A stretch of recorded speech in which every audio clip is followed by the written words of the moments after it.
There we go. Finally. It finally works, man. So.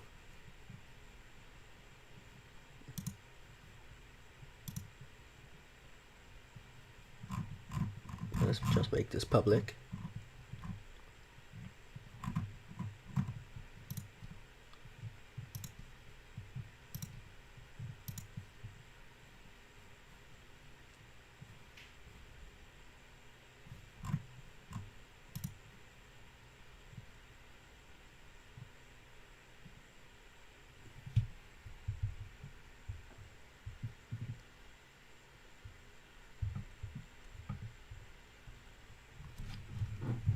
Let's see if this actually works.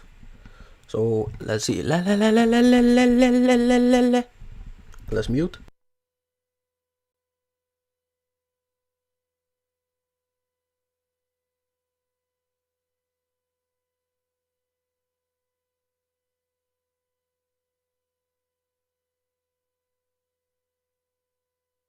So when I put on the cape, I didn't put on my Superman cape. I put on my Batman cape. Let's go, Batman rep.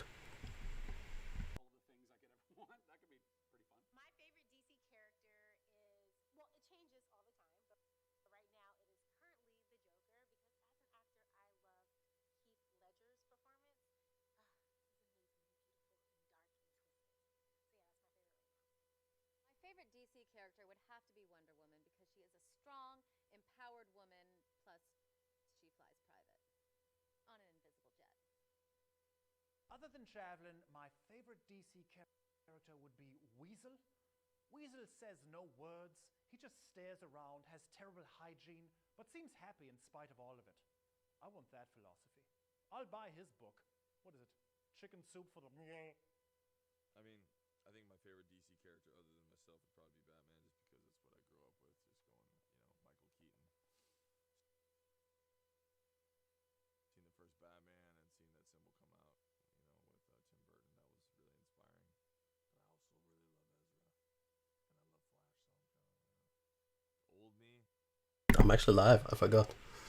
I have to speak. Man has to speak, bros. Rorschach?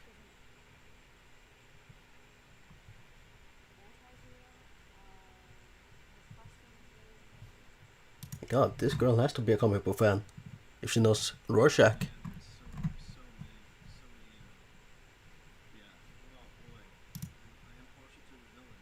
Yeah, you are playing a villain. Honestly, I always end up going back to Superman. Soups? Okay, man. We're live. This live stream is actually pretty trash. I just feel like I was defined really on the Superman films, certainly for Christopher Reeve and somebody. Oh man. The strength of Superman and Clark Kent.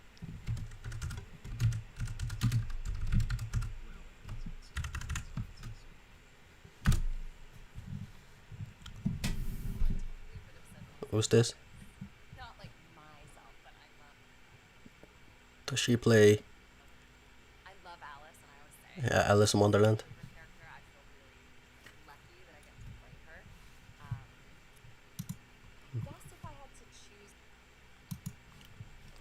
another DC character, I always used to say Batman.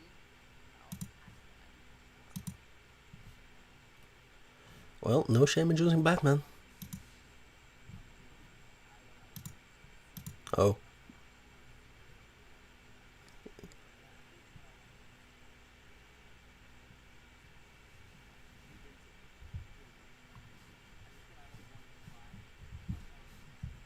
Maybe.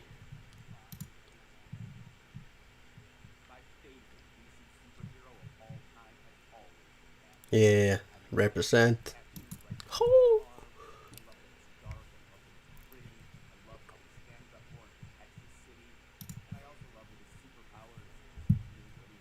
Yeah, let's go with increasing graphics power instead of process.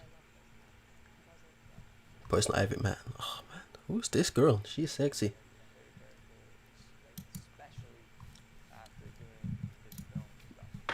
No, Dr. Fate? He doesn't play Dr. Fate. He plays Atom Smasher.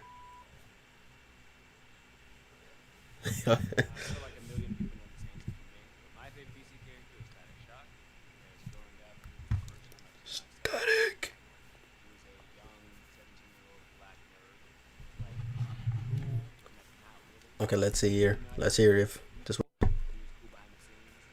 He made being a black nerd cool to a lot of young black people. He was also just fun and hilarious at the same time, and beat up bad guys, but was also cleaning the streets. He was everything I wanted to be and more. So Static Shock, to this day, is my favorite superhero. Not just DC, but in the world. I gotta give it to Batman. Some people know that, so as an actor, I've been in this industry since I was like 2-3 years old. And the way I got into it is because my brother, Edwin Hodge, who's an actor. To this day, is my favorite superhero. Not just DC, but my mom put me in.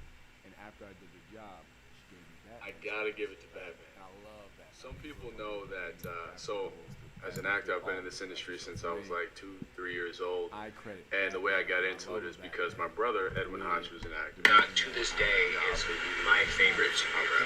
Not just DC. And it just comes full circle because now, you know, I'm in the DC family with Batman. It doesn't get much cooler than that for me. I'm sorry, it just doesn't. Hey DC fandom, it's your girl Tiffany Haddish, and I just want to talk to you a little bit about my favorite DC character. Now, my favorite DC character, hands down, is Wonder Woman. Now, I love me some Wonder Woman.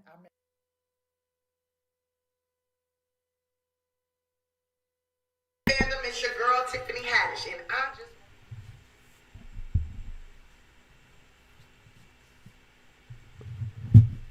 Okay, so let's test this out. I mean, what the heck is happening with the audio, man?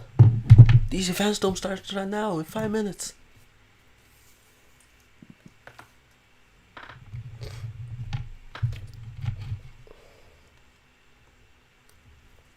Okay, let's see here. Let's actually hear what's going on.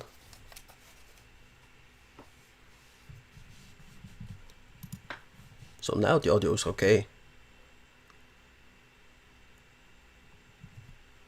Right?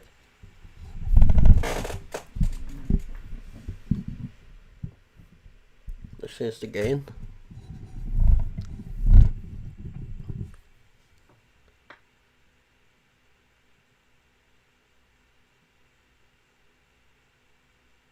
Okay, we have changed the gain a little bit.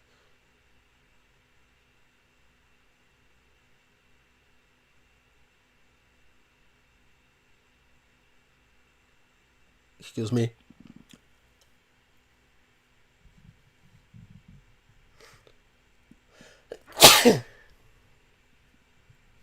And now let's see. Try to put.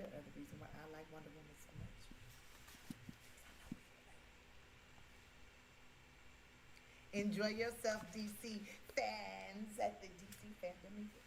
Okay, let's hear. Hi, I'm Blake Neely, composer of many of your favorite superhero shows, and I'm excited to be commissioned by Warner Brothers and DC Comics to write a brand new theme for this year's DC Fandome.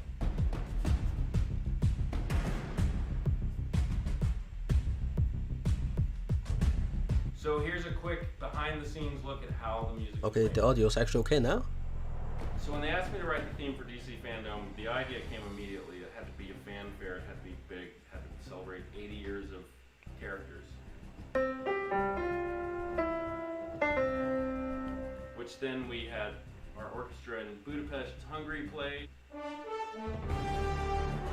Let's go, the audio's okay. Let's go. We can finally begin.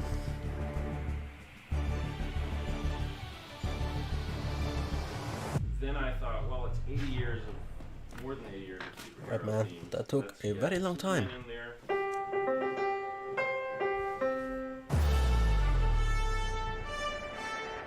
Oh, Superman Let's get theme. Danny Elfman's Batman. And some more surprises. Wait, what's the theme? The Flash? No. Oh, that's the Flash. But enjoy this behind the scenes look at how we recorded the music for DC Comics through Warner Brothers. So let's see here. And joining us 3 today minutes. are our friends from Warner Brothers, so they'll be watching and listening, and thank you so much for doing this. Thank you very much. It's a great honor to be a part of this. It's a great honor. The biggest honor of them all. Honor for all and for big and for small and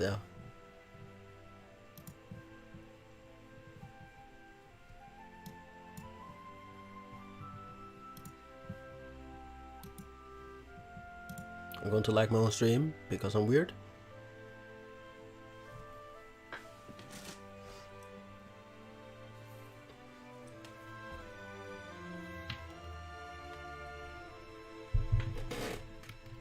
Maybe. I love it. Can we just get one more from 35? Man, I love music, man. I love seeing how music is being done. Gorgeous. Okay, Peter, there's the... Uriel, did you hear that? Yes. Thank you. Absolutely beautiful. Thank you very much. Glad you like it. Okay, thank you so much, guys. When Bronwyn was pitching you Okay, the audio is perfect. right? And you're on the phone. How quickly Couldn't wish for a more perfect thing. ideas of what this was going to sound like? Well, Oh, like almost immediately. Almost immediately. Almost immediately. When I hung up, I was kind of too excited at the moment, and then when I hung up, I was like, I think I have it. so let's And then I was ready to go, so I hung up the phone. I got let's my see here. car, Can we And by the time I got to the 101, I had like take Twitter up on there? See, window capture. that was it. I was like, okay, now if I can just remember that for 7 more Is minutes. the music in the background, until I or- get to the studio, I have it.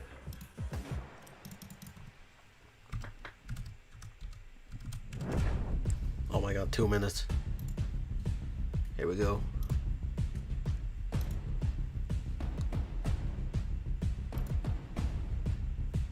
Oh no. Did not want to show that.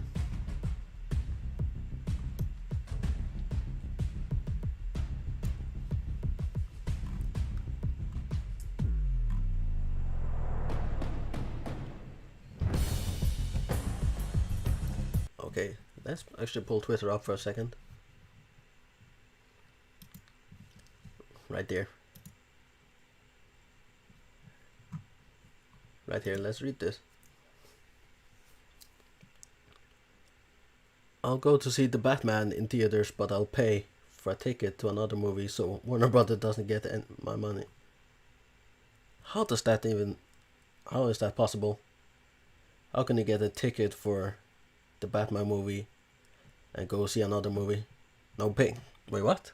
What am I saying? How can you get a ticket for another movie and go see a Batman movie? That doesn't make sense.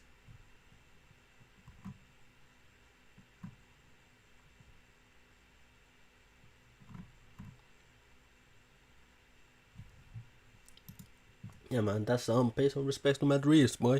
He's working really hard on that movie.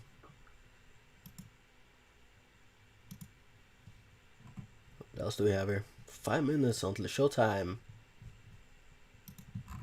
So where? I could have sworn there was some movie. What's this? Oh, 18 minutes.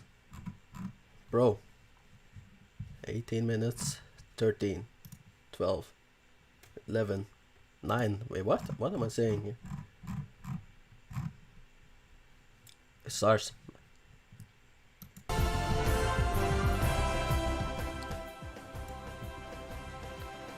Oh man, here we go. DC Fandome 2021. Oh wait, you can see shit. Here we are. For over 80 years, Oh! amazing storytellers from different mediums, including comic books, TV, films, games, and more, have created the vast, ever-changing multiverse of stories, worlds, and characters that have come to define DC. These iconic worlds have become a part of our own culture. Gotham City, Metropolis, Central City, Atlantis. They're mascara in the iconography for DC's heroes. Images like the bat symbol, the Batmobile. Logos like the S shield and the lantern are immediately recognized S-Shield? worldwide. The Kal-El? classic superheroes have inspired. And the supervillains have entertained. Generations of fans across the Oh world. man, Peacemaker. Who are here to celebrate today. Batwoman? You, the DC fans. The passion and the commitment you bring to the world of DC Is what has kept it going for Who's over this? 80 years. And will keep us going for many more. And the future of DC is brighter than ever. We will have something for everyone. surprising and delighting fans who have been on the journey with us all along. But also inspiring a whole new generation to carry the torch. I was just about doing a video, or I'm just about to do a video on Cyclone, played by Swindle. We celebrate the past, Swindle? showcase the Swindle? present, and preview what the future holds. Welcome to DC Fandom. Welcome to DC Fandom. Welcome to DC Fandom. Welcome to DC Fandom. Welcome to DC Fandom. Welcome to DC Fandom. Welcome to DC Fandom. Jason Momoa's Welcome to favorite DC Fandom. hero is Aquaman, because he does himself. Here we are. The most powerful force in the universe. Wait, can I turn off? Is a story. No, what did I do? Tomorrow. Actually, let's turn it on so we can hear. For truth, justice, and a better tomorrow. Our story is just beginning. You know what? Never mind. You guys might want to hold on. Yeah, the subtitles are like way behind. This is gonna be the start of something huge. The Flash! Black Adam. Naomi. I can't wait for Naomi. Shazam, Smallville.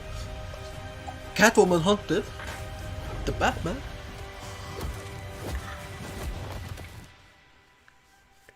My heart is pumping right now.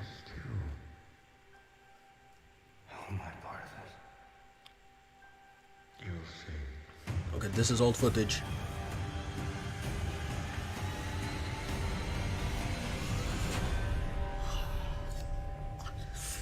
I'm shaking.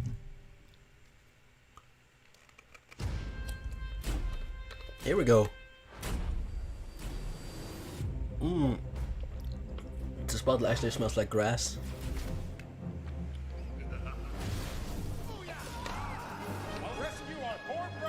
Yeah, I don't know what they were thinking with that Aquaman weird series. But I like DC superhero girls. It's actually pretty cool. Will never be the same. I'm vengeance. So this is like the most copyrighted music in existence.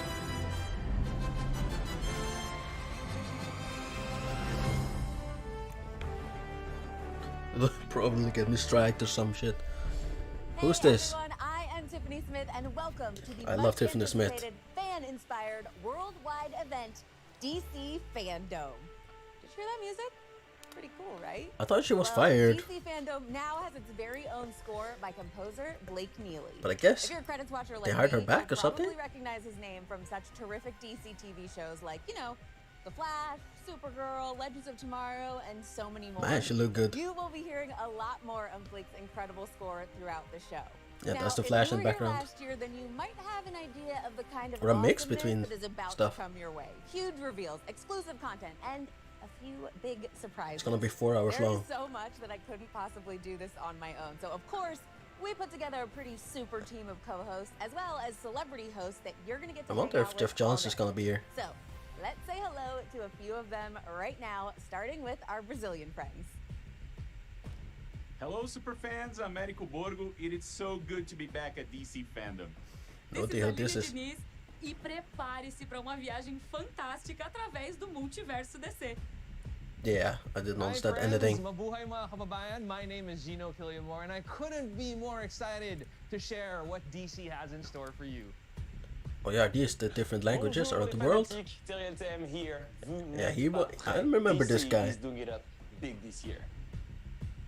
Hola Mundo, I'm Gabby Cam, and all of us here are just as excited as you are to be back at DC Fandom. So sit back, get comfy, and get ready for the biggest celebration of all things DC. G'day mates, I'm Jaden Rodriguez. Yeah. Today we gather from all around Yeah, the globe that's to the Aquaman celebrate shirt. our love for That's DC weird Comics Aquaman series. and the stars and creators who bring them to life. This is Warner Brothers and DC's way of saying thank you to the fans. What, Warner Brothers? Loyalty, dedication, I'm not and sure about passion that. for the characters and the stories in the DC universe. If you see Later on the Snyderverse show, stuff, I'm gonna be you're hyped. going to want to miss this, the much anticipated new trailer for the Batman. And gamers, I'm gonna get ready be- for the Gotham Knights game. I'm gonna forgive Batman. No, Warner Brothers. And we're also diving in deep with my man, Jason Momoa. And getting a mouthful from King Season Shark 3. and Harley Quinn. Shazam Zachary Levi enlightens us on the fury of the gods. We're taking the fast lane with The Flash, plus Naomi, Doom Patrol, Peacemaker, and some surprises. With so much to share, let's kick things off I in saw a Catwoman really big way Haunted. with one of the biggest stars to ever I saw the rock sneak peek, man. DC universe. Is that gonna be the Catwoman series? Black Adam.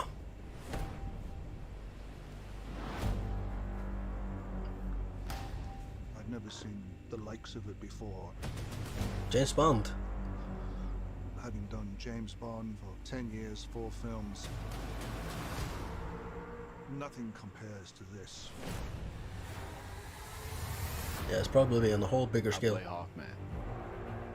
Cyclone. Atom Smasher. Ooh, Dr. Fate, he got the costume. leading the whole charge, is Dwayne Johnson. He's more brutal, uncompromising, fueled by the depths of his pain. He's Black Adam. Black Adam.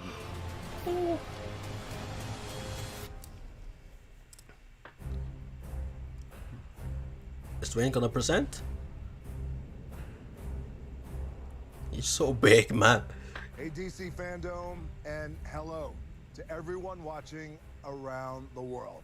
I am so excited right now to be here and to talk to you about the man in black himself, So am I. Black Adam. Now, as you guys know, I'm also this excited. character, this film, this universe has been a gigantic passion project of mine for a very long time. Yeah, he was cast And I like have Black worked Adam so hard, in worked these 2008 hands, or these something. calluses, my fingers to Before the the MCU bone started. on this project, because it's the kind of project that I know comes along once in a lifetime. And Yeah. the truth is, I was born to play Black Adam. Black Adam, no. Now, we've just started the post-production process, which is so exciting. And the film has, without question, some of the biggest action sequences I have ever been a part of.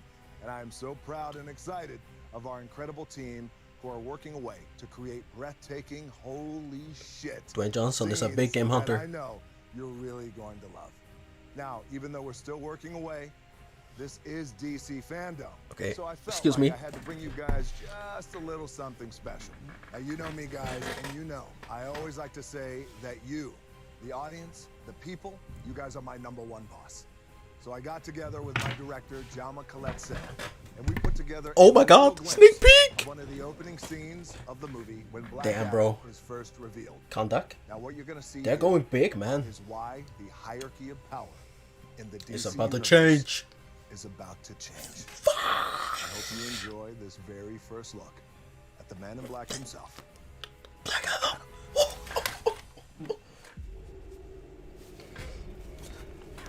No freaking way, man.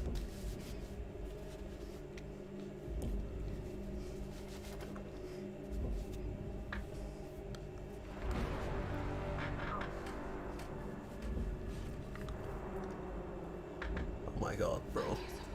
Is this ancient Egypt? Is this Tomas? Adriana Tomas? She's unlocking Black Adam back in the New 52. Releasing Black Adam. Oh my god, bro. No freaking way, dude. The fallen champion himself.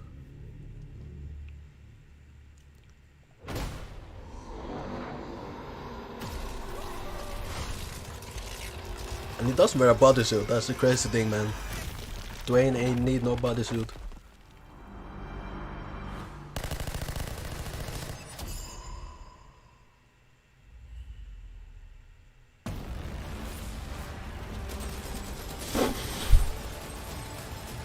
There it is, man. It's kind of different from the Shazam suit. Bro. In theaters, 7/29. Is that American What a way to date? start the show. Dwayne Johnson was honestly born to play Black Adam. Am I right? And if you've been following him on Instagram, he's definitely been working hard to make sure his body looks just right for this role. Isn't he always? Once again, if you're just joining us, I'm Tiffany Smith, and you know how I mentioned earlier we were going to have some celebrity hosts for the show? Well, let's not waste any time and bring one of them in right now. Black Adam. Click. I'm so ready. I know you were hoping to see this guy. TV's Flash, aka Barry Grant Allen, Gustin? aka Grant Gustin in the house. Love that How you doing, guy. Grant? Thank you so much for joining us from set.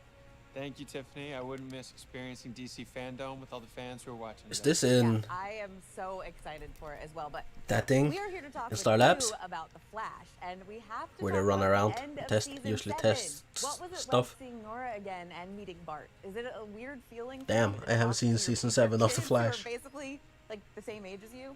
Yeah, it has always been a little weird to play the father role with actors who are essentially the same age as me. But it's, you know, and for Barry, it was obviously a very emotional reunion with Nora and to meet Bart for the first time.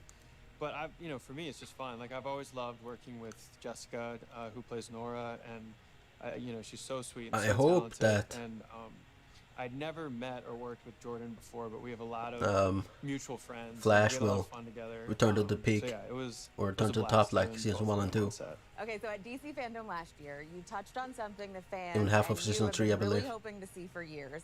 Tell us about this obsession of yours with the gold boots on the Flash. It's less of an obsession and more. It's just always been the final element that I think has been missing Yeah, man. from our suits, you know. And We I've need loved other gold. versions of the Flash suit that we've had on the show, but the suit that we have now in particular, I think is I haven't kind seen of that the suit. closest to a lot of the different iterations you see in the comic books, with the exception of those gold boots. And I've always felt like the gold boots would just be the nice final touch. Now, although Icing I'd on love the to keep cake. the combo going, we've got to toss this over to where Grant's TV wife is standing by. Wifey! Thanks, Grant. It is so great to be Candace here. Patton, talking that's to what's her DC name. Super fans. My role as reporter Iris West Allen on The Flash has given me the skills needed to properly introduce DC Fandom's news flashes. The time has finally come. Grant and Barry Allen finally get the gold boots for season 8 of The Flash. Oh, season 8? Here is the first official look at the new costume. Oh man, those gold boots, man. They look sick. Look at you Wait, what? smiling. How excited are you to finally have the boots? On Instagram? Yeah, I'm very excited that fans get to see the first look at the boots. I'll probably be running around Vancouver in them, so I'm really excited you guys got to see a first look at the boots.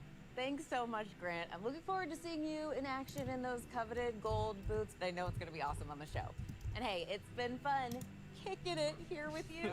Sorry, dad jokes. They're just going to keep coming. So, Coming up, we've got some never did before they say? seen footage from the Suicide Squad game, Aquaman, The Lost Kingdom, Harley Quinn, and all the Batmans. Or Batmen. Batmans. You know what I mean. Now, not only do we So, here in DC the Comics DC on fandom want to Instagram. know what you out there in the fanverse think, but we wanted to know what you can do. You sent in the best of your best cosplay and fan art, and here is just a sample of some of the amazing there it talent is. out there in the DC I'm gonna fandom. show you.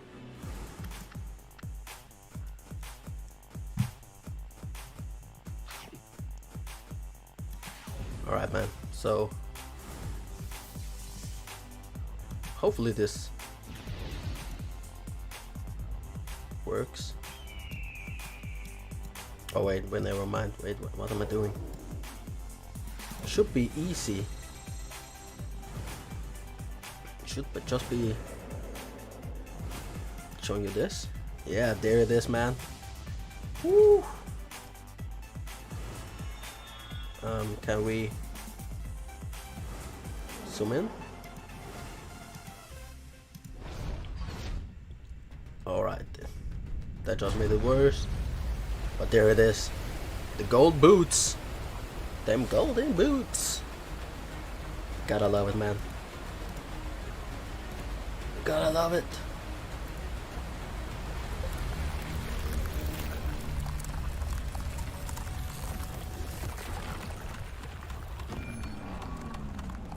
what's happening right now. This is Aquaman. Aquaman and the Lost Kingdom.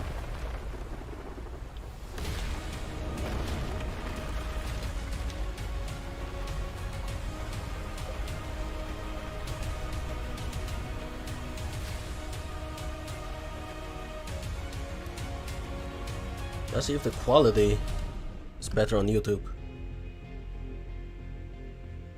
I believe Jason Momoa like a kind of a producer in this one. FANDOME. I apologize for the 4-year wait. Oh my gosh, you've been there since 2017. But I'm very proud of the sequel because it's tackling a lot of issues environmentally.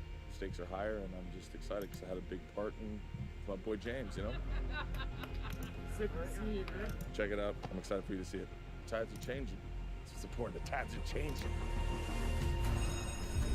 Like the comic book, the world of Aquaman is so big and so rich. It's epic. It's huge. It's colorful. The world is at stake. I'm super excited to be back making the sequel. I have so much invested into it. I love this character. I love what it represents. There's nothing that I've ever been a part of that's like this. People are going to be in for a treat. When Aquaman 2 comes out, they're going to get a movie that's more mature. He has a kind of a strange accent. To retain its fun, to give the audience something different, something new that they haven't seen before. The success of that movie as the biggest DC movie of all time shows what James Wan and his team were able to do. And in this second film, we have turned the dials up to 11. It Right, has man. the action, the fun, the heart. Action!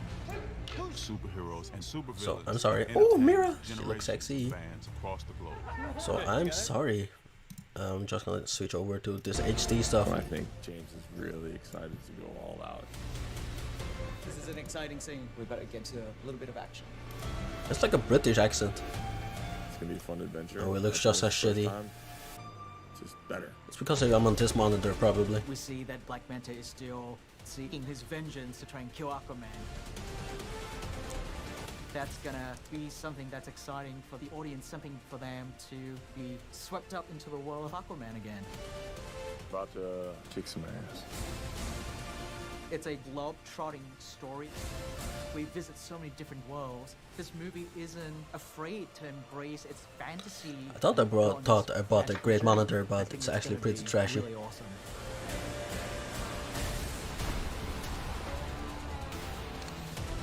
Aquaman and the Lost Kingdom, December 16th, 2022, I believe. Yeah, there's no way this is coming out today, right? Now there is a cool Full of Bork himself. Javelin. Surf and turf lifestyle, swimming in the day, carrying a gigantic pitchfork at night with some facial hair all over my face. So you Yeah, can imagine December my 16th, excitement when 2022. I heard I was cast in the next Aquaman. I was like, hey, hold up. What about Jason Momoa? How did he take the news? Yeah. Apparently he was extremely happy for me. He thought I would be the perfect fish in HBO Max's upcoming Aquaman King of Atlantis animated miniseries. Here's a splash of what's to come. Wait, what? Is he? Has he been cast in that movie? Flula Bork? He is Aquaman, and he just became King of Atlantis. Thank you. I've actually seen this. They don't like him at all. Is there a different throne we could know?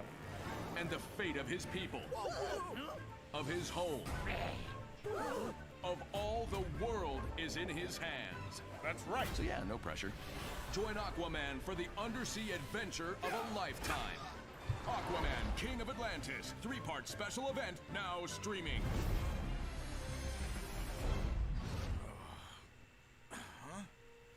God damn it. Troll on me, bro. Hey, Ocean Master, you out there anywhere? I think he's gone. So be it. Farewell, my brother. Still got your trident. Oh, that little... I hate this. We're supposed to be getting revenge on him, not saving him. It's fine. It'll still be the same mission. Get Ocean Master, punch him, and bring the trident back to Atlantis. I always keep the good work. Yeah, but it's less fun now.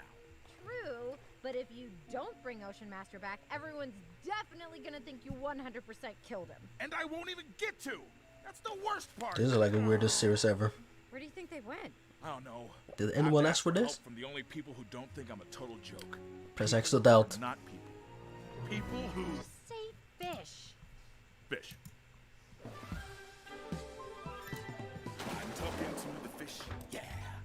into the fish. Like this one, that one, her or him, or maybe even this. What the heck is this? Sonar. It intercepts their brains. They shoot it back to me, and it goes inside my face. They tell me their thoughts and fears. They tell me secret things. This They must be all for love kids. me and I love them because I am their king.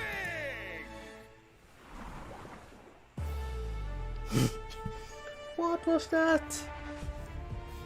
Hello, mates. Jaden Rodriguez in the DC fandom. Wow, look at this place. He's trying to be hip. After that last segment, I've got that song, Talking to the Fish, stuck in my head. And if you can't get enough of this tune, well, you can listen to it right now on Spotify. No, I'd it's on like to Spotify. introduce to you two legends in the comic book and entertainment world. Jim Lee? Milestone Media partner Reggie Hudlin. Or that. And Milestone Media co-founder Dennis Cowan. Yeah, Milestone And a Media has familiar returned. face from the DC family, Echo Kellum. Take a look. All right, hey everybody, I am Echo Kellum, and first of all, Oh, he plays Mr. Terrific. Or played Mr. Terrific in Arrow. 2021. Now, we have a really great program in store for you guys today, and to get things started... Man, he has the camera really up in his Two face. legends in the comic book and entertainment world, Milestone Media partner Reggie Hudlin, and Milestone Media co-founder Dennis Cowan. Yeah, so we have seen some of this on YouTube before. Applause everywhere. I like how they get a black presenter Now, first of all, I'm so happy to to interview. interview you guys. Static Shock was such a huge thing for me growing up. The heck does he have on the But sands? for those of us who might not know, could you please tell us what Milestone and Milestone Media is? To represent the black characters, was right? Founded in, actually, was founded in the 90s by I myself. believe Static Shock is with, part of it. Derek Dingle, Michael Davis, and Dwayne McDuffie. Yeah, The rip. great Dwayne McDuffie. People of color are underrepresented The in late this great, industry, the especially late and in great the Dwayne entertainment McDuffie. industry in general, but especially in comic books. So we all got together with the idea of doing comic books for creators of color. The best way to do There that it was is. to get together and to create a line of books that would reflect and represent our culture. So that's what we did. We started with a book called Static, and we did a book called Hardware. Icon and Rocket was the next one, followed by The Blood Syndicate, and we launched in 1992 to great acclaim. It was very successful and kind of changed the game in comics in a major way. And suddenly, people who were underrepresented now had representation. It was a big deal, and it was a lot of fun to do, but it was a lot at that time. You guys have already made big strides since the Fandom 2020 panel with the launch of Static Season 1 and Icon and Rocket Season 1, Oh, yeah. Hardware Season 1, limited series. So what's the feedback been like from fans, new and old, seeing these characters in their renaissance? It's really been great. People The were rainy like, songs. about time, you were taking too long, but now you're here, you're living up to expectations. It's a lot of commentary from a lot of different types of people. They love the art. They're like, oh my God, I love this kind of, black anime style that's, you guys didn't get stuck in the past. You kept it relevant, you kept it edgy to what's now. They really love the dynamic between Static and his dad. I relate to it a lot as a reader. I'm like, wow, that's like me and my father. I try to be like that with my son. It's great stories. That's right. But it's in that Milestone tradition of what are stories you're not going to read at any other company. Milestone is a unique style of storytelling which delivers quality superhero action because the founders were all the top creators in the business then and now. Mhm. And at the same time, really speaking to where people of color are and what our challenges are in the 21st century. Oh, that's awesome. That's very cool. And I know you were talking about the universe and whatnot. So, well, comic book fans, they obviously love the notion of a connected universe. Will we see some of the characters from season 1 titles begin to appear in each other's books? Oh yeah. Oh yeah. Yeah, that's definitely part of the plan. I mean, we're working so far ahead. We actually already know how season 1 is going to end and how, things might advance from there. So we can tell you with all confidence to the fans out there that yes, the characters will appear in each other's books and meet each other. And there is an interconnected, Dakotaverse, Milestone universe within these books. So that's one of the things that we've been focusing on and doing. What else is in the works? What's coming up? Well, we have a lot of stuff coming up. Yeah, all these books have been really successful. So you'll be seeing season 2 of Icon and Hardware and Static. Wait, what? And Icon and Rocket. But there's a book that everyone's been like, yo, what's going on? You're gonna bring it back. What's our up with that? favorite? We liked the other stuff, but Yeah, you know. come with our thing. What's So up? Blood Syndicate, which is, I mean, a shocking number of people's favorite book from the original Milestone line, will be coming back. And a lot of people have been shocked about how hard the Loon line of books have been. Blood Syndicate,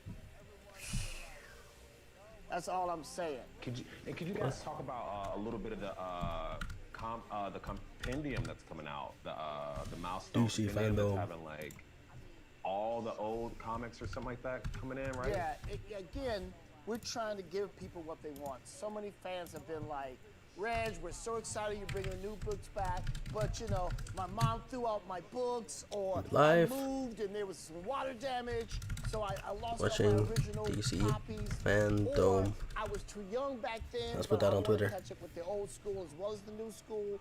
So it's a giant book, you know. It's going to be huge. 1,300 pages of material. A soft cover, 1,300 pages of collecting the first runs of Hardware and Icon and Rocket, Static, like everything. And this is volume 1. I keep hearing this aspect that you really want to bring the media back into Milestone media, right? Can you talk to us about some of those potential Hopefully we get projects that Static might Shock's be series. existing, outside of the comic book realm? They're not Mike. They're real. existing. They're happening. We've got 2 movie projects in development right now. The script that Randy McKinnon is writing for the live-action feature film version of Static is, you know, he's hard at work right now. We're going to be getting that soon. So live-action Static Shock is a real thing. That's in the works. You know, Warner Brothers is excited about it. We're excited about it. Michael B. Jordan's excited about it. Oh, it is Michael B. Jordan. I knew that. With us. Here's the new announcement that no one knows yet. Wait, what? This is Fandom breaking news, which is the first Milestone animated feature film is now in the works.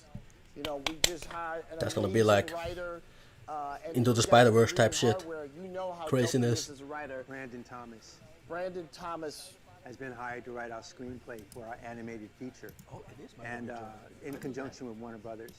And we're very excited about that. That's going to be a massive project. Massive. With more than one character. Yeah. This is going to be the thing that Milestone fans have been really dreaming about for a long time. And we're happy to give it to them finally. So, Into the Spider-Verse type you know, shit. not only are we doing live action, Craziness. we're doing animation. Yeah. And we're bringing it, so. Yeah. So, compendium, all the classic Wait, old what? school What have I done? Milestone material. We've got the Black History Month book that's in the works, and 2 movies in the works. Wow. I mean, you guys are dropping some major kernels and awesome. And there's stuff in the background. But I'm hearing that there is some news that you guys are kind of holding back, some really big news. Can you guys tell everyone about how Milestone is working to create the next wave of great superhero storytelling? We're doing a program that we're so excited about. It's in conjunction with DC Comics. DC has a program called NGDC, Next Generation DC. It's a large program. What's this? We're doing a part of that program called the Milestone Initiative. We're partnering with Ally, and they're working with us to bring the next generation of comic book artists, writers, colorists, editors, letterers, and all aspects of the comic book Black industry comic creators. to comics. That's gonna be You know, nice. there's a lot of talented people. The same way you look at the Black presence in music, the Black presence in film and television, is now to have that. It's time for us to have that same impact on the comic industry. Yeah, there are barely any Pioneers creators of like color. Dennis, like Dwayne, like Kyle Baker, like Christopher Priest. You know, these are the folks who just, you know, they had a machete, and then the machete broke. Then they had a butter knife, but they kept cutting their way through the woods, and they cleared a path. Yeah, man. And now we're saying, come on, let's go. Right. It's tough. Right, because none of it, all of it's meaningless unless there are people behind you who are also doing the same thing and even better from that path that you made. So that's why this is very important to us. and we're very excited about our relationship, you know, with DC and Ally.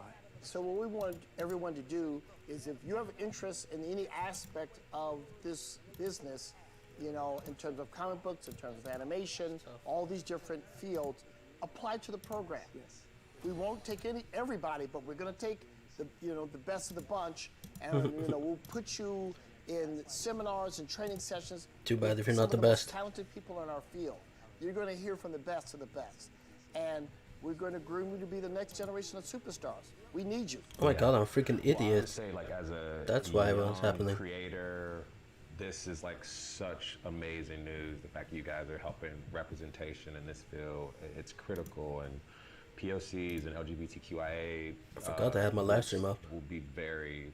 This is just really great work, and I'm sure Dwayne is smiling from heaven with just how you guys are honoring his legacy and just continuing to do some really great work. That's really awesome. That's really dope. I'm very happy to hear that. Well, I want to thank my guests, Milestone exec Reggie Hudlin and Dennis Cowan, for joining us today. And I want to thank you for being a part of our DC Fandom 2021. Be sure to keep watching for more news, fun, and excitement as DC Fandom continues. What an amazing opportunity for our fans. A special shout out to Ally for backing that program. The next segment is one of my favorites because it celebrates our fans. And here is just a sample I love of the amazing fans. talent out there in the DC fandom. Oh, we're gonna see fan art? Cosplay.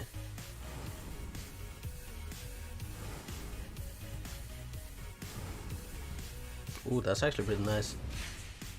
The best one is Liz Wonder. She did an amazing Supergirl, the new Supergirl cosplay. It's actually insane.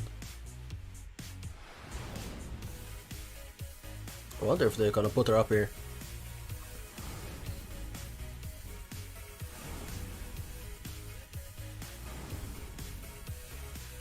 No? Damn. I ain't gonna see her.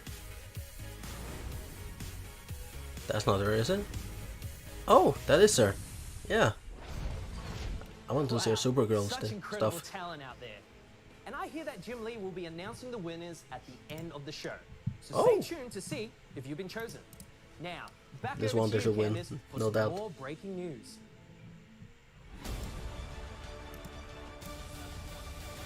DC and Webtoon recently partnered to bring our iconic superheroes and supervillains to new and old fans, kicking off the collaboration with Batman Wayne Family Adventures, a smash hit inspired by the fandom around the Bat family. All your fan favorite characters like Stephanie Brown, Cassandra Cain, Barbara Gordon, and Duke Thomas will have their own featured episodes and arcs in this hilarious slice of life series, only available on Webtoon. What? And DC fans can expect more amazing DC Webtoon originals coming soon. Check out this exclusive sneak peek.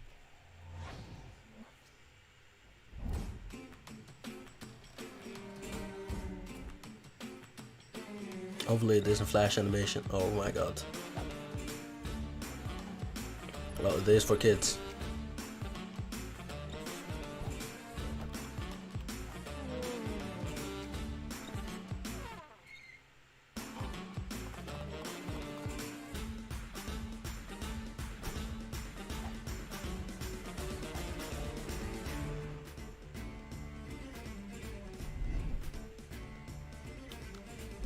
Well, that was whack.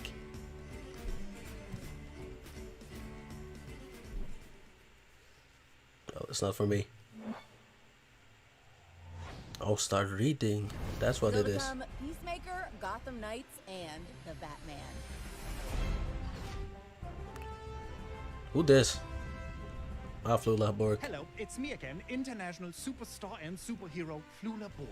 Now, as some of you may know, He's a funny guy. I actually got my start in Green Lantern, issue number what? 173 in Oh. 1984. Well, actually, I was just 2 years old then, because I'm talking, of course, about my super dope comic character, Javelin. You know, the one with the huge rod. Yeah, that's the one. As you saw earlier, I also play a hilarious animated fish in the Aquaman King of Atlantis series you just saw.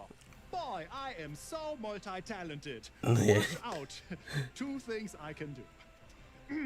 Anyway, over the years, Javelin and his impressive collection of pointy poles has popped up in many different scenarios. But I gotta say, I'm really digging where he ended up. No, I don't mean dead, but with that infamous team of supervillains, Oh, yeah. the Suicide Squad. And for those of you who are worried about Javelin's fate, fear not.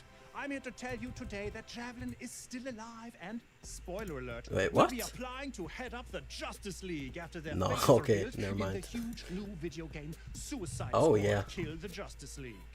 Yeah.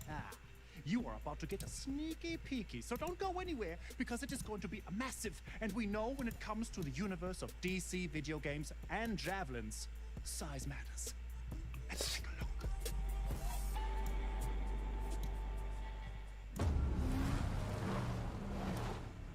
All of you are the worst of the worst of the worst.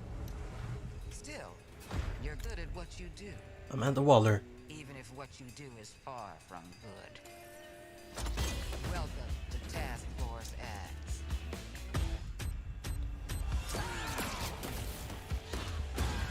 Let me take a look at you. Let's go. Musclehead. A nut job. Something. This is gonna be insane, man. But it's only gonna be on PS5. And I don't have a PS5. You're perfect. Just checking. We're all seeing that thing, right? This has one-way ticket written all over it.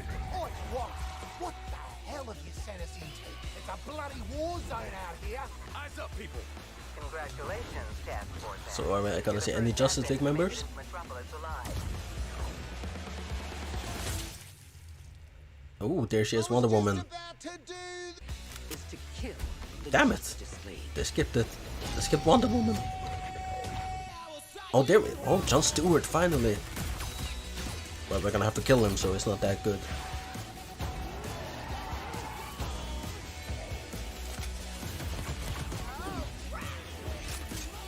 This game is about to be insane, man. It's from Rocksteady. Taking on the Justice League is the worst idea you've ever heard. I kinda zoned out. Wait, what? You couldn't hear what she was saying. I guess they muted her out for spoiler reasons. You'd crawl out of your cells, swoop in, save the But that doesn't make sense. Which superheroes did you say you were?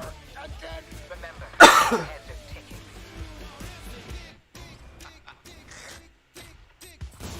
Is that Amanda Waller? She reminds me of a real life actress. He's not gonna make it.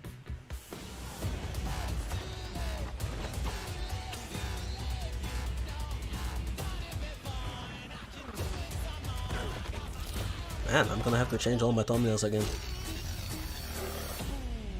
Suicide Squad. Kill the squad. Kill the Justice League. Penguin is in flight. Then let's clip his wings. Oh no, are they gonna kill him? No. Wait, what? Oh my god! He's gotten up! Hitting him again. No, they're gonna kill him. Out the door! Somebody stop him! They're gonna kill the freaking penguin, man. Did that get him? No. It very much did not. Yeah, they're gonna kill him. Waller. Blow up his head. Why is Penguin part of the Suicide Squad?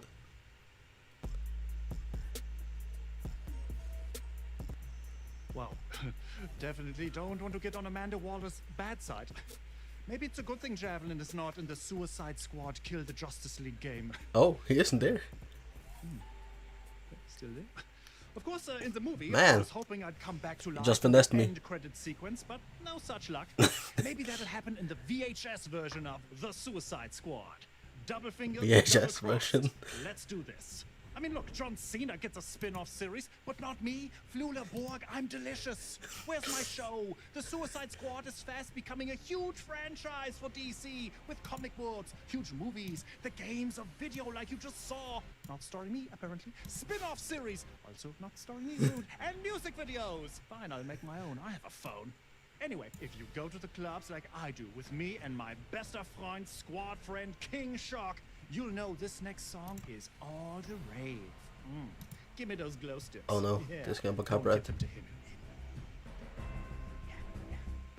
Oh, never mind. Oh, wait, what? Let's react to this. If he's actually gonna sing. Hey, Fleolo. I mean, Javelin. We want to spend time with you. I just wanted to eat me. What? No, I would never eat you. I'm a vegetarian. Does King Shark know how to? No. Does King Shark eat humans? Nom nom. Nom nom. Oh no. Ready? No. King Shark, via my careful. Nom nom.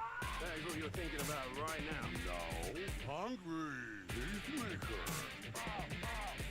Nothing like me.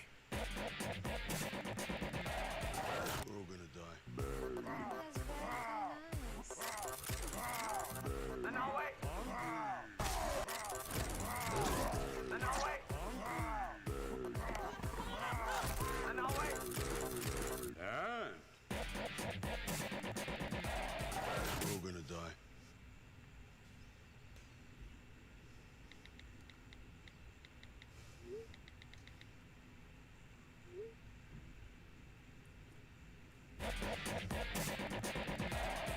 We're all gonna die. Look for it on digital. I love Lula Burke. Just try to get that song out of your brains Regular now, baby comedian. sharks. Of course, I'm happy to be a part of such an amazing squad, and that includes you, the fans. Thank you for supporting everything the Suicide Squad. We heart you, I think it goes like that, and I know I'm not alone when I say that. I have proof for you.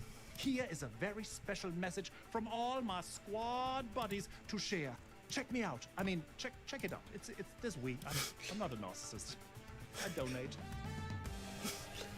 Freaking heck.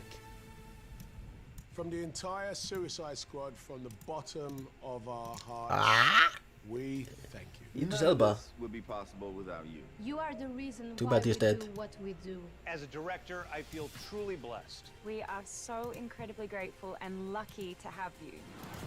Wow. Oh no. I don't know what to say, guys. It's Not so Peacemaker. unexpected. Goddamn I feel douchebag. so loved. I don't have a speech prepared or anything, but let me just say that John Cena is you are Peacemaker. so welcome. John. We're not thanking you, mate. Yeah. Thanking all the fans. Freaking asshole. Oh yeah, yeah, right. I mean, of course, the fans, right? They know I like to joke around, which is exactly what that was. It's a joke. Sure, John. What John means is that he would also like to thank you, our amazing fans. Thank you. Love you guys. Man, even his squad fam hates him. And I'm not talking about John Cena, I'm talking about Peacemaker. Okay, you guys know. There he is. The Suicide Squad would be absolutely nowhere without the support of the fans. You guys love these characters as much, if not more, than we do. And I truly want to thank you for your passion. Flula, You're man, gonna see I'm Peacemaker. sorry, bro. Javelin would have made a great character for a spin-off. You know what? Maybe we can see him get him involved somewhere down the line on Peacemaker. I mean, no promises. Wait. Gunn created this whole thing for HBO Max, and he has a vision all worked out. But we'll see what we can do. And if you want to hear more of what's in store for Peacemaker, you can join James, myself, and my amazing castmates for some additional insights. I'm definitely gonna watch Peacemaker, Hey man. everybody, John Cena here on the set of Peacemaker. Every time you were shooting, he went, ow! Why am I doing this? They said you couldn't get a job. That's what's my man's name? Vigilante. 23andMe says I might be 26% asshat. I know my last name is Smith. That's a generic fucking name. The reason it's Smith is because we came over as asshats, and I had to change it on Ellis Island.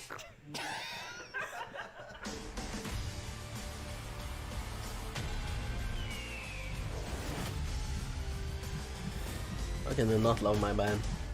John Cena. Hey everybody, I'm James Gunn. Today we're talking all things Peacemaker. Of course, I'm joined by my behind-the-scenes partners in crime, executive producers Peter Safran and Matt Miller, and our fantastic cast, Peacemaker himself, John Cena, Danielle Brooks, who plays a character of my own making, I can Leota see his wife. Adebayo, Jennifer Howland and Steve Agee, Amelia Harcourt and John Economos, Yeah, that's her and wife- Chuck wife. Obuji as Clemson Or her Murr, girlfriend. and finally, Freddie Stroma, who is our vigilante. So, guys, let's get into Looks it. kinda young, man. It goes without saying, I miss you guys. It's great to see you all.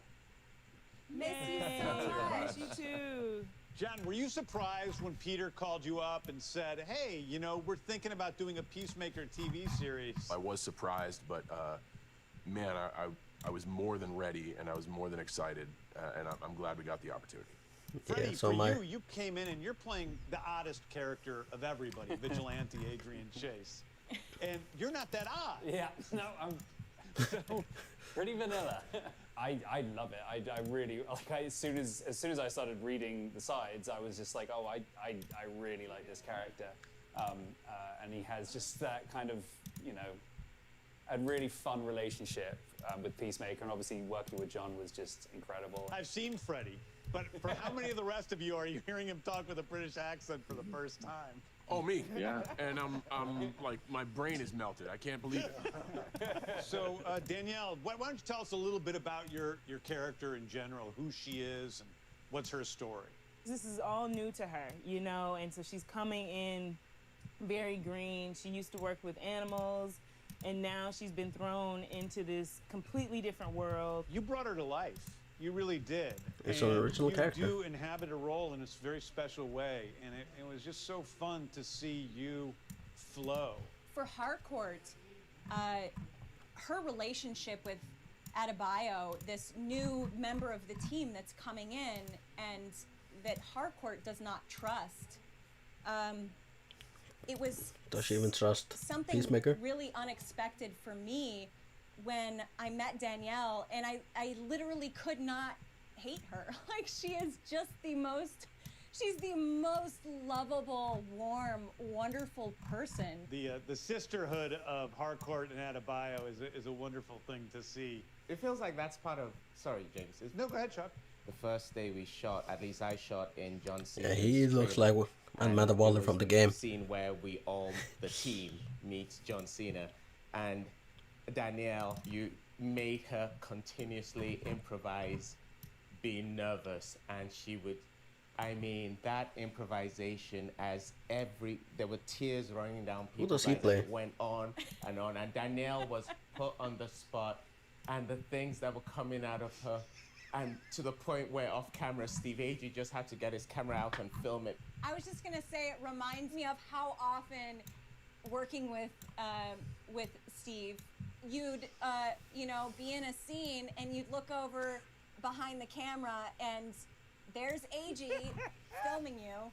This is like my first day with the cast, like all the cast too, and Steve Agee is recording, everybody's laughing. John Cena's holding character, so he's making me nervous. Everything, it was crazy, but it was one of the things I will never, ever, ever forget. It's okay if you do forget it because I have it all on video. I freaking love everything about your 6'7" self, however tall you are. It's about right. Freddie was such a warm spirit to come into the space as well. Like, you know, even though he was new, he jumped right in fearlessly and worked with us. And Jakuti is the real deal from day one. You're just like, oh my gosh. He elevated all of us to bring our best. So it's been really great getting to work with everybody, and you just really made a girl's dream come true to get to tell this story with you all. And this is not a world that a person like me normally gets to be a part of at all. To have the action portion and also the depth of a person, I am so thankful for you. I love you. Man, she speaks a lot. Although, you know, I'm surprised you did give Chuck so many, compliments, because you would often come over to me and say, you know, that I was supposed to tell Chuck to watch you to see how it's done. Oh yeah, everybody had to get on my level. James, I remember you said to me on set one day that only Eagly competed with Chuck in terms of being a really great actor. You said that was the only one. I think we have not brought up Eagly, who of course steals the show. He's Peacemaker's pet eagle, and he's Peacemaker's best friend. Oh. As a dowel with some green tape on it, Eagly stole the show. Yeah, that's true. I also got to say that this is probably the third or fourth thing I've worked with James on, and I've never seen him more giddy working on something in my entire life. I mean, there was one night we were shooting. Maybe Guardians of the Galaxy. The whole time, it was like 3 in the morning, and James is just running around laughing like a maniac, and he kept saying, I can't believe they're letting me shoot this. Yeah, that's the happiest night of my life. I'm like, that was Warner Brothers' funeral that they let me do that. We'll see. I have one. I mean, this is Just I ended believe his the only relationship show with Warner Brothers. that has John Cena dancing for 4 minutes in his tidy whities to the choir boys. He's again in his I don't tidy believe whities? There's ever been a show that offers that up. The memorable tidy whities. Okay, so we're going to be taking some questions from the fans. These came from Instagram and Twitter. So at Remy.C.L asked, was there any characters you wanted to put in Peacemaker but couldn't? I guess that's a question to me. The answer is no. I got to put in every character I wanted to. For John Cena, at Popsignite asks, what was the most difficult part of becoming Peacemaker? I think it was just getting comfortable being a super asshole. I'm normally just a normal asshole, and I think just being a high-octane asshole was probably the most difficult part. Was that really difficult? Because it seemed to come to you pretty easily. Oh my god. Okay, here's a big question. I guess we can throw this to Matt and Peter. What can we expect for the show? Asks at MagicCM1210. Well, I mean, I think what we can expect is a truly original superhero show. James wrote all 8 episodes. He directed 5 of the 8, and it's just got that unique tone that James brings to all the content that he creates. So I think it's something pretty special. Yeah, I would also just add to that with the action and the spectacle and the emotion and the comedy is also like this workplace comedy at the center of it, about all of these characters that kind of come together. It's like The Office as a superhero show. With more people getting shot in the face than in the office. Occasionally, yeah. So, at Smrooty Animal asks, is Peacemaker going to go through a journey of changing from a jerk to a lovable hero in the I doubt series, it. or He's will going he to be a joke remain forever. that crazy, not to be trusted liberator? That's kind of a spoiler. I was gonna say questions that can't be answered. That's perfect. It's right up my alley. We just can't give anything away. You'll have to watch and see on HBO Max. What about the rest of you? What did you feel about, seeing Peacemaker's journey in this show?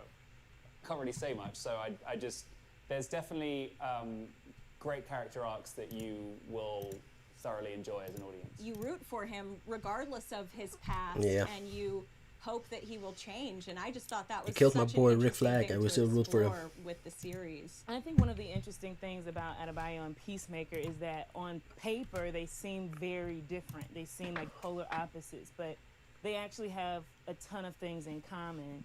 And one of the things that they're both dealing with is loyalty versus morality, and not disappointing people that mean the most to them, and finding the beauty in each other even though their worlds are completely different. Is there loyalty in this game? That was a lot of fun to play with, and definitely added to the layers of our 2 characters. That's extremely well said.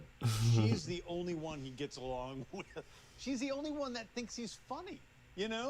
She laughs at him. She blows off the stuff that he says that's stupid. Who's this guy? Realize he's an ignorant asshole, and that to Oh my me God. is really Is there no mouse? special because it is so God much damn of it. what the show is about. Yeah. It was amazing, and I'm just grateful to be a part of this crew, because no one came in with an ego. Nobody came in with a chip on their shoulder, but everyone comes in with a history, with something to offer, with a set of skills, and it's a bold step. You're James, you're taking a step into trying to grow the genre, and we're going to do it with 8 episodes, and hopefully we have more, but everyone has Hopefully their there's going to be a moment, season and 2. that certainly comes It's probably with the right. mini-series Really of quickly, kind of. there was a sense of, we're gonna have fun doing this, so that really helped. And that came top down. The shit rolls downhill. It's been such a great experience and such a fun, massive experiment that I just can't wait to share it with the fans, DC fans and just fans in general. Yeah, I want to say thank you, everybody, for giving us all so much time. I really appreciate it. I hope everybody's well, and I hope to see everybody soon. Good to see Bye, guys. everyone. Miss you. Bye-bye. I miss you all. Give man, peace a thank you guys chance. so much for all your questions. I'm stoked to see that you guys are so excited about the series. Almost Questions? as excited as I am. I swear there were know only I 2 had a great questions. time. I hope you guys did. But before we let you go, I have a little surprise for you. It's an exclusive, Peacemaker never trailer. before seen first look at a Peacemaker teaser. Oh, never mind. Oh, here it is. Let's go. Jamil, you cool? Oh, straight out of the hospital? Truth is, I'm supposed to be in prison. So this is For what? sequel. Superhero stuff. What superhero are you? Peacemaker. Get out of here! There's no superhero called Peacemaker. Dude, I'm famous.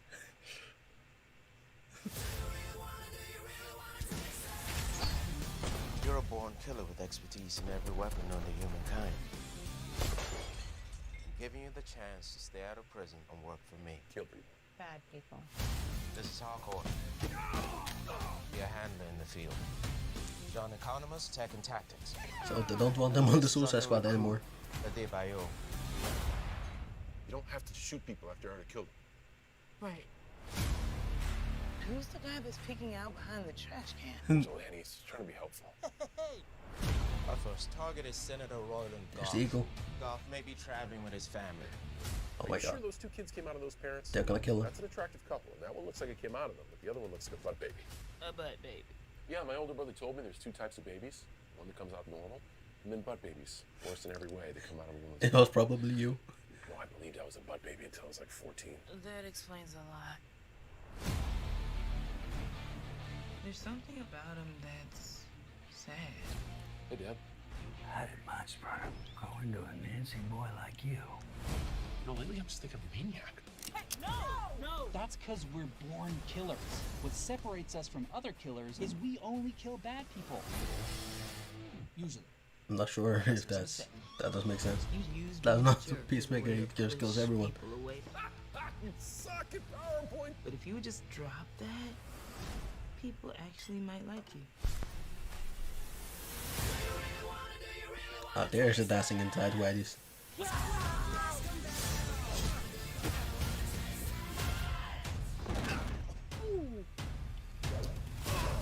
Ooh.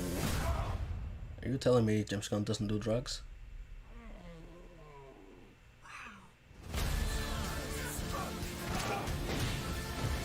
Who's that woman?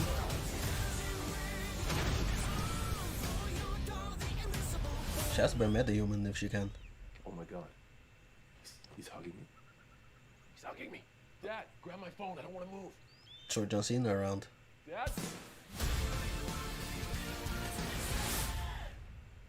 January 13th. Welcome, Supergirl, DC League of Superpets, and a first look at the Flash movie. What Supergirl? The TV show? Isn't that being rounded off? It's done? I believe it has seen its last legs.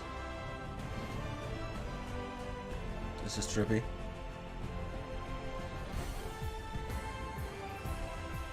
Yes, I'm super excited for an up-close and personal look at the Superman family of characters and shows.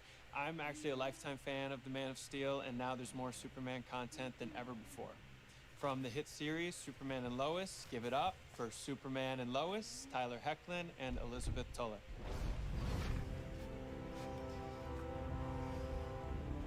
Tyler Hoechlin. Thanks, Grant.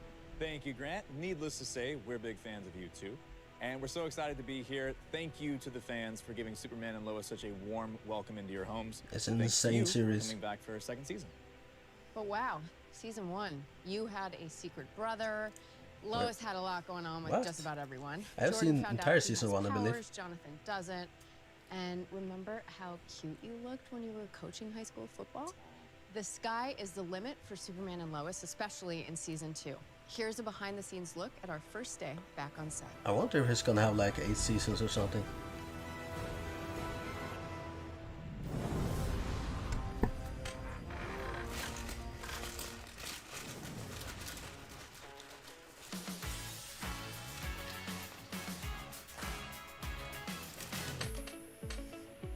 Why, hello, DC fandom. Welcome to the Kent home. Well, if you'd like to come in, just wipe off your shoes first. It's dusty out there. Hey everyone, so we're just gonna take you on a brief tour of the house. This is a staircase that is, I wanna say it's a fake staircase, but it's not. It just doesn't go to anything. It's the great beyond up there. The great beyond, that is right. So this is our hallway. As you can see, got some family photos and some other stuff, and we shoot, I would say the majority of our scenes are in the kitchen. A non-working fridge with, actually, look at that, nothing in it. Tyler has a drawer in this kitchen that he hides his stuff in. I also have a drawer in this kitchen that I hide my stuff in. And I have a candy stash.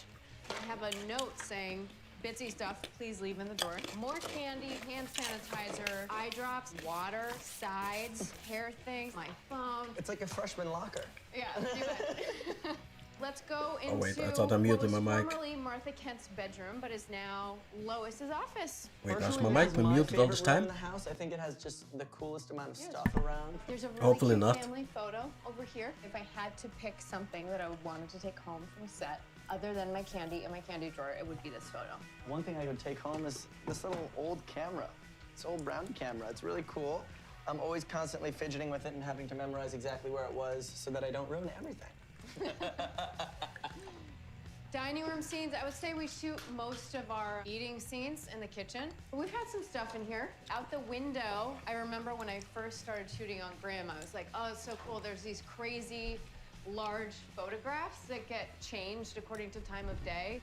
The exterior of the farmhouse is totally separate, and we shoot all the exterior scenes there. Anything interior is on our stages. Interesting. We also shoot a lot in the living room. This was one of my favorite scenes, which was the big paint fight. So it's a fake house. Yes. Yeah, Yes. that was really fun. There's no upstairs. So sometimes during lunch, I come here and I play piano to unwind, and a lot of the crew kind of joins in and whatnot, and people start singing along. So He's a lot of talented? people have fun in this little room when we're not exactly working as well. What? You're not working? Excuse me? You know, it's fun. My talented son, everyone. The boys' bedrooms are on another stage, so. Oh, so that's because how it again, is. The upstairs is to the great beyond. And then So there's how a does porch this work? that wraps around, but we typically shoot the porch scenes outside on the exterior farmhouse set. Thank you, everyone, for joining us on this tour of the Kent house. We hope you join us for the rest of season 2 and the beyond. And thanks for watching.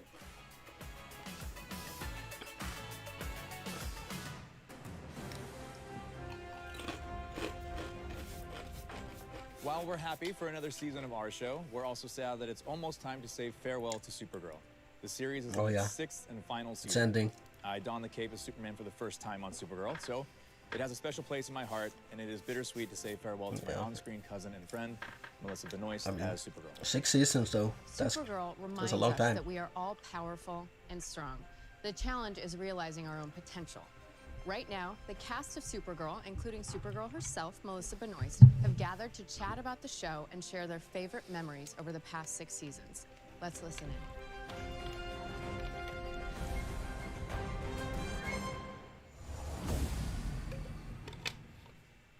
Hi everybody, it's Melissa Benoist and I'm here on the set of Supergirl with some of Catco? my amazing co-stars on the show. It's always bittersweet when a long run the series comes to an end. Like I remember when Arrow ended. We're gonna take a fond look back at the last 6 years of the show. Please join us. Worst thing in my life.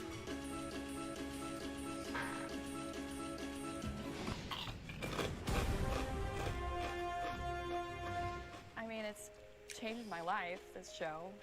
It's been a joy and seeing the way that this canon and the mythology affects people and young girls and the people that look up to our characters.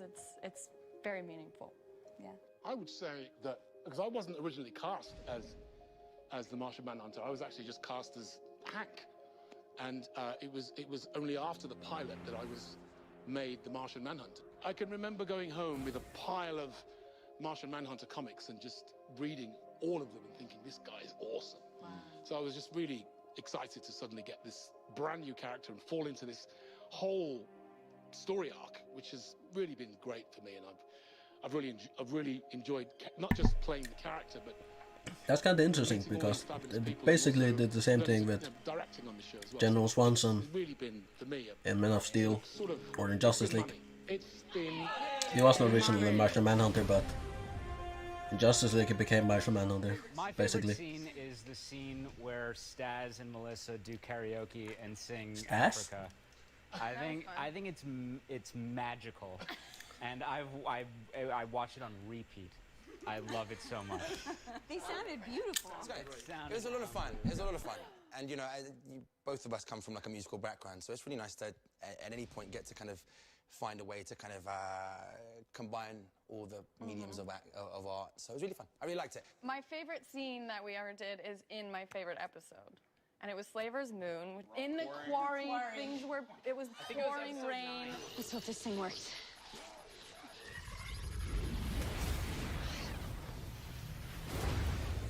It was Kevin Smith's first episode, and he ordered like a bacon truck. Bacon truck, so all of us were just eating like Bacon-wrapped bacon. bacon-wrapped bacon bread with like cheese and bacon goodness. And it was pouring rain. Pouring rain. We were playing games in a random school bus, and then That episode was sort of Star Warsy. it was so Star Warsy, and it was like a buddy adventure. I mean, I haven't really seen anything of Supergirl, People that were there, the aliens. What but were they we're called? the streamer there. Is a big business on Maldoria. Maldoria. Of course you remember. In season 2, I had to eat 10 pancakes at once. Thank you. Hey, you want syrup? And it's not funny. My jaw sort of dislocated a little bit. No, that was probably. Is she there? That is a stunt. If you get injured, it's a stunt. Eating, yes. Yeah, it was a Stunt it was eating. a big stack of pancakes, and I was like, oh, this is gonna be so funny, and then my jaw went like. Ugh. Imagine dislocating your shoulder, no, your jaw. They made like 2 pizzas, and I was like eating 3 per take. Yeah, I had a pizza scene this season, and I was like, maybe I'll eat the whole pizza, and someone was like, Chris already did that. Is there actually pizza inside those? We do have a fantastic stunt team. I think we should give it up for Simon McBurney, and just the whole team have just been really, really fantastic. The craziest day I've had stunt-wise was on the green screen and the wires, and me in the harness hanging. And I was with Tyler Heckman playing Superman, and he was like, I'm good. And I called it, and I was like, I'm done, and I walked off set like this. I couldn't walk. Hard work, hard. ladies and gentlemen. Yeah. It is fun when you're being carried by Supergirl. That was carried I've been carried by Supergirl. Wait, what? Twice. It's quite comfortable. Twice. It's hilarious. I'm like, come on, guys. No way she can carry him. I think for me, one of the funniest things that we did was cloth magic. Has Cloth that magic made it into the world yet? It has. Yeah, no, it has. Can I get context? I don't even know what cloth magic is. Yeah. Cloth Magic is a spin-off show that never quite happened. Basically, we would just put either of their capes up, and then pull them down, and something would happen behind them. Oh. Matt Barham, who plays Mitch on the show, who is hilarious. He's so funny. Hold on to your jeggings, sister. You've got company. He had this one line where he makes an entrance and is just like, basically ... Oh, sorry, what's Lex Luthor doing here? But every single take, he would be like, I just tried a milkshake for the first time. It's only been 1.5 hours. Sorry, I got a parking ticket on this. It was just like, and I would like It's gonna be like 4 looking hours. at Lex with like my eyes watering, and then I would turn around and just break. What I think is the funniest moments are anytime David forgets his line on set. It's the best. He's directing an episode, and he's also in the scene, but forgets that he has the first line of the scene. So if you know David, the way he directs is there's a lot of energy, so he'll be like, all right, that's it, keep that energy, all right, and action. Line. I believe Dreamer sitting there to the left. I get a lot of letters from girls saying that To the right of her. they, until they saw Lena Luthor on TV, they didn't think it was okay for girls to be studying science. And there's a lot of girls who are like, and I'm now in my 4th year in engineering, and I have That's you weird. to thank for that and the show to thank for that. And it's such a small thing, it seems like. But that's the beginning of a whole new life for them that they didn't think was possible because of watching the show. Interesting. There was a little girl who is actually a daughter of one of our crew members who, when she met me, she went, I have a question. Is your belt attached to your skirt or your shirt? No, it's Liston's daughter. I can't say her Oz yet. Which one was it attached to? It's not. That's just attached to anything. It wasn't attached to anything. Oh, Dreamer's right there, next to the green guy. Floating bell. How did it stay on? What? She kind of sexy. I wore so many belts on this show that were like top sticked to pants that had no belt loops. So just taped Yes. to the waist. They love a taped belt. Movie magic, guys. We had a great moment we did a Comic-Con in Chicago, and we had the line for people to come through and get autographs and whatnot. And there was a family. This woman What? came You don't through enjoy giving with autographs? her 2 daughters, and one was, you know, her biological daughter, and then the other was adopted. Yeah. And it was such a wonderful moment because they looked at the both of us just saying, you embody exactly like what we have in our house, and we don't ever get to see that. And to see like a healthy right into my family heart. dynamic like that, especially, you know, and the young girl said like me being adopted, coming to the family, feeling like I belonged. It meant so much. That I remember was really, really special. I feel like we have to talk about when you meet small children who think that you're really a superhero and think that all of your powers and everything you do is real. And then getting to navigate the conversation, they're like, I just talked to a little girl on set a little while ago, and she was like, make a shield. Do it. And I was like, I can't. And she's like, why? I'm tired because I'm Dreamer. It gets sticky for me because then they'll watch me jump and then just fall back to the ground. Anticlimactic. Like I have to jump. I got to work with very special people, and I think I'll miss you guys the most. I think, like you said, the collaboration is really great, and it's, yeah, I think the friendships is what you miss. Even if it's hard sometimes here, like there's gonna be moments like 2 months from now, 3 months from now, you go. I swear to God, it doesn't look like the first James Olsen on season 1. I can tell you straight up, like having been gone a year, you miss each other. Yeah.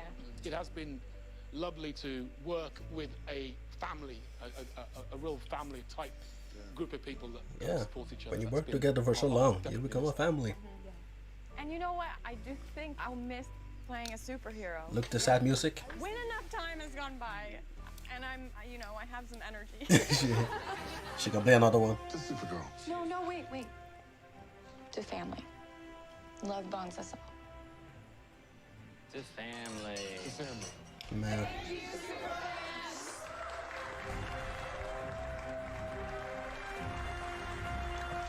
My heart is popping right now. I'm actually getting chills.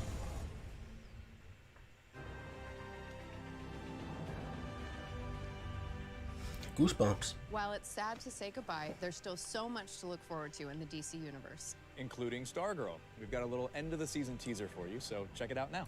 Oh, so that's what it was. No, wait, spoilers. I can't watch this. Well, you can hear this. I don't. To the shadows. With you. No spoilers for me.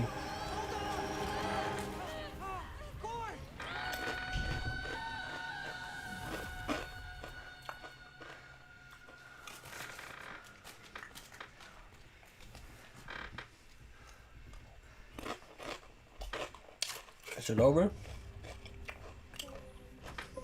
Damn it.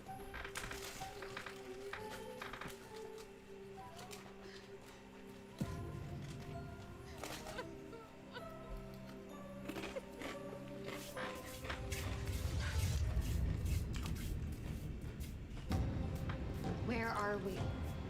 I really should be catching up. Everything is black and white. Season 1 was amazing. You are my greatest experiment. Stay away from her!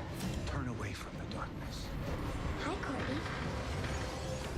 We can't escape. If hurt everyone you love. Shuba. That I've tortured your dooba. friends and your family. Shuba. Do you want to play a game? Dooba. You wrote the book of love. Darling, darling, tell me. Oh yes, I want to do. This book of love. After midnight? To know that hour is true. Just trying to entertain you while this is happening.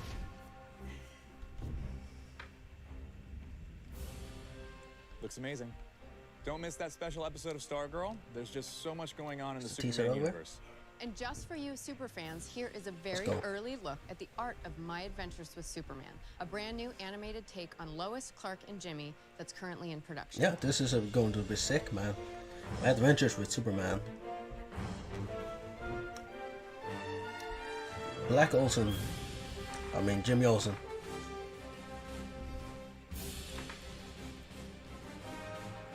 Just give me Pokemon vibes.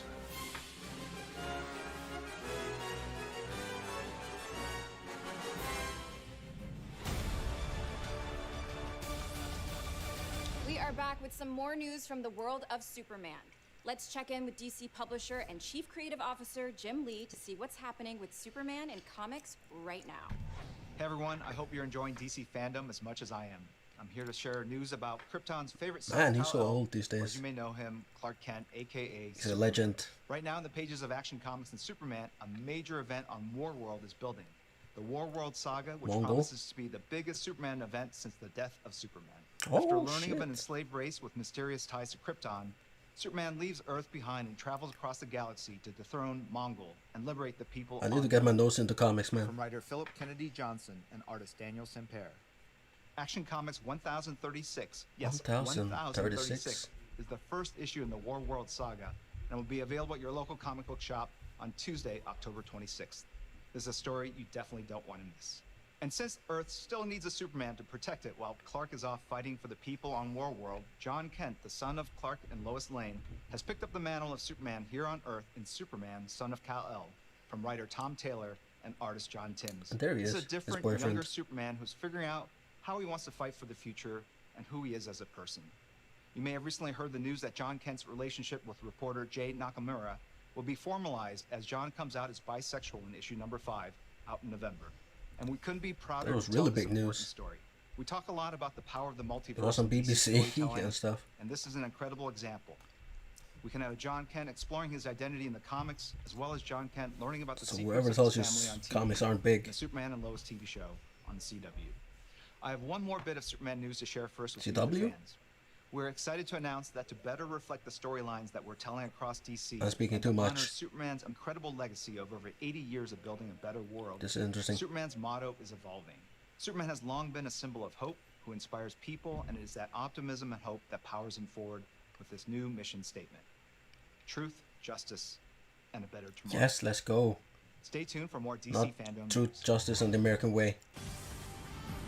Finally. I like that. It's fighting for a better tomorrow.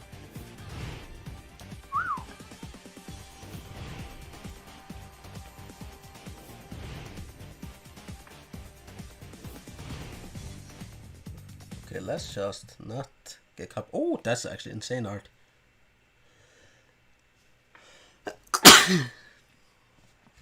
Let's not get copyrighted here.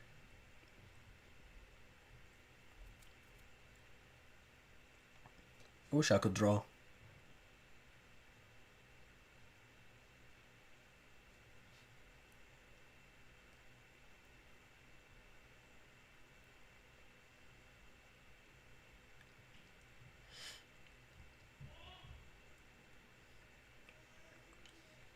So to come, The Flash, Blue Beetle, Injustice. Wait, nah, that must be nah, that doesn't make sense. Injustice movie.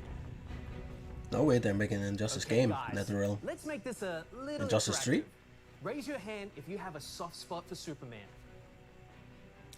I like Batman better Well, though. no matter how deep my admiration goes for the Man of Steel, I know someone who's even more of a Superman superfan. I'm talking about superstar, NFL great, Cam Newton. And get Ooh. this, Cam found a way to incorporate his love of Superman with his passion for fashion. Here's the man Oh. himself with a I special thought they was gonna put them on them boots, on his boots or something.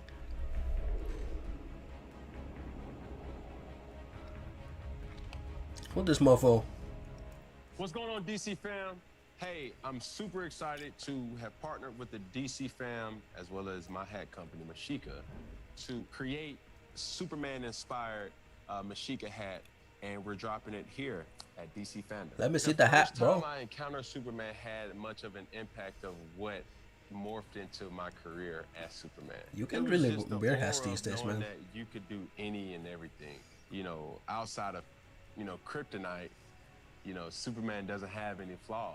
He was just Perfect. who he was, and I think for me, Human as or a not person, human. that's what I would want The people perfect man. to know. and to feel like, you know, he has good energy, he has, you know, great qualities about him.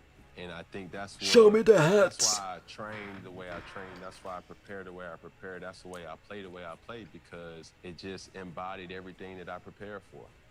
Fashion means to me expressing yourself without having the ability to speak up for yourself at times. Like the integration. To incorporate that with Black characters. Superman is Black something that presenters. words can't even explain, because in essence, we all have some type of superpowers, and we are a superhero in our own right. It's going to be cool to see how we show the different sides of Superman in many different ways. Show me the hat.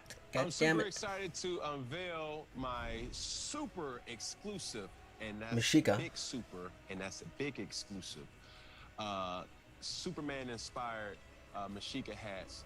Take it away. I might actually want to check it out. Thanks, Cam. And I admit, I'm a little jealous. I mean, who wouldn't want a customized Superman hat? Honestly, I'll be happy with some Superman underoos at this point. Remember Probably those? wear some of those. Google it. Now, up next, we have a movie I that had stars Spider-Man one of the underoos. greatest duos of all time, Dwayne Johnson Oh. and Kevin Hart. And Oh. of course, they are voicing the animated characters Yeah, that DC will soon Superpets. top the list of all-time DC faves. Let's meet Crypto the Superdog, Ace the Bat-Hound, and just a few of the DC League of Superpets. DC League of Superpets is called.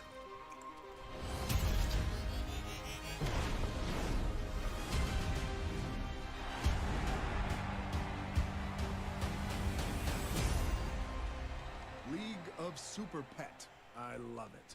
Perfect. Hey! Pet. Plural. You ever heard of a league with one dude in it? I haven't. Well, they say I'm in a league of my own. Oh, you're in the league of your own, all right. Mm-hmm. Ain't nobody as messed up as you. Oh, that's Kevin Hart. Dwayne Johnson as Crypto.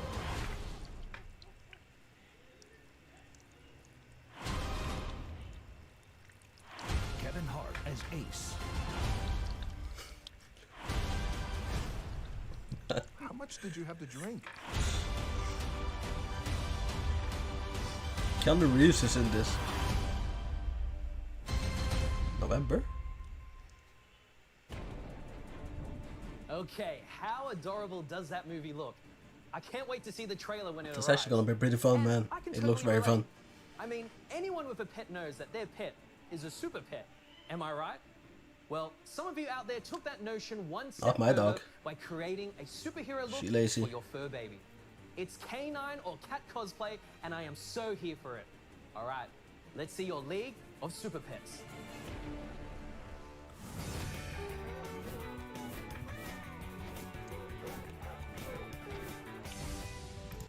Again, let's not be copyrighted. Striked, better yet. I can't handle another strike.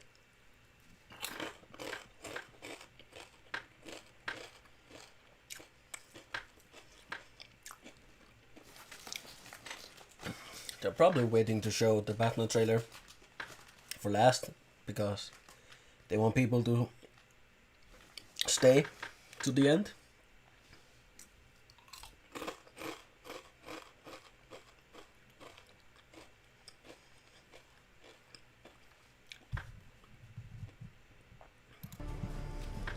That was so much fun. And with Halloween just around the corner, hopefully you guys got some pretty good costume ideas for you and your furry family members. So stay with us.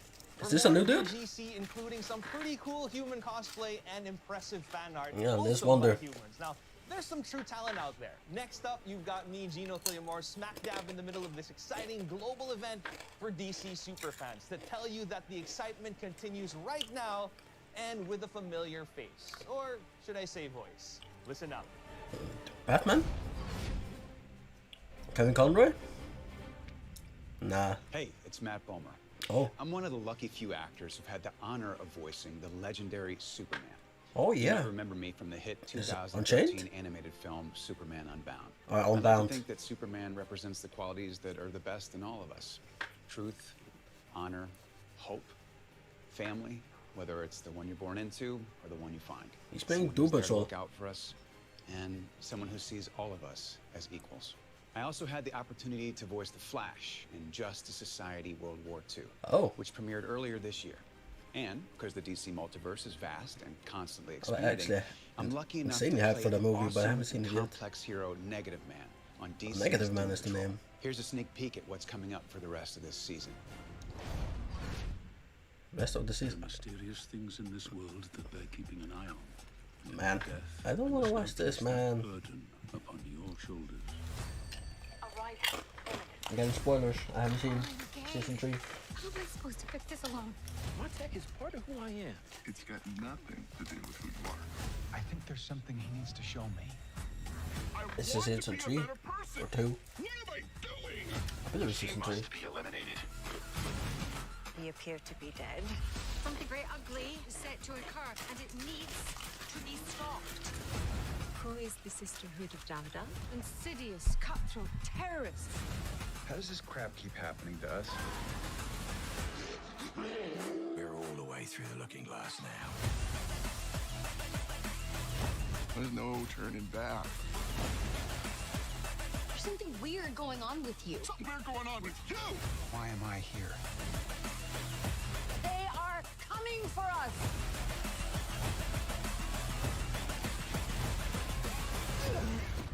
When one expels a parasite, there is really only one reasonable response. Give it a name? Oh, Jesus Christ. Yo, DC fans! Hello! I'm April Bowlby. My name is Michelle Gomez. It's your boy, Javon Wade. Alright, man, we back. I am thrilled to be a part of the DC universe. Things are gonna get very. She's sexy, man. New 4th season. What's her name? Jane Guerrero? Fourth season. Yes. Is that her name? Grace Guerrero. Celebrate with us by watching. Her name is Crazy Jane, so her name is definitely not Jane. Well, this is Guerrero. About to heat up. Who? Yeah. Yeah, it was season 3.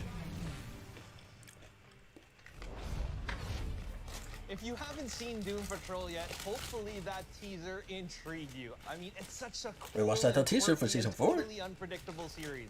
I It absolutely is love unpredictable. And I'm Most super unpredictable excited to series in see the how world. This season wraps up. Now, speaking of wrapping up, we've got the season of gift giving just around the corner. Now, have you started your shopping yet? Justice already came out. Or maybe, you want to get something for The yourself, movie. a new t-shirt or a hat or both. Just complete the look. Don't forget to check out shop.dccomics.com for all kinds of merchandise and collectibles. In fact, I do believe we're having a flash sale right now. Yeah. Check it out.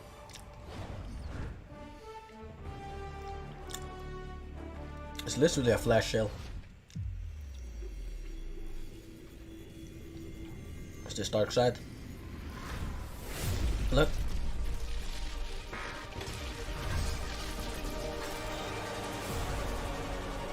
This is it, the big one. Greetings, DC Fandom and Domers. Ezra Miller here, live from the set of The Flash. It looks like this. We're very excited to show you the movie, and we can't yet because we're still making it. We wanted to show you a teaser, but we can't because we don't have enough material to make a teaser yet. We can't make a trailer. But we do have this small sneak peek that my maestro Andy and I have put together that we really hope you'll enjoy. And I will see you in theaters later next year, or more importantly, you will see me. Egomaniac. Let's go, boys. Tell me something. You can go anywhere you want, right? Any timeline, any universe. Multiverse, baby. That's her parents' home, probably. Oh, this is so different. Fight to save this one. That's her mom. His mom. You changed the future. Batman? And you changed the past.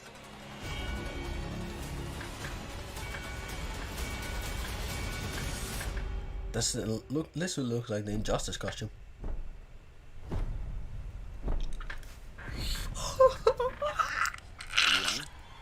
Wait, who's that?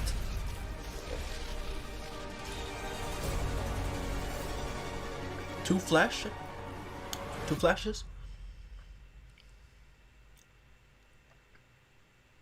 Batmobile.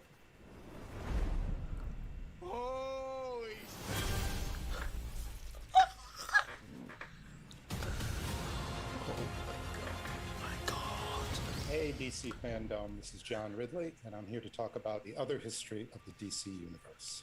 What is the other history of the DC Universe? For me, honestly, it's a couple of things. Part of it, as the title indicates, it really is about otherization. It's about people who have been traditionally on the margins of real life and storytelling, but have been there through history, the history of the DC Universe. Black Lightning. Have, in many ways, been part of the fabric of the DC Universe, but their stories haven't always fully been told. Was that insane or what? Also been told by individuals who have a lived experience that mirrors those individuals. You know, when I was growing up, like a lot of folks who read, part of being a fan is really filling in the spaces between the pages or between the issues. And what would have Diana, what would Bruce, what would Clark, what would they have done, you know, in the quiet spaces? What would they have done between fighting crime? What would they have done between saving the universe? And there's just this natural thing, I think, for fans to want to continue that thought, to want to continue that storytelling. And I think certainly for an individual like myself, when I was it's great to be a comic book fan, man. It's pretty rare to see people of color at the center of stories, to see them fully rendered, to see things, again, that felt like they had a lived experience. So a lot of the other history of the DC Universe is really my history of the DC Universe, and things that I thought, and things that I felt, and things that sometimes I literally imagined about stories, but became part of the universe that I knew and that I carried with me for years. To me, they're some of the most interesting characters. All of those characters, Black Lightning, Mal and Karen, who were the Guardian or Herald, and Bumblebee, Tatsu Yamashiro. Oh, she is awesome. Katana, Renee, The Question, and Anissa Pierce, who is Jefferson's daughter. It was important for a couple of reasons. I think that they are amazing defining DC characters. When you look back on the history of DC, almost every one of those characters has really transformed the landscape, transformed the narrative, and have been iconic. Mal and Karen, their journey is just two young people, a young couple of color who are in love and committed. I mean, when that came out in the late 1970s, early 1980s, even without trying, the message that was sent with those two characters, young, committed couple of color, was powerful. Renee, her journey from being a beat cop back in Batman the Animated Series to now being the commissioner in Gotham City is an extraordinary journey. What? Where's Gordon? Jefferson Pierce, the first black character in the DC Universe to have his own series that he fronted.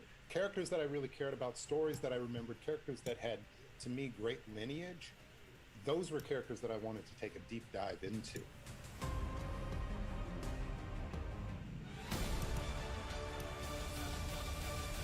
And now for some news on the Sandman. We are thrilled to reveal the first look of the incredible Gwendolyn Christie as Lucifer. Based on the comic book series created for DC by Neil Gaiman, the Sandman follows the people and places affected by Morpheus, the Dream King, as he mends the cosmic and human mistakes he's made during his vast existence. Look out for the series coming soon to Netflix. Coming up, a surprise cast reunion, Gotham Knights, and Batwoman.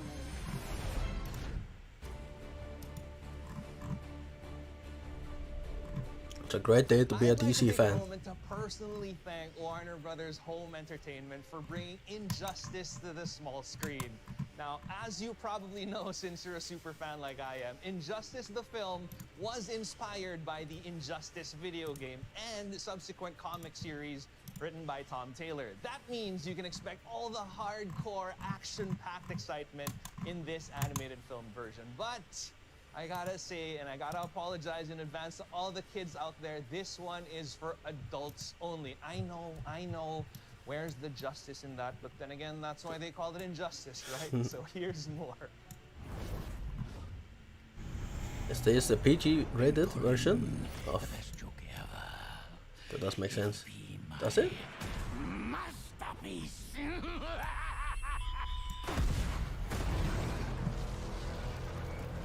11 million dead. We already seen the movie. I've not seen the movie, it's been released. I haven't seen it. DC's most powerful heroes and villains learn that the weight of the world can either inspire one to rise victorious or be crushed asunder. You'll throw away everything the Justice League stands for. Everything you stand for. Superman can make a perfect world. Oh, so now he's God. This tragedy of gods and humans, locked in battle over ideological and philosophical differences, transcends artistic media as the amazing franchise of Injustice. Wait. Injustice comic book? Has gone from video game to comic book series to a new like year 4, 5, 6, 7. All hostilities will stop, or I will stop them. The laws of Superman will not be the laws of Atlantis. If we continue on this path, we go from policing to occupying to jailing, then becoming tyrants. Or justice is finally done. Injustice Gods Among Us, and Injustice 2, allowed for players to choose their champion and test their mettle against DC's greatest pantheon of heroes and villains. Yeah, what's I know happening? you won't step aside, but you are not going to stop us. You saw how prepared Father was. He has plans for all of us. You need allies. This visceral and exciting fighting game was the impetus for the Injustice saga to continue in a jaw-dropping comic book series, expanding the electrifying and at times terrifying battle between Superman's regime and Batman's insurgency. Any hero that doesn't pledge loyalty to the Justice League will be considered a fugitive. Now this universe can be experienced as a full-length animated feature film, as Injustice will bring to life the thrills, intrigue, and drama fans should expect from this Hallmark adventure. How many people, husbands, wives, and children will you kill for peace? Can we forgive Earth's greatest adopted son for his crimes against humanity? Nope. This is Injustice. A world where tragedy, loss, and the fight for the greater good will change everything.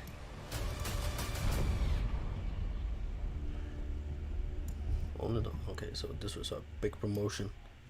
All right, we're going to take a deep dive into the world of Injustice. Joining me is NetherRealm Studios' Ed Boon, co-creator of the best-selling Wait, what? Injustice, Why are they talking about Gods this? Among Us, and Injustice 2 video games, and creative consultant on the Injustice Wait. animated movie. Never seen And this dude you'll before. recognize him from This Is Us and Smallville, the voice of Superman in Injustice, Justin Hartley. Guys, let's jump right in. Let's This do it. is so exciting that Injustice has now become an animated film. I got to ask you, Edwin, we were creating this franchise. I mean, the comic book, the animated film, it started with a video game, which is so cool. But was that ever the original always started with a design? video game? No, as a matter of fact, it's always been backwards. The video game industry has done so many games based on movies or comic books or TV shows. And it's so cool to see it just done the opposite did way. not The know video that. game starts it, and it just spawns off comics, animated things. How this did is I one not of the know that? funnest parts about making a game is seeing it kind of grow into something even bigger.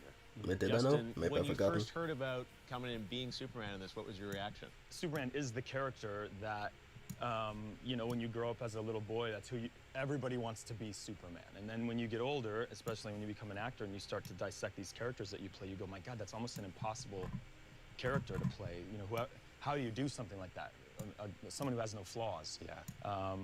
And what's interesting about that, which was what drew me to this character, because we find him in a place where he is flawed. That's what I love about Injustice, Ed, is that you put your own spin on Yeah. DC and these legendary characters. I got to ask, when you were first kind of conceiving of this property, I mean, what was the genesis of the idea?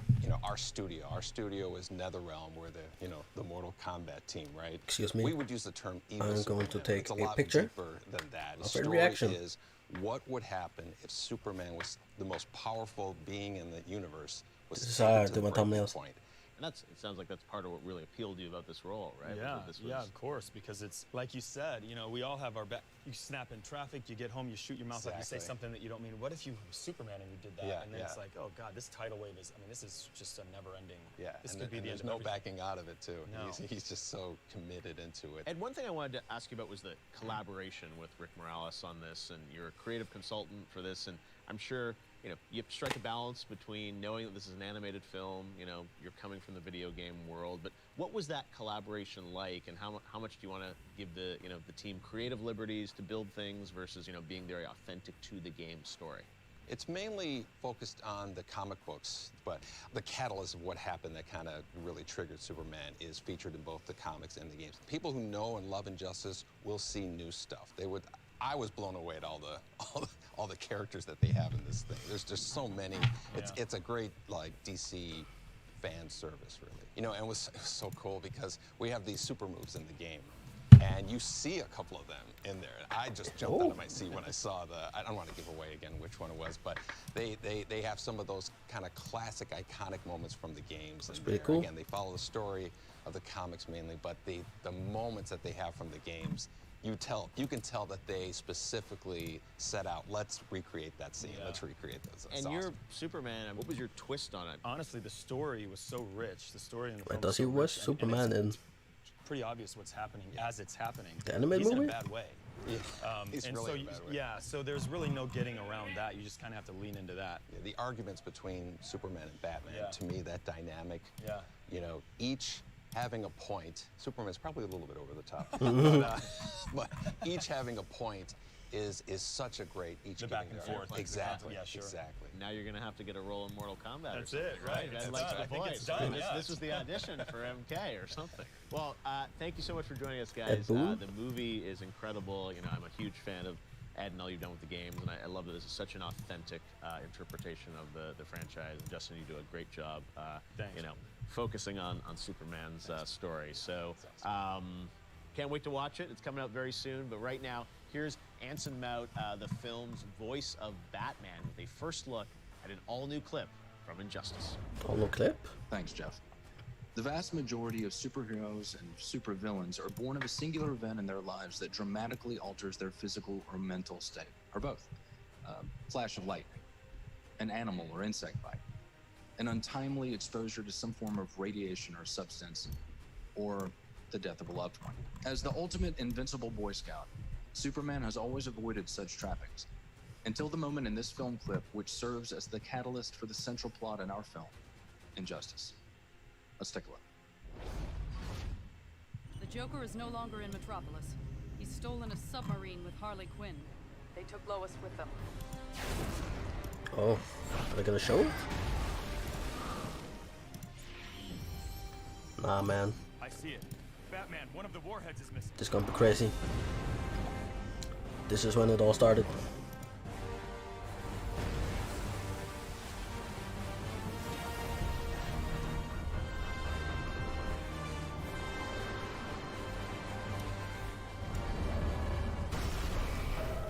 This is when Superman lost the plot. My man Joker forced him to kill his own wife.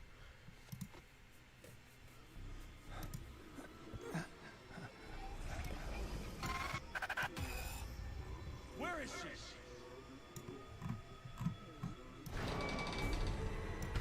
she? Doomsday. Oh yeah. Doomsday.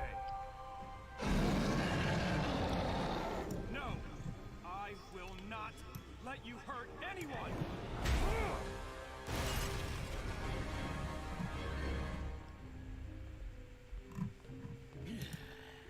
Time to go, Harley. Good guys are coming and they tend to get punchy. Not sure how I feel about his voice.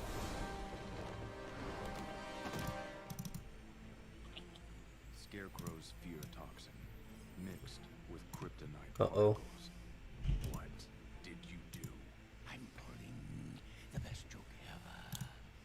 It'll be my masterpiece.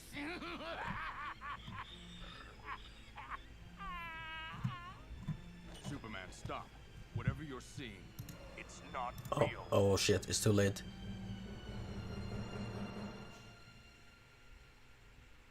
Yeah, she's already dead, man.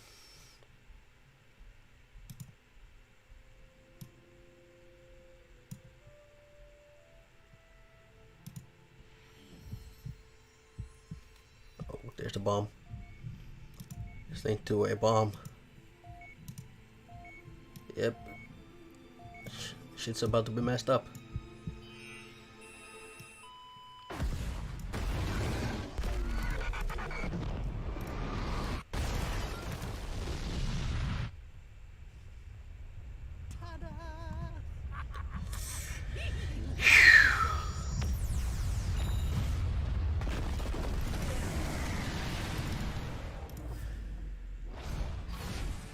Oh man. Injustice looks Imagine. absolutely intense.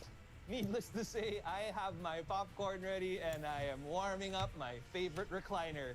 Now to another character, one who may be blue in color, but he'll surely brighten up your screen. Let's learn more about the Blue Beetle in our DC Spotlight. It's gonna be serious? Hey, DC Fandom. My name is Angel Manuel Soto, the director of Blue Beetle, and I'm super excited to be here. And with me, I got a couple friends. Hi, I'm Garrett Dunet Alcocer. I am the screenwriter of Blue Beetle. Who's gonna be playing Ted Gord? I am Jaime Reyes. Oh. You might know him as Blue Beetle. I'm excited to be here for this panel, and we'll just get right into man, it. it's gonna happen. I'm humbled and excited to be able to bring Blue Beetle to life. It's gonna be fun. It's gonna be funny. It's gonna be crazy, but it also has feelings. It's all of those things. Like Latin American people are all of those things. And the movie reflects that. This contains all of what's great about Blue Beetle, in my opinion, in a way that's very exciting, and that's only gonna get better and better as these guys take it away. The Scarab is one of the most powerful piece of technology in the universe that has made its way across eons and eons and eons and landed in front of Jaime Reyes. The thing that I've loved the most about comic book series is that you see different versions of suits. Like you see oh man, are we gonna see a stairs? version, and you see the flying suit version, and this and that. And I'm just so excited with each superhero movie. You have to one up each other. So I know for a fact that any of the other superheroes out there who think they have the best superhero suit, I'm calling you out for a rap battle. You got the best suit over Oh. here. And I haven't even seen it. That's how confident I am. What I love about Blue Beetle, it's a deeply American character, right? And what I really like about Jaime is that he gets to be a reflection of somebody who's been around us forever, right? A Mexican-American kid who wants to be a part of this world, who wants to have a piece of this world, who wants to be able to thrive in this world. And like a lot of people like him, finds himself hitting the same obstacles that a lot of us face. Seeing the evolution of the Blue Beetle character, this film kind of like opens the door for a new, like the new generation of what Blue Beetle can become at the hands of Jaime. And like you said, Jaime Reyes. everything that makes us who we are. One of the things that Garrett did beautifully was capture How old the is this guy? Latino family in its core as how we see them, not as how somebody tells us or how somebody has seen it from a third-person perspective. And for once, we're able to see a hero that comes from a family from a similar economic background to the ones that we came up and stands for Man, the Flash and trailer. represents, Oh, sneak peek, bro. the majority of the people Oh who are my the ones God. that are coming from the bottom. That closeness of family is something that makes Jaime different than other characters that I had seen before. And that potential to me was beautiful. Peter Parker gets bit by a spider. And one of his first instincts is to hide it from his family. Well, you're from a Mexican family. Good luck hiding anything from anybody. I'm so excited to be able to not only be a Latino on Oh, screen, no. but have the opportunity to show kids like Oof, almost ended the stream right there. You can do it too. I'm ready. We're gonna shake things up. We're gonna bring you guys a story that you guys haven't seen before, and do it with a smile on your face. So we're ready. I'm very happy to work with this guy. I love this guy. Damn, the Blue Beetle movie is actually happening. That's all that matters. And thank you for welcoming us to the family. DC, It's gonna be great. Thank you so much. Actually dope, man. Smallville premiered exactly 20 years ago today. Wait, what's which is happening? just crazy. To mark the occasion, 20 let's years take ago? a look at some of the show's most memorable moments. I was 2 years old back then. On Smallville. What's happening, Jonathan? What are you doing, Clark? Lana. So what are you, man or Superman? Haven't figured it out yet. Your real parents weren't exactly from around here. What do you mean? You are the last. I remember the women of the series were sexy. Who are you? Lois. Lois Lane. With a capital S. What kind of a monster are you? You were right about me all along, Mr. Kent. I am the villain of the story. You okay? I've waited for this for so long. I just don't want it to go away. Not going anywhere. So sad that you become old. Long road together, Connell. One paved with difficult trials. Why are they showing her? She created a cult. Are behind you now. Trust me, Smallville. We can make this work. Wait, they got married?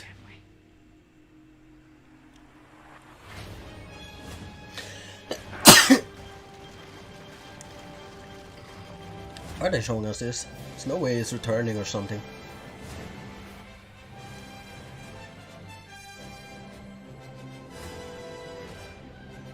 That would make sense. We only have Superman and Lois. Hold on. You didn't think that was it, did you? Please welcome Clark Kent, Tom Welling. How are you? Great, thank you for having me. And we've got Lex Luthor, Michael Rosenbaum joining us as well. Real treat, trying to figure out how to sit on this couch, look real comfortable. When you guys started the show, did you ever think that 20 years after the premiere, you would be here at a DC event talking about the show? Michael? You know what? Before I did Smallville, I wasn't really on any successful series. They were just sort of 1 season, 2 season. And then I saw the pilot of this. I called my mom and I said, I think I'm finally gonna get noticed in my life. For a lot of you guys on the show, this was like the first big moment. Did you have kind of those same feelings when you watched it or when you were... Yeah, I mean, I lacked a great deal of experience at the time. Well? No, I did. I mean, and at no point do they say, you're going to be here for 10 years. We just never knew. We were always just sort of grinding and trying to elevate everything we could do, and it was a team effort. We helped each other out a lot. I remember just being on set with Tom, and either it'd be him telling me or me telling him. He'd go, Yeah.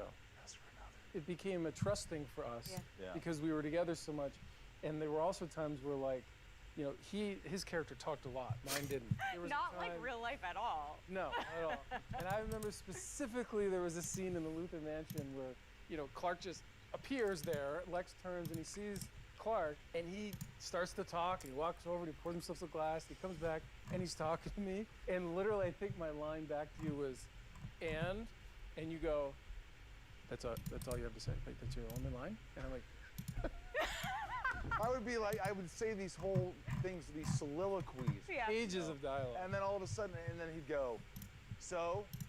And I'd go, that's all he has? He's got so? Was there a moment on set for you guys where you were watching him perform and you're like, holy crap, he's Lex Luthor, or yeah, that's Superman? I mean, you just embodied Clark. I mean, it was fitting that you hadn't done a ton of stuff. Yeah. It just was the perfect timing, the perfect storm.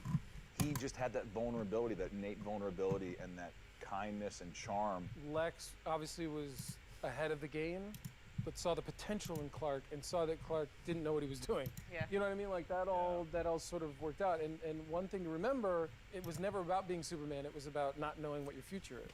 Yeah. And a big thing for Lex was, you know, making your future what you want it to be. Yeah. You know, so it was a good dynamic. But her question really was, were you in awe of me when you watched my performance? No, not that I recall. Over the years, there have been so many special guests on Smallville. Here are some who wanted to say hello.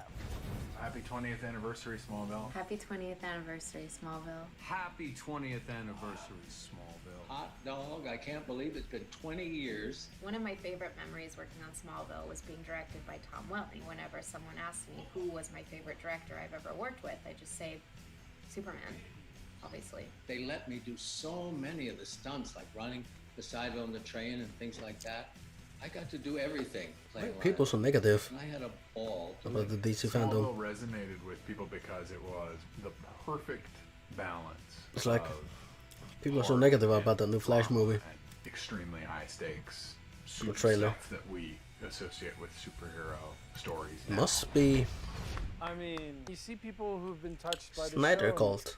it Nah, I'm helps just me kidding. I appreciate was not it. a fan, Of but course, our boy Glover. there's no negative about the Flash movie. I wish he was right here. I know. We love being around him. If you could change anything about the show, is there a moment that you would go back and be like, I mean, I always thought that we should have seen a Bruce Wayne. Like, can you imagine Clark barging in to your mansion and like you're talking to somebody and you're like, I'd like you to meet Mr. Wayne. And he'd just be like this cool thing. Nobody knows who anybody is. Awesome. That would have been great. By the way, you know, it's kind of cool to think that, you know, the rest of these series like Arrow and Flash and all these things, it was kind of like it started with Smallville. Well, I think you and I have discussed this, that it was, again, a perfect storm in that technology had literally just gotten to the point where the visual effects, the super speed and those visual, they just didn't do that before Smallville. And that's, you know. They couldn't. It did set a version of a standard. Smallville is still kind of contemporary, still kind of looks cool. I mean, we're in Kansas, there's pine trees everywhere, but you overlook that. I didn't even notice that. Now I'm gonna for sure. And by the way, what the hell is with Lex Luthor's security? He would walk in. He would just show up and I go, Clark.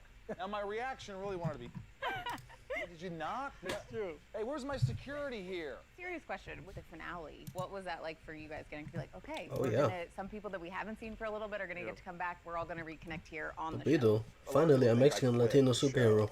And I didn't quit. My contract was for 6 years and I ended up Like being serious. 7 years. When the finale came, the series finale, I called the writers a week before, like a week and a half before, and said, I wanted to be with everybody at the end. Yeah. And so I showed up after not having seen Tom for like 3 years. And it was a bit emotional. Very emotional for him. Yes. And the first take, remember the first take, big crane Oh, shot? yeah. Clark comes in and the mansion's destroyed and there's this big crane shot, big swooping crane shot, and it comes in and goes past Clark. Lex comes in. Here's Michael. Camera comes in real close and he goes, what's my line? What's the line? What's the line again? I was like, welcome back. Welcome back. We are almost out of time, but before we go, Oh, now let's she hear moved her some head. Come messages on. from some more familiar faces. It's not every day that a series can celebrate like this, and I am honored to have been part of this iconic story. Happy 20 years. What? He's also a little Queen? 20th anniversary, Smallville. Happy 20th anniversary, Smallville. 20th?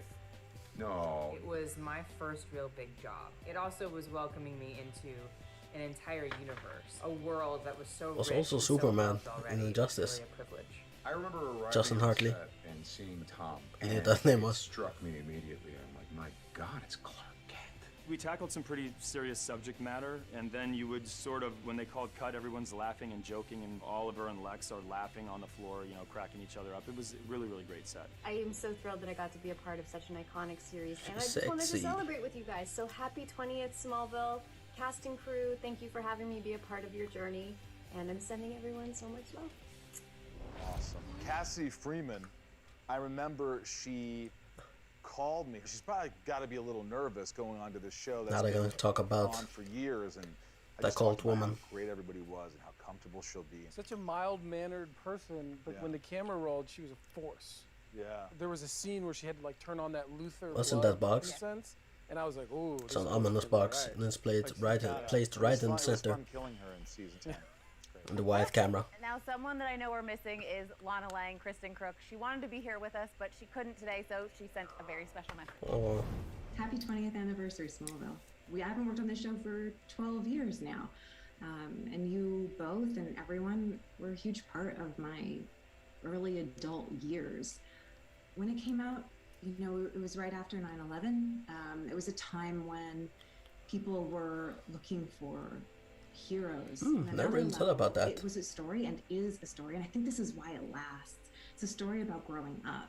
It's a story about how you feel alienated, how you feel other, and that is a universal experience for us. And Clark Kent was that, seeing him grapple with these things that would become his strengths, give all of us the aspirational hope that those things that are weird and we can't control and seem like they make us different from everyone Where's else are Lois Lane? actually the things that are special about us. And I think that will Something's resonate. gonna be in that box. Congratulations on the 20th anniversary of Smallville. That brings us to the end of our celebration. I want to thank you all for being here watching us and taking this trip with us down memory To lane. watch the And entire thank you guys so conversation, much go for to being here Warner and Bros. chatting. Entertainment YouTube See you channel. soon.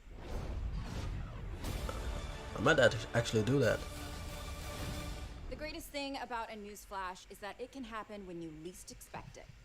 Like now. So what's happening? Continuing from May's Festival of Heroes anthology comic, DC's Monkey Prince will return in February 2022, and a new 12-issue comic book Monkey series Prince? from writer Jean Lun Yang and artist Bernard Chang.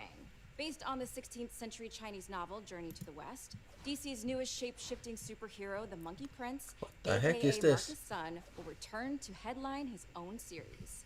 For fans that can't wait for February 2022, to read more about I can DC's wait for Monkey February Prince, a new 2022. short story just posted to It's my birthday. DCUniverse.com. In this new tale available now, you'll see the classic Journey to the West characters defending the heavenly realm against Darkseid and his parademons. What?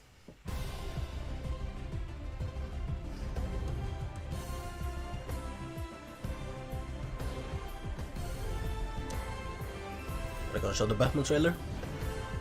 Shazam, Fear of the Gods. Catwoman, Hunted. Is this Gotham? Yes, sir. I knew it. Let's go, man. Things about to be lit. How's everyone doing out there? I am so glad to be back with you all at DC Fandom. What an amazing celebration of everything DC.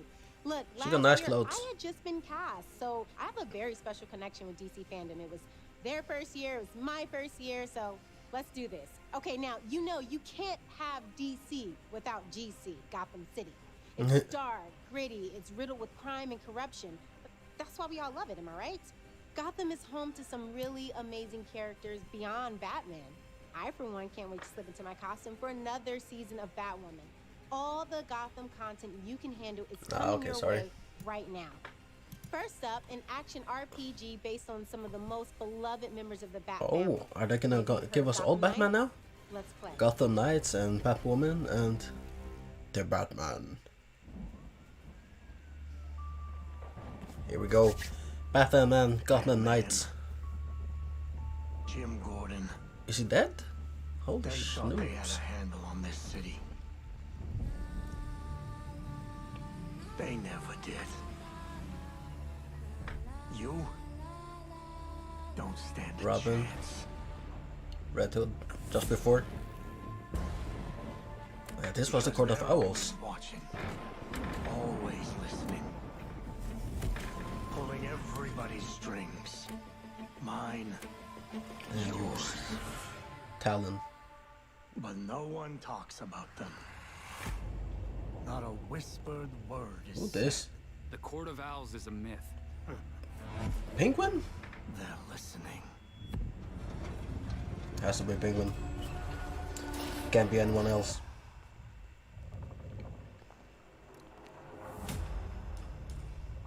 The Court of Owls. One of the greatest story arcs in comics.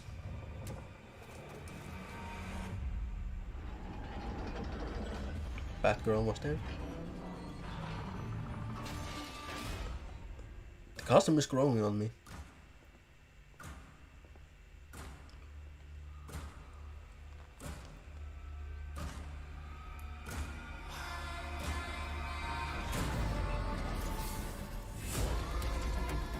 There he is, the Talon.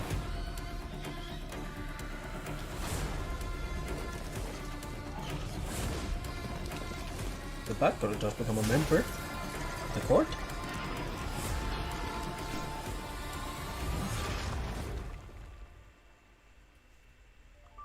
If you really want to go down this rabbit hole, you need to know there's no coming back from it.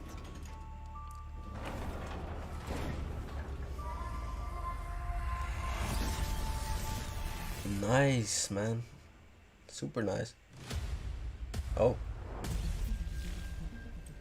Behind the scenes of the Court of Owls. One of the joys of writing comics is the hope that someone There will he take is. that story and make it something their own.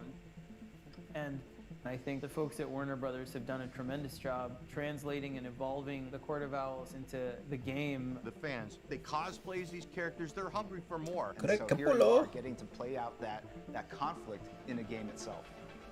I remember taking this walk around New York City, my old neighborhood. Nothing I knew was there anymore. All of the people I had known had moved away. All of the stores were gone. The feeling was so unsettling, and I wanted to craft a story that would make Bruce Wayne feel the way I felt. Damn, I thought it was smoking for a second. I was just blown away because they were creating this really rich secret history of Gotham City, very plausible, believable, that was in direct opposition to Batman. I think probably inspiration for the Court of Owls originates from nature just by the real fact that the owl is a natural predator to the bat. What an owl does a lot of the time is it hunts you and it stalks you without you seeing it, and the fun of the way that the court goes after Bruce is to watch him from afar for years. Because it's been something that's been in Gotham for so long and been so powerful and right beneath Batman's nose, I think that's the root of the success there. What's this?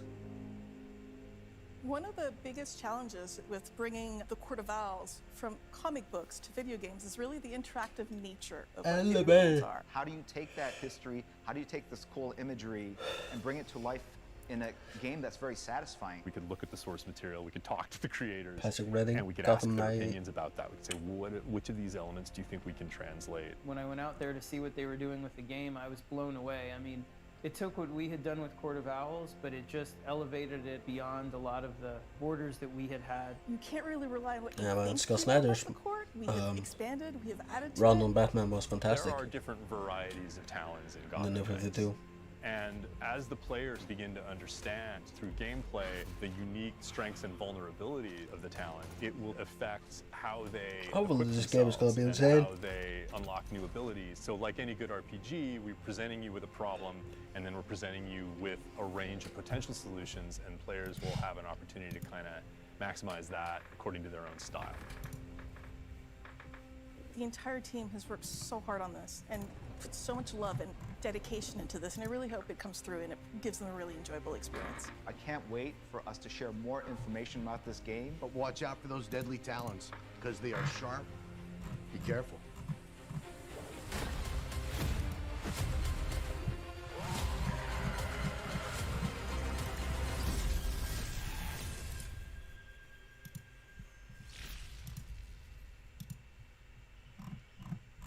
The Court of Owls looks truly sinister. I can't wait to know more about those mysterious masked supervillains and their deadly creatures. Forget Girls' Night Out. I'll be doing Gotham Nights In as soon as I get my hands on that game. So excited. I gotta tell you, being in the Hall of Heroes is a huge honor. Look at this place. This is incredible. I hope you guys are enjoying the show so far. DC is throwing a lot of really amazing content our way, and they're not stopping anytime soon. More Good. news flashes, more announcements, and more exclusive footage is on the way. But first, a heartfelt thank you for supporting Batwoman. I've read your letters, I've seen your fan art, and I spend probably too much time on social media looking at your comments and feeling the love you have for this character. What about my character? Oh, hey, girl, hey. Is that I Alice? got any love, you know, behind every superhero is a supervillain. Well, you know Alice is a fan favorite. Look, everybody, please say hello Where's to the new Rachel Supergirl? Skarsten, who No, plays not Alice Supergirl. on the show. Hello, DC World. I am so Okay, Kane. excited to return to my evil ways on the show, and most of all, to get to work with the lovely Javicia again. Season 2 set up many new mysteries, characters, a new hero, which we'll take a special look at in just a few minutes. And we're going to get into all of it this season. By the way, I will not be the only villain on the show this season. Did you see the premiere? Mad No. Hatter, Poison Ivy, and What? a whole slew of baddies. Oh, I remember that. Make Someone sense got when cast it as takes some Poison of Ivy. Gotham's most notorious villains, and a little push from Renee Montoya to get Batwoman and Alice Man, to she team look. up and work together. She looks like a teenager. By the order of the mayor's office, in exchange This for is your Batgirl? cooperation in these Season cases, 3? you will be remanded into supervised custody. Nah. You're tying my fate. Then to we'll a speak about psychopath? it. Well, more like handcuffing it, but yes. Any questions? Yes. Does this kind of wreck my ensemble? I mean, I get the whole bat motif, but this is a 44-story building shortly. There's a more comfortable workspace available. Good luck with that. I'm just gonna hang out here. What the hell are you two doing together anyway? Aren't y'all supposed to be enemies? Long story. She's working with me. They're a little short-staffed at City Hall. What's happening right now? If crazy stuff's going down, may as well get the crazy lady's take on it. Kinda dig the Batmobile. Really use the C word anymore. Crazy? Oh. Batwoman and Alice? Batwoman are working together? No, I'll have to see it to believe it. Well, Rachel, should we give them a taste of what's to come on season 3 of Batwoman? Ah, there it is. Perhaps a little bit of that never-before-seen stuff would whet their appetite. I hope so. Here's a look. Sneak peek, Batwoman and Alice. As the resident expert on predatory behavior, I had some thoughts. She has to be one of the greatest looking black women ever. Chooses his prey.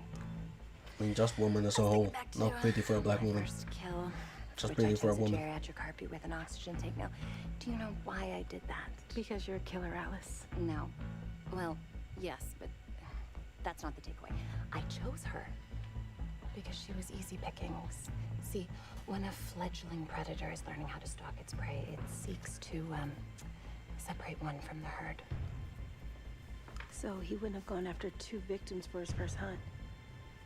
What? Look at you learning Mr. to Pig? look like a killer. Which means the pool wasn't this Croc's first attack.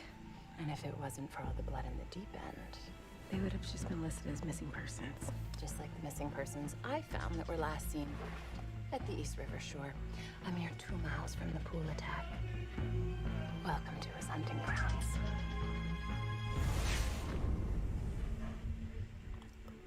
Well, I guess I stand corrected. Maybe Alice and Batwoman can work together. That must be Quite season the twist 2. of partnership. Rach, I Later. have had so much fun filming with you for season 3. I know, me too. Oh, season 3?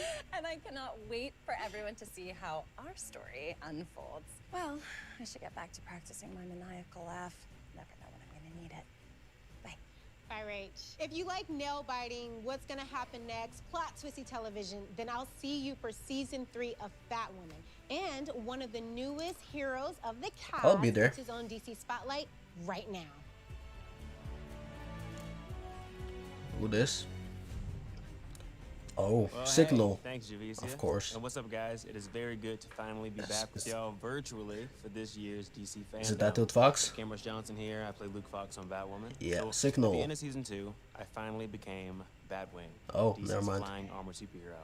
And playing Batwing has been a ton of fun so far. I mean, like, tell me you saw that dope scene in the season 3 premiere when me and Javicia teamed up and took down the Mad Hatter. If you haven't yet, Spoilers. but if you did, I mean, like, pretty dope, right? Come on. So let's take a look at the origins of this character and how we brought him to life on TV for the very first time.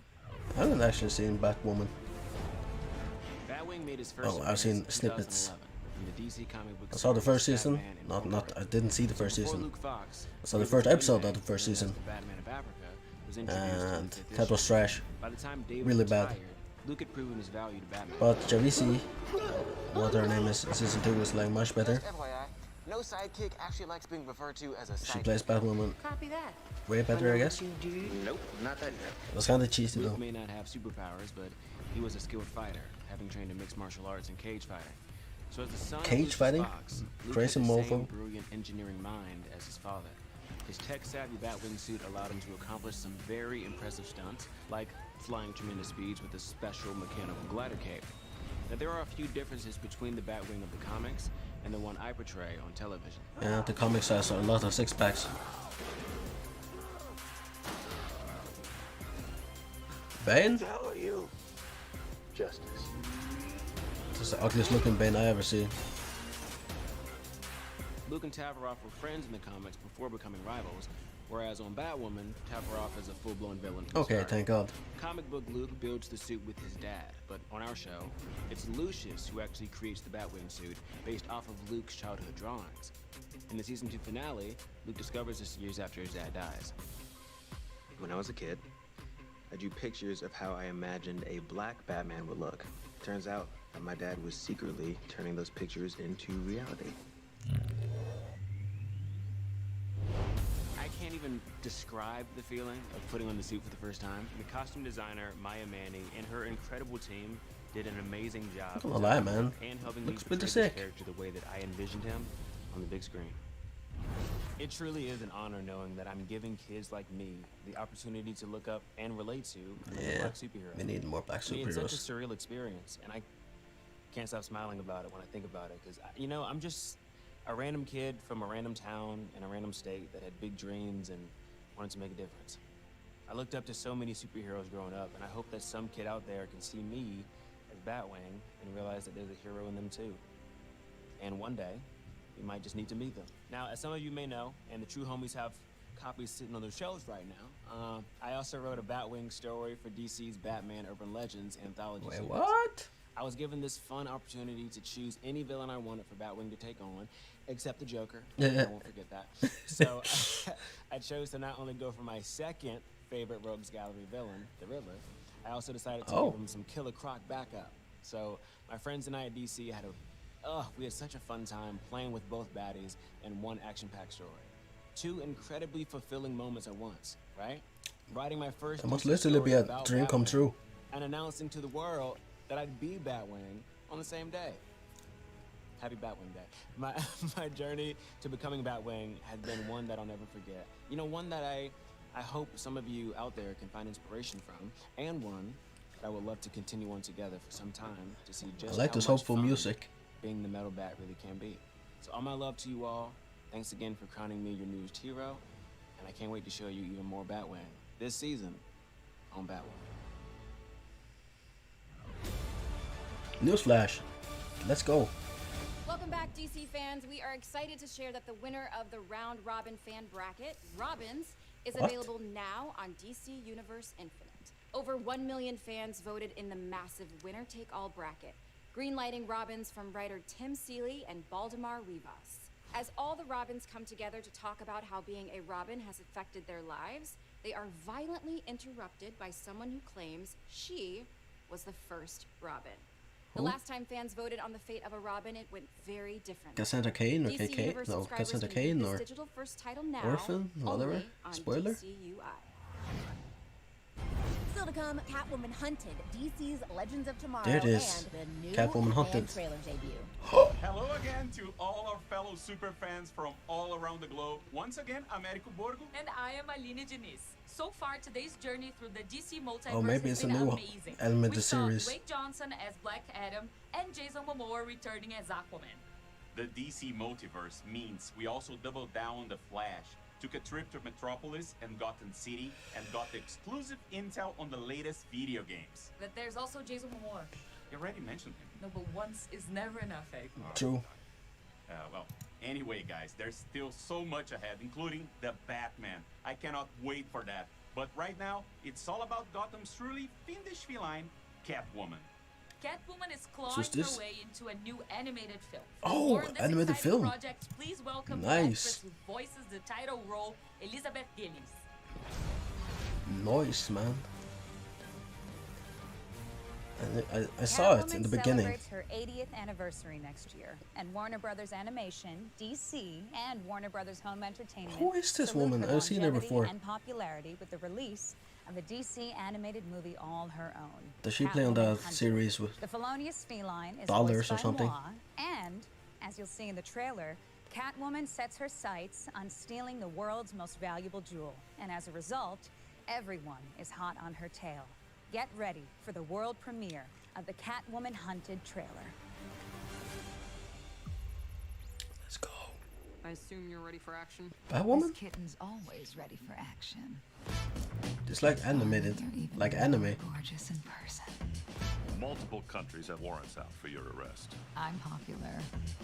This little kitten sauntered into the lair of the wrong big cat. I thought this was supposed to be a party. This is definitely anime. My kind of party. Minerva is built her Leviathan crime syndicate. It's now richer than many countries. You help us bust Leviathan, your warrants disappear. Catwoman must die. I did not sign up for this. Did you sign up for this? Batwoman, Catwoman, team up. Let's go. Really have to think about that? Prepare to get your ass kicked. Don't make me fight dirty. Man with 9 lives. Oh, Cheshire. You good? A cat always. Yeah, lands on her feet. I've heard the saying. Don't you ever get tired of that catch stick?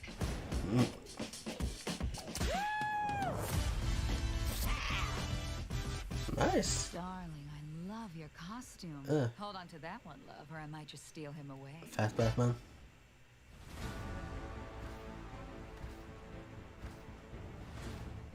Wasn't that just perfect? Does she voice Hunted Catwoman? will be the first DC animated movie to be released by Warner Brothers Home Entertainment in 2022, coming to digital, Blu-ray, and 4K on February 8th. Nice. All total, February 8th? fans can expect 5 That's a original great DC birthday. animated movies in 2022, as well I love the as animated spring movies. release of the latest DC Showcase collection, anchored by the all-new animated short Constantine: House of Mystery, featuring Matt Ryan reprising his role Matt Ryan as the is Hellblade. Constantine, boy. Ever wonder what would happen if 2 youthful super teams joined forces to fight the bad guys? You'll find out in spring 2022 in Teen Titans Go and DC Superhero Girls Mayhem in the Multiverse. Brightest Days and Blackest Nights arrive next summer when Green Lantern: Beware My Power adds to the DC Universe movies canon. And in the fall, the next generation of superheroes takes center stage in Battle of the Super Sons, the first Green DC Lantern Universe series? movie to be produced in CG. Rounding out the year, the world's greatest detective will look to unmask the holiday killer. Oh, never when mind. Batman, the Long Halloween Deluxe Edition, comes to stunning 4K Ultra HD. Yeah, she's talking about the animated movies. Alini, we're so spoiled with all of these amazing DC projects coming our way. Now let's talk about the DC show that's about to hit the 100 episode mark. That's right. What? DC's Only 100 Legends of episodes? Tomorrow is going to It achieve has like that impressive milestone 6 in or season 7 7. seasons. And right now, we're gonna celebrate by looking at 100 episodes in 100 seconds. Are you ready? Go. So that will be. decided to come. We can be on our way. I don't know. 1 minute, 40 seconds. But if we succeed, they will be remembered as legends. I made you a certain promise. Yeah, it only got better and better. We gotta go. And now it hit a stalemate. Season 1 was. Then season 2 was really good. And then the Legion of Doom series season was insane. And now they don't respect their character. They literally killed Sarah and made her a clone. The rest of the legends are here. We're busting And now she is invincible. There's land ahead. All hands on deck. It's like it's not part of the Arrowverse.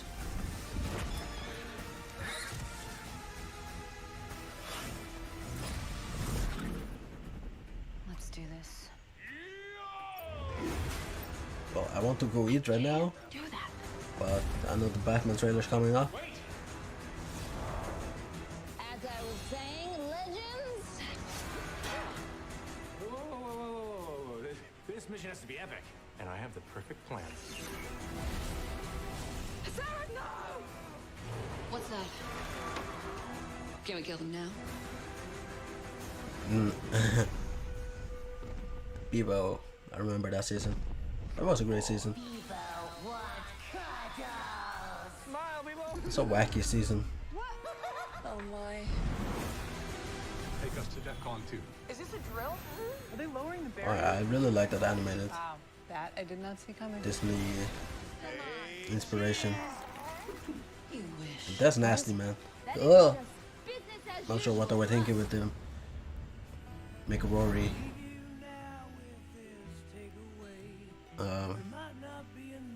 Make Rory getting pregnant. That was weird. I told you guys we can't keep the cowboy narrator. Sorry. Hey, man, we'll drop you off. Happy trails, legends.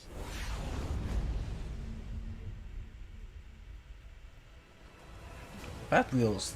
This is wacky. It's true that every generation has Oh. their favorite Batmobile. The Kent brothers. Mine personally is the Dark Knight Trilogy Batmobile from the TDK trilogy.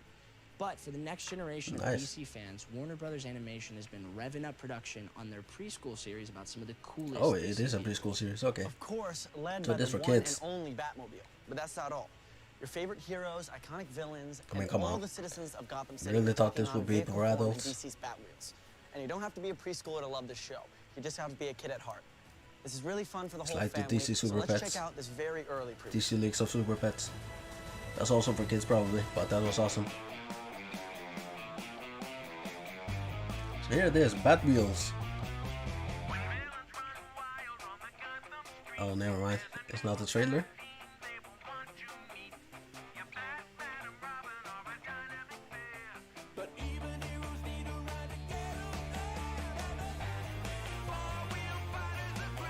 I can feel it right now. Copyright music. Newsflash. Let's go. So what's coming up now? Coming from the world of audio, our friends at Spotify have completed casting for the upcoming audio series, Batman Unburied. But you don't want to hear the news Oh yeah, from that's us. gonna be awesome. We'll let Barbara Gordon tell you. What up, everyone? At DC Fandome, it is Gina Rodriguez, and I am so excited to let everyone know that I am going to be a part of Batman Unburied. Oh yeah. And I get the He's honor racist. of playing the iconic voice of Barbara Gordon. I'm so super excited. I'm so excited for you to come on the audio adventure with us, only on Spotify. Joining the cast alongside Gina will be Sam Witwer as the Harvester, Amy Raver Lampman as Kel, Jessica Marie Garcia as Renee Montoya, and Jim Peary as Arnold Flass. Like Arnold Schwarzenegger. DC Fandome, it's your boy Winston Duke, and I am so excited, so honored to be joining the DC family with Batman Unburied with Spotify and DC, and we have been cooking up something very, very special for you. We've been creating something that's nuanced and beautiful with great characters, great voices, and just a beautiful experience. So, in that vein, I am Batman. Oh yeah, he's gonna be an awesome Batman. More news to come from Spotify and the forthcoming Batman I Unburied. can't wait for that series. Still to come, Batman Caped Crusader, Harley Quinn, and the first details on the Batgirl film. Oh. We know fans love one-of-a-kind partnerships, so we're here to announce an exclusive collaboration between the Batman and Puma. Here to tell us more about it is none other than football icon, that's soccer to some of you, and our fellow Brazilian, Neymar. Now, that is What? huge news. Neymar? Fala aí, Neymar. Bate ousadia, bate alegria, hein? Conta mais. What O the pai tá heck? bom mesmo? The heck is Neymar doing here, boy? It's an ad? You don't know a lick of English. Tô muito animado pro novo filme do Batman. Sempre fui muito fã desde pequeno. Okay, so I'm going to eat right now. I'm sorry. Desse evento. Obrigado por tudo. I'm just gonna let the stream be right here. And if I see the Batman trailer, I'm gonna become running. Batman seja longa, que faça muitas mais coisas. Eu estaria esperando. Valeu, Puma. Batman, tamo junto. Come on, be honest. Fans would buy anything having to do with DC, especially if Neymar is involved. Yeah, you're not wrong. But now I want to talk about one of my favorite Gotham City gals, Barbara Gordon, also known as Batgirl. The tech-savvy martial arts badass is getting her very first full-length feature. It was a role that every actress in town wanted, but ultimately it went to Leslie Grace after her stellar breakout performance in last summer's In the Heights. She was so good in that. And now, we're all looking forward to seeing Leslie take on the bad guys in a very different version of Gotham City. Let's learn more about Batgirl in this DC Spotlight. It's your girl Leslie Grace, hi DC Fandom, and I'm your new Batgirl. I don't know about you guys, but every step of this process, I'm like, I can't believe this is happening. It's a big honor and privilege to be part of that world. That's really unbelievable. I feel like a kid again. Honestly, I just feel like the luckiest writer on earth. We wanted to have a very broad casting. It was very broad in range of ages and races, and what was important for us was that the best actress for the part would be cast. Eventually, we saw Leslie among. It was a goosebump moment. Yeah, it was really like the whole time, who is gonna be Barbara Gordon? I mean, there was something that she just. Like that hit a nerve and felt like, okay, we are actually watching Barbara Gordon. She's a girly girl, but she also is so capable of being strong and being determined and like kicking butt. And she wants to prove herself, but she's also still just so sweet. A lot of times we focus a lot on the male superheroes, but it was really exciting to read for a female superhero that has that grit and like is very sincere and almost eager to prove herself. What's kind of fun about Barbara and Batgirl is that in this story, she's discovering Batgirl for the first time, and so she's getting to explore a duality she's always had in her personality, but it's this whole new side of her personality, a slightly kind of more daring, slightly less law-abiding side of her personality that we get to just have fun and play with. We ask Leslie to train a lot. We want the fights to be, you know, pretty realistic so that it feels more raw and more real and more relatable. I'm really excited about the action. I mean, I'm training so hard and we're trying to get as much, you know, learned in my body before I get there. So I'm excited about what that's gonna actually look like once we have a suit and once we're on location figuring out those fight sequences. So that's really exciting to me.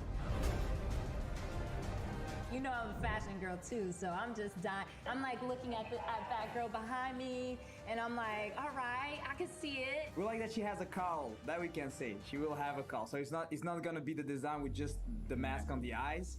It was so funny. It was one of the first questions I asked once we were on. I was like, so is she gonna have red hair? Cause like I'm so ready.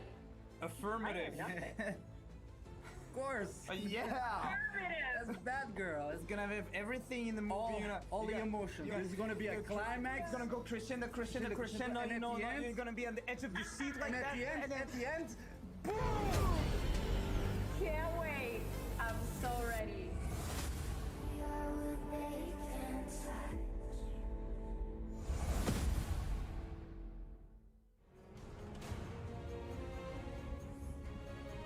While the Batgirl film is just about to begin production, we don't have to wait much longer to see how Titans is going to wrap up its season 3. Standing by right now, we've got one of the cast from TV's Titans with some exciting news and an exclusive look into the near future. Hey guys, Brenton Thwaites here. I played Dick Grayson and Nightwing in Titans on HBO Max. We're very happy that you guys have been enjoying season 3. We loved making it, and it's good to know that it's landing on audiences, especially the hardcore, true Nightwing fans, Titans fans. We're excited to be here at the DC Fandome. We're going to debut an exclusive clip from season 3 for you to see. And we really hope that finale, you know, packs the punch and kind of lands for you guys. But first, we're going to announce something. We're going to announce something. The sexy bagel and banana. Yeah, honey, go. We practiced this. What are we going to announce? Season 3! Season 4, we're going to announce. We're announcing season 4. Titans is going to go again. And we are very excited to go back to Canada and continue making this wonderful show. It's been a wild ride. I love making it. Toronto's a wonderful place to work, and this is such great, versatile, diverse content to be able to work on as an actor. But it is all thanks to you guys for, you know, watching it and enjoying it and demanding that they make another show, another season. Anyway, we're out. Thank you. See ya.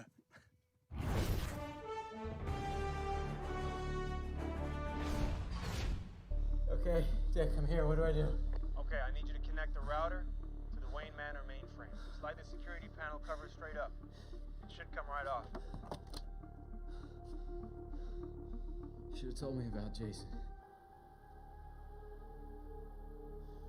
Would you have gone inside if I had? Still should have told me. Okay, got it. Okay, hold on. You're not done yet.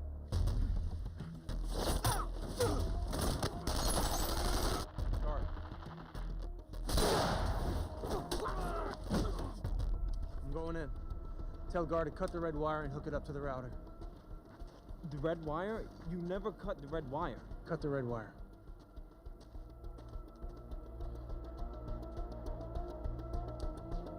Gar, it's me. Dick left. He said cut the red wire. What?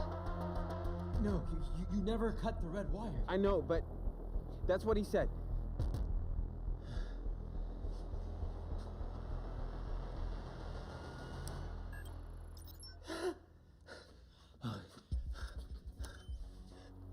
What's happening?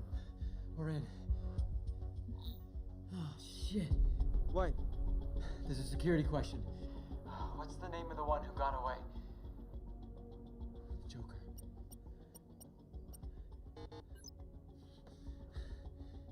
Riddler. Oh. Tim, I've got one more try at this or I'm locked out. Try Selena Kyle. Who's that? Trust me. Selina. Welcome. Who's Selena Kyle? It is now our privilege to introduce two larger-than-life characters. Both have amazing fighting skills, but one has equally impressive biting skills. Yeah. Please welcome Harley Quinn and King Shark. Oh, hello, ladies, gentlemen, theys, and gays. Fancy meeting you here inside Starrow's beehole. Look, we all know why I'm here, okay? To present a little something for season 3 of my show, which was announced in 1972, and here we are in 2021, and 2 whole generations of animators have been burning the midnight oil on it, and the season is still not finished. And those poor artists died of acute carpal tunnel for nothing. Sorry to interrupt. Are you still vamping? Yes. Did you get the season 3 footage from HBO Max? It is currently being uploaded onto the FANDOME server. And this is only happening now because the hard drive containing said footage looked like a piece of sushi, and I ate said hard drive.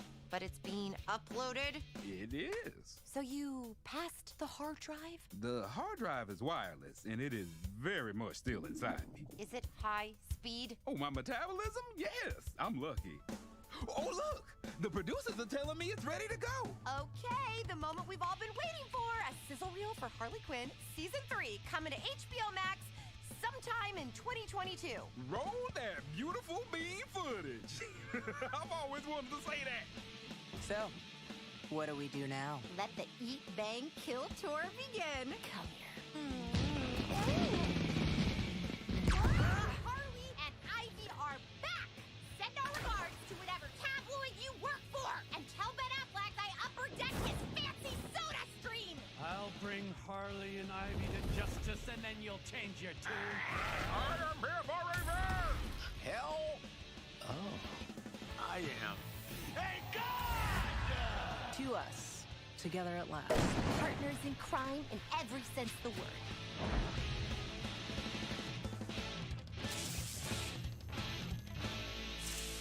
There are so many surprise twists and turns, and I say that as someone who's already lived it. I will admit, that looks pretty great. Gonna be better, after the crayon guy, colors it in, and then the sound effects guy does the pew-pew stuff, and, the music guy does the ban-na-na-na-na thing with the guitars. Oh, God, animation takes forever. You're telling me? I'm sure they'll get around doing something cool, the old Que Hombre. Any minute now. Yeah, don't worry, you look great. Well, there you have it, folks. Enjoy the rest of FANDOME, I guess. And please remember all the cool stuff you saw earlier, and not that. And get ready for more of this soon. That's all I can move right now. Not too shabby. Oh! Okay, we're done here.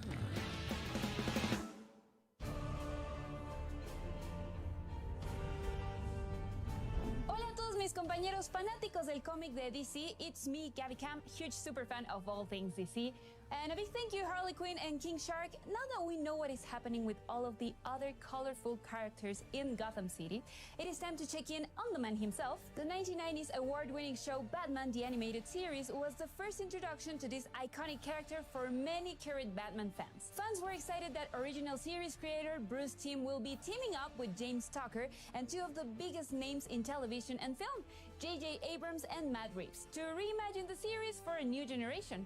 Let's check in with that dynamic group and see what they have planned for Batman Cape Crusader. I'm J.J. Abrams, executive producer of Batman Cape Crusader. I'm Bruce Timm, executive producer of Batman Cape Crusader. Hi, I'm Matt Reeves, executive producer of Batman Caped Crusader.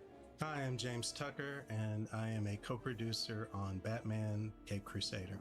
Warner's Animation asked if we would be interested in working with Bruce on a new animated Batman series, and Matt was working on the Batman film, so it just felt like an opportunity to collaborate not just with Bruce, but with one of my best friends on a project that I knew would be incredibly meaningful to all of us. One of my elevator pitch versions of this show is that it's more Batman the Animated Series than Batman the Animated Series. It kind of goes back to the original principles of the show that we originally came up with back in the early 90s. There was certain limitations on what we could do in terms of adult content, in terms of violence and adult themes. And my idea is basically to say, okay, it's 1990 again. I get to do what I want to do this time. And I got JJ and Matt backing me up. You know, in Bruce's world, in this new iteration, it's just Batman right now. There's not, the Justice League doesn't exist. There aren't any other superheroes. It's Batman. You're watching this lone figure swimming through the cesspool of Gotham. It's Batman alone. He's Batman. I mean, whether he's wearing the mask or not, he's Batman. And Bruce Wayne is the mask. Bruce Wayne is a phony person. He's a construction that Batman has created to deflect suspicion from his activities. So he's going to be very low-tech initially. You know, as he develops as a character, we'll start introducing those gadgets. And, you know, the audience can see how he developed the Batmobile using different prototypes. That's part of the fun of this series, is we're finding him discovering these things that most other Batman series, they already were there. It really is an incredibly complex psychological story about someone who, in a way, needs to be redeemed, and that's kind of what at least this first season's about. We've reconfigured some of the roles some of the characters have. We're starting before Batman has earned their trust, and they've earned Batman's trust, so there's nothing assumed. We don't know that Commissioner Gordon will be Batman's ally. The journey of the show is to see how they, you know, eventually grow together and learn to trust or not. You know, nothing is assumed in this series as far as what we're used to seeing in the world of Batman. What this does is it gives us the opportunity to say, okay, well, the versions of Joker and Catwoman and Penguin, those versions that we did on Batman the Animated Series were really great and iconic. But there's lots of different ways we can take those characters that we hope will be just as iconic and just as powerful. Bruce pitched the concept of Cape Crusader, and he had the Strange Days short that was done for Batman's 75th anniversary. That was very old school film noir look. It was in black and white. And I think that's what really closed the deal on the pitch, because looking at that, they could see exactly what the show was going to look like. But just so it's clear, the show won't be in black and white unless I can talk Bruce into doing a special episode. This new iteration is very much born of a noir sensibility. Definitely heavy on the German expressionism / film noir kind of styling, set in the kind of timeless 40s world. If anything, we're probably going to lean into that even more in terms of authentic clothes and hairstyles and hats and vehicles and architecture. The way we deal with the characters is going to be quite a bit more modern in terms of inclusivity, representation, things like that. Cape Crusader is something that, you know, I feel honored to get to be part of the creative conversations, to get to help and support along with Matt, you know, not just the vision for how they want to do it, but even in using new technologies, the opportunity to take advantage of literally techniques that didn't exist back when Bruce was doing the animated series. It's an honor, and I'm thrilled to be able to work on this. But to be honest with you, the most exciting part is I can't wait to see how it turns out. I can't wait to see all of this come together. I'm a fan, and I just want to see what Bruce does.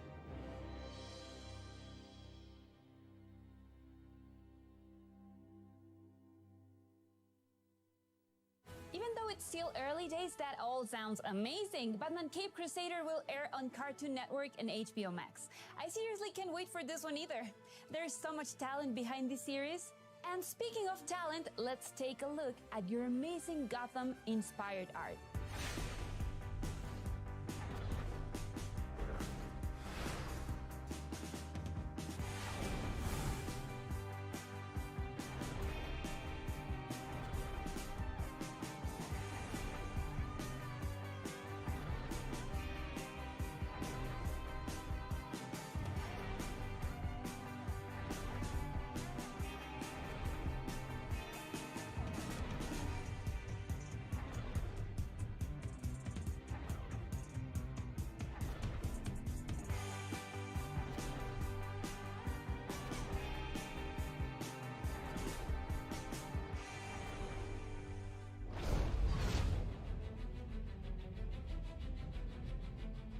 Wow, I just love seeing your creations. Don't forget, Jim Lee will be announcing the winner at the end of the show. So stay tuned to see if you've been chosen.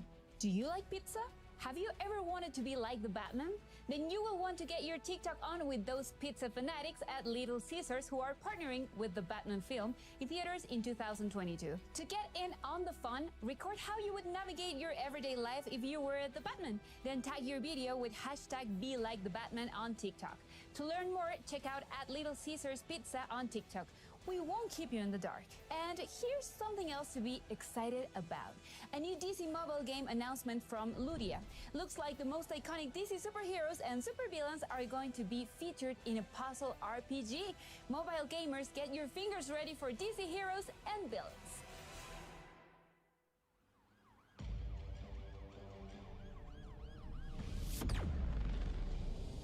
The interesting thing about power is not whether it's used for good or evil.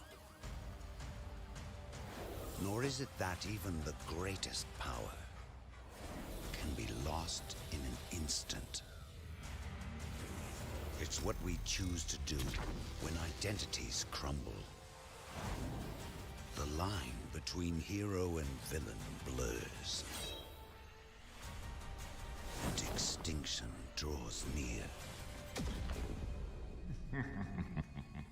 Enter a crisis where sworn enemies will be forced to unite.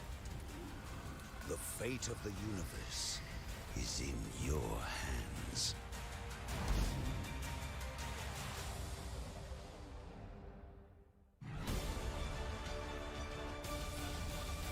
We have some exciting news for fans of collectibles. Here to tell us about it is legendary comic book artist and founder of McFarlane Toys, Todd McFarlane. Hey, thanks, Candace, and I hope you're enjoying yourself, and so are all the fans out there today.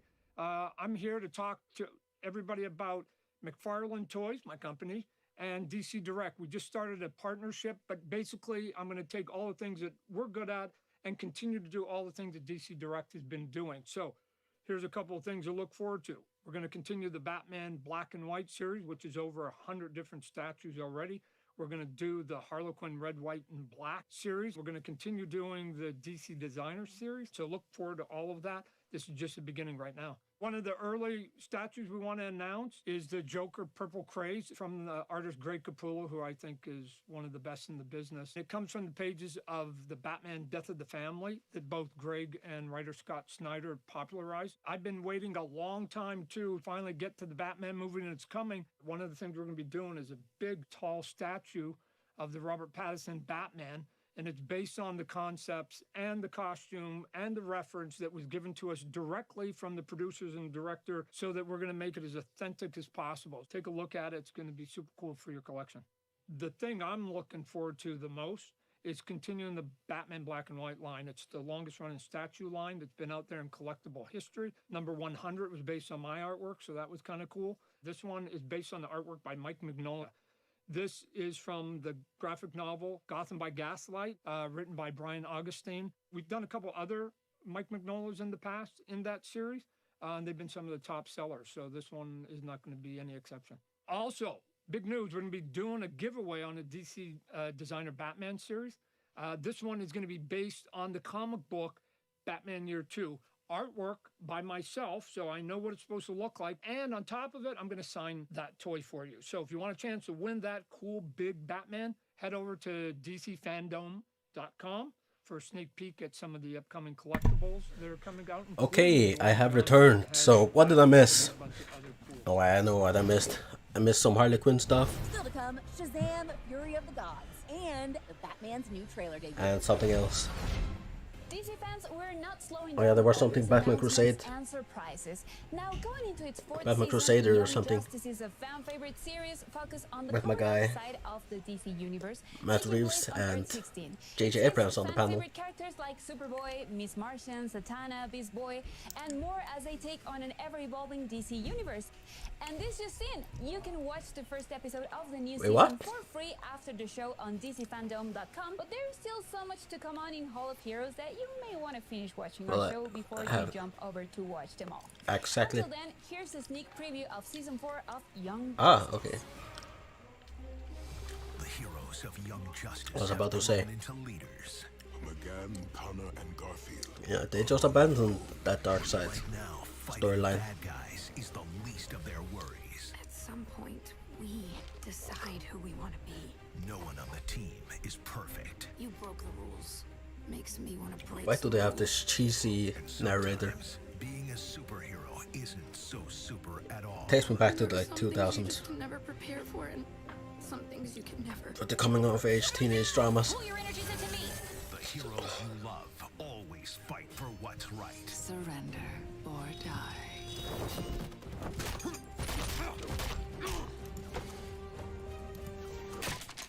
That was my favorite clipboard. Red Arrow? This season, they'll fight for something more. No more angst! No more meddling! You'll all die today! And the choices they make. We decide who we want to be. Man, for a minute, I thought I lost you too. Will alter the DC universe forever.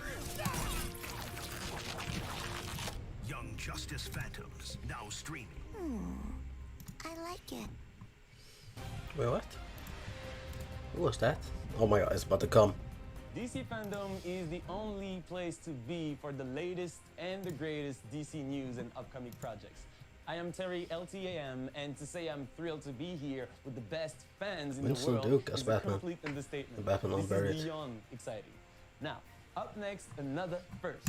The talented and revolutionary writer, director, and producer, Eva DuVernay, is officially making her first show at HBO Max. Eva has joined force with writer Roberto Patino to bring you DMZ, based on the comic of the same name. Oh yeah. The show takes place in the future, Not where sure what this America is. is caught up in the Second Civil War, leaving Manhattan in ruins. The resilience of community and the human spirit is really what stands out in this 4-part limited series, starring Rosario Dawson and the Jabbing Brat. Rosario Now, Dawson is over awesome. to Eva and Roberto to hear more.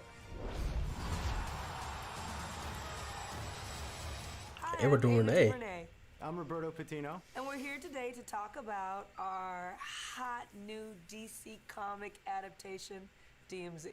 It's Yeah, a her Dark story Side project got about a fractured people that are coming cancelled. together. Ah man, I'm bleeding from my where ear. We have a civil war between the Free States of America and the United States of America.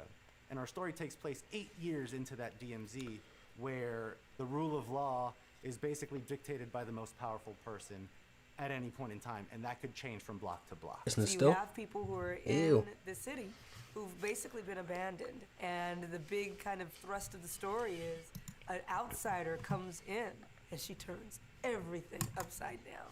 And I that don't know roller coaster anything ride, about DMZ. that adventure is one of the things that I love most about your script, and one of the reasons why I had to direct it, had to be involved. Let's talk a little bit about Rosario Dawson and the character of Alma. Alma was inspired by one of the most fascinating characters in the comic book, and also one of the most underserved characters in the comic book, named Z. Well, I also who is missed this fearless medic. I really took the creative Titan guardrails season off 4 and dove into trailer. the spirit of Z and reinvented And the her. Batman, You know, this show is Batgirl a bit of an movie origin panel. story for one of the best characters in the graphic novel. She And comes what out else? the other side with a whole Not new much. understanding of what her place in this world ought Yeah. to be. I mean, the thing is like a beautiful, I mean, chaotic, that messy, Batgirl movie is gonna be grappling insane. with gender, I can't wait and for who that. can do what, I and love what Batgirl. power looks like, and who really has the power. This is exemplified I love in Barbara Parker, Gordon. played by Benjamin Bratt, and Wilson, played by Poon Lee. And these are two actors, Roberto, they came to play. Man, Parco Delgado is this guy who said, you know what, I am the law. I am the power here. And who I am and what I say I am, no one's gonna challenge me on that if I say it with enough resolve. Wilson, on the other hand, is about the opposite side of that, where everybody gets to make truly free choices in the DMZ. They get to decide who they want to be. And the result of that is this patchwork of gangs and tribes and outfits. And Wilson sees that as a marvel. Because that's what the DMZ is. It is set in a world that's just a few moments into the future, and it speculates what would we be if we let the worst of our divisions get to us. I just think it's super cool.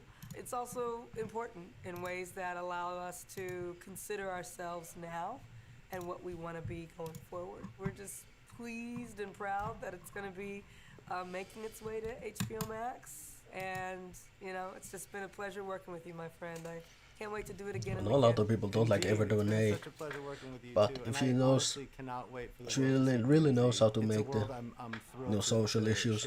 Share with audiences. That's like her forte. With the DC fans. Same here. Well, thank you to DC for having us, and we'll see you on HBO Max very soon. We haven't seen the Aquaman trailer yet.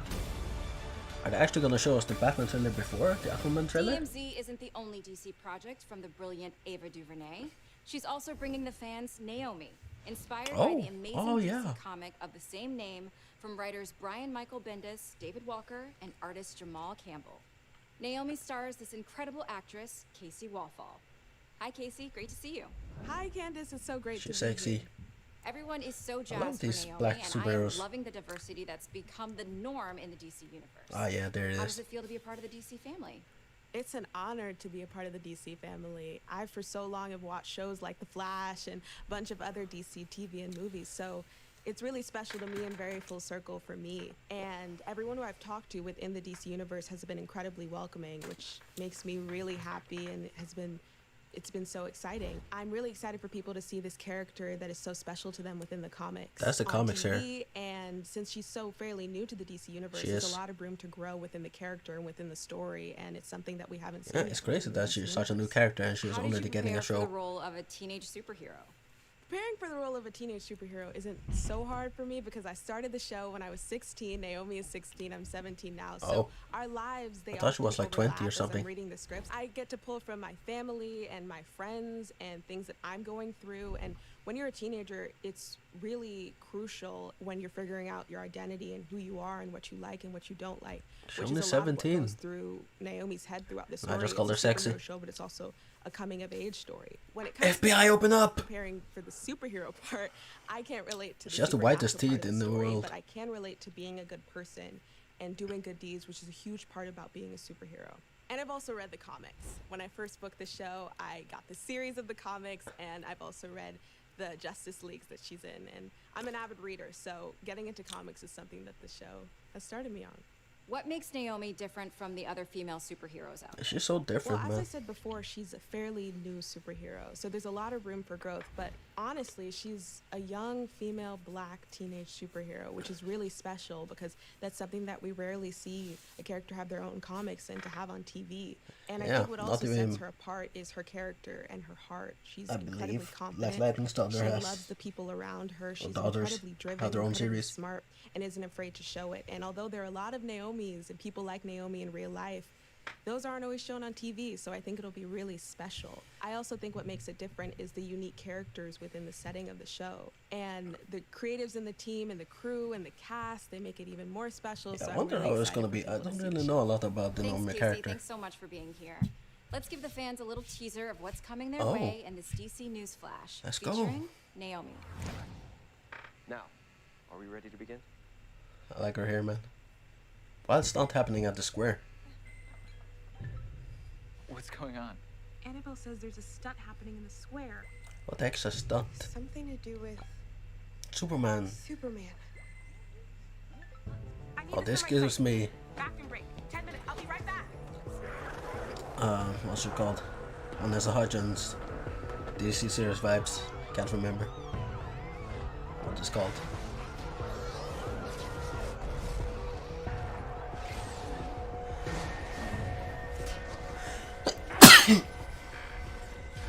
No way they can actually show him. And is this part of the Arrowverse?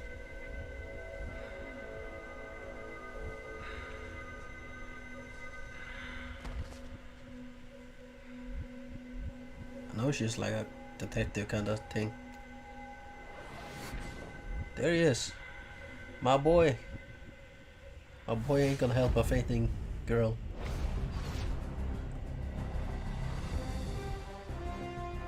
Come on, man. Come on, Superman. She's just right there. Don't tell me you didn't see her.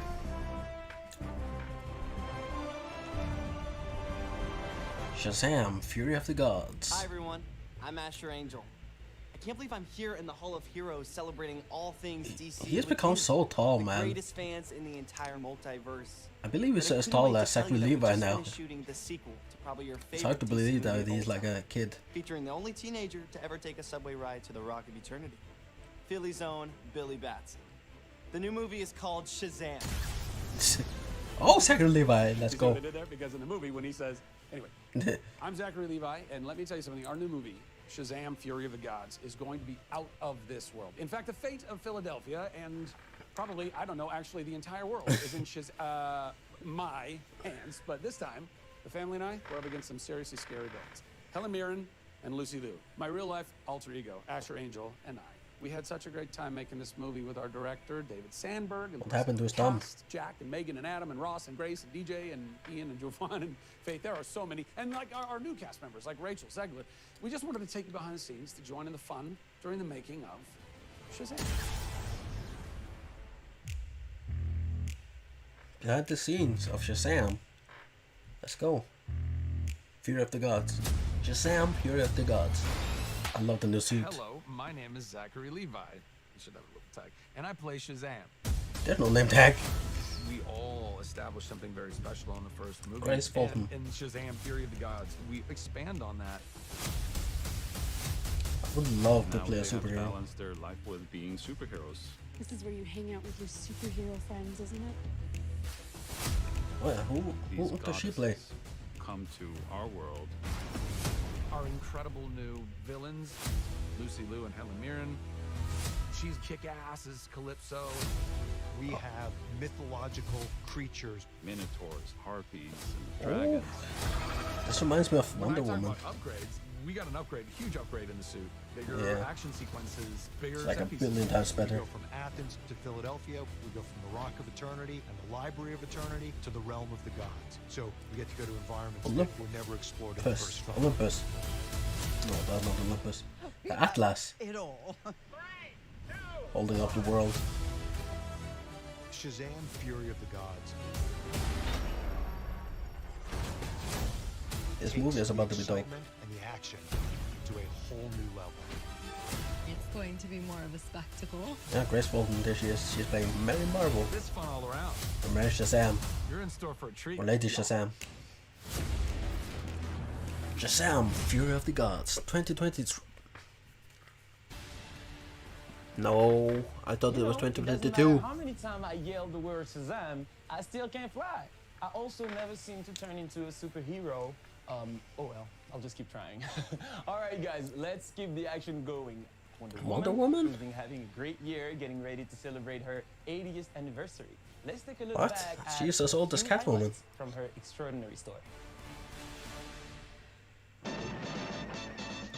Wonder Woman. Wonder Woman is one of the original. Oh, that was a sick superheroes. transition. She is a universal character. Hopefully they don't show Wonder Woman 84. Diana's values are built in her. It's all about love and compassion and humanity and peace and inclusiveness. It's part of who she is, and that's what makes her so special.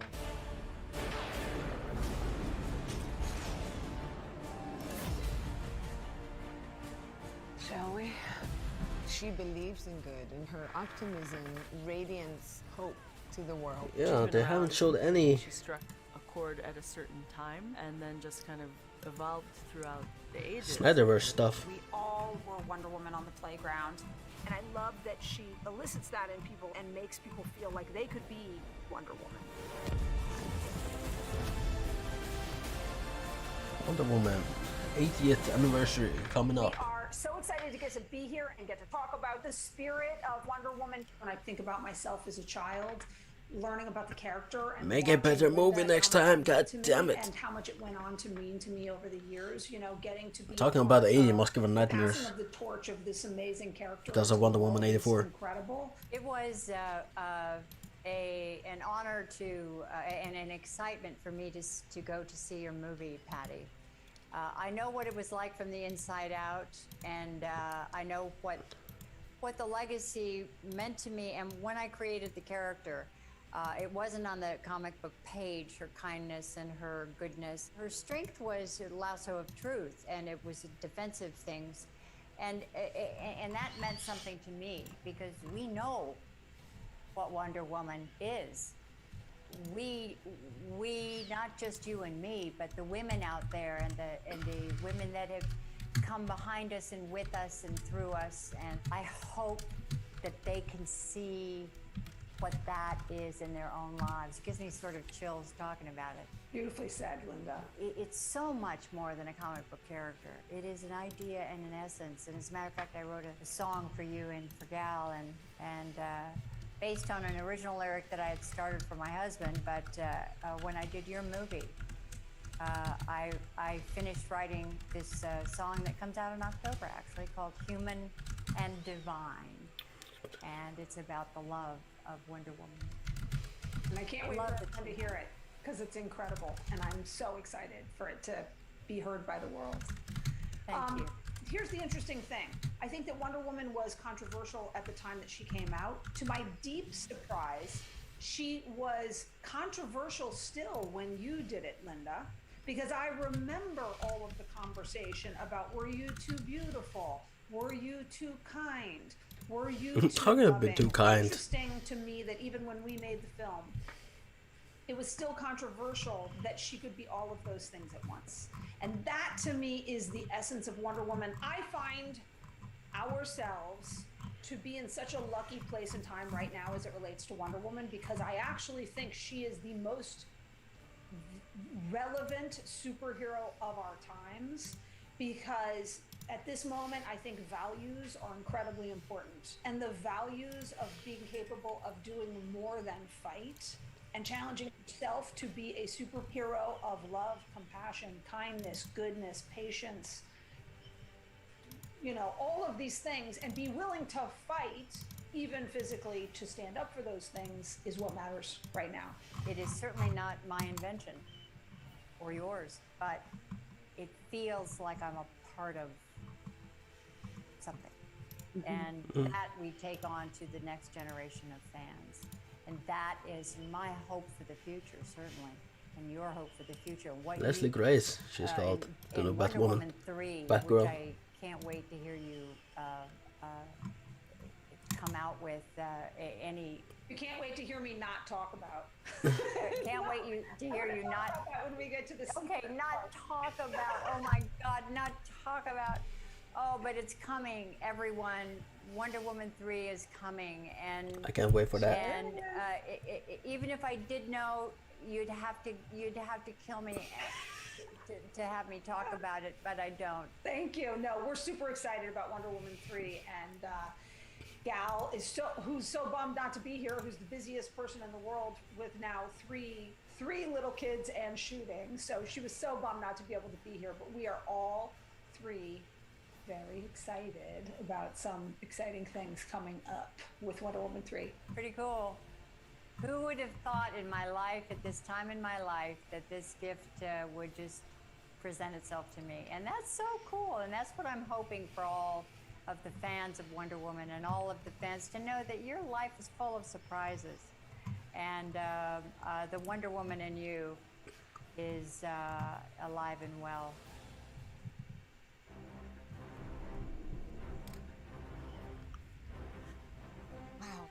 I am just in awe of these women, Patty and Linda, and to you, the fans.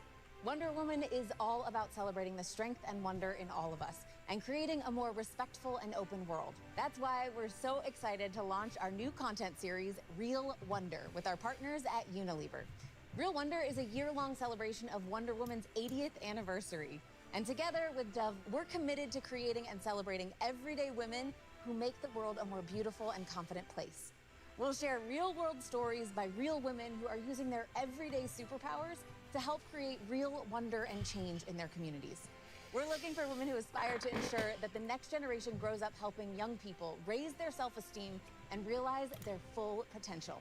Check out the website below to nominate someone who embodies celebrating the wonder in all of us today. Now, let's take a look at a special collection of fan art that celebrates the icon on her 80th anniversary. Here are just some of the truly wonderful creations sent in by the fans of the original the most genuine, the pop culture icon that is Wonder Woman.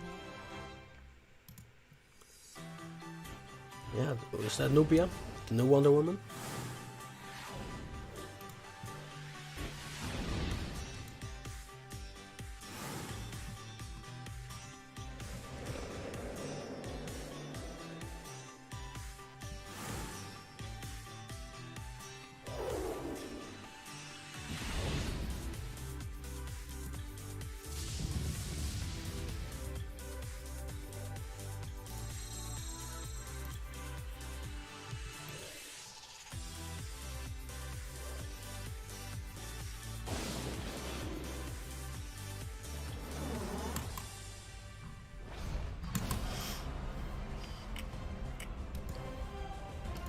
Now give me that Batman trailer. In awe of your amazing works of art. We asked members of our DC family why Wonder Woman has been such an important icon for 80 years and what wonder means to them. Batman coming Take a up. look. I saw that shit, bro. I think it's about time that we realize that women actually are half of the human race and can be as strong and as exciting and interesting and complex as male characters. A character like Wonder Woman at the time, she was an incredibly, important, unheard of J.J. Abrams? character that I think has meant so much to so many. I thought he had an H in there. Look! It's Wonder Woman! She's a standout character among all the original DC members. I can't believe she's been around for 80 years. It's insane. I think she inspires everyone who aspires to be like a strong, powerful person. People gravitate towards her so much because she's uniquely different. I think it's important to have strong female role models like Wonder Woman because women have gone through so much adversity. It is our sacred duty to defend the world. Can't believe Wonder Woman has been around for almost 80 years and to look up at the screen and see a hero there and she say, only I can has be that, I can do that. 2 feature films and 1 live-action series. The inspiration that comes from seeing this super strong, super smart, elegant heroine that stands on her own. It gives them someone to look And up 2 to animated movies. in their imagination. Wonder Woman is an amazing character. Anybody can look up to her, regardless of status. And that's Of course, it. Wonder Woman's really important to be a role model for women and young women, but also for younger men. It gives you like a chance to believe that you can actually be Wonder Woman, that you can reach a capacity of your dreams, I suppose. I would say Wonder inspires a sense of I always called her Sasha Calais, but she's called Sasha Chal or whatever. I don't know how to pronounce it. I love the hope behind the character. It is important to have these strong female roles in society, to show the power of equality and to show that anything is possible. I think it's Says wonderful. I Peacemaker. think there should be a million female superheroes, and I'm glad there are so many now. You know these women, your grandmother, your mother, your best friend, your aunt, your teacher, who are strong, capable, wonderful women.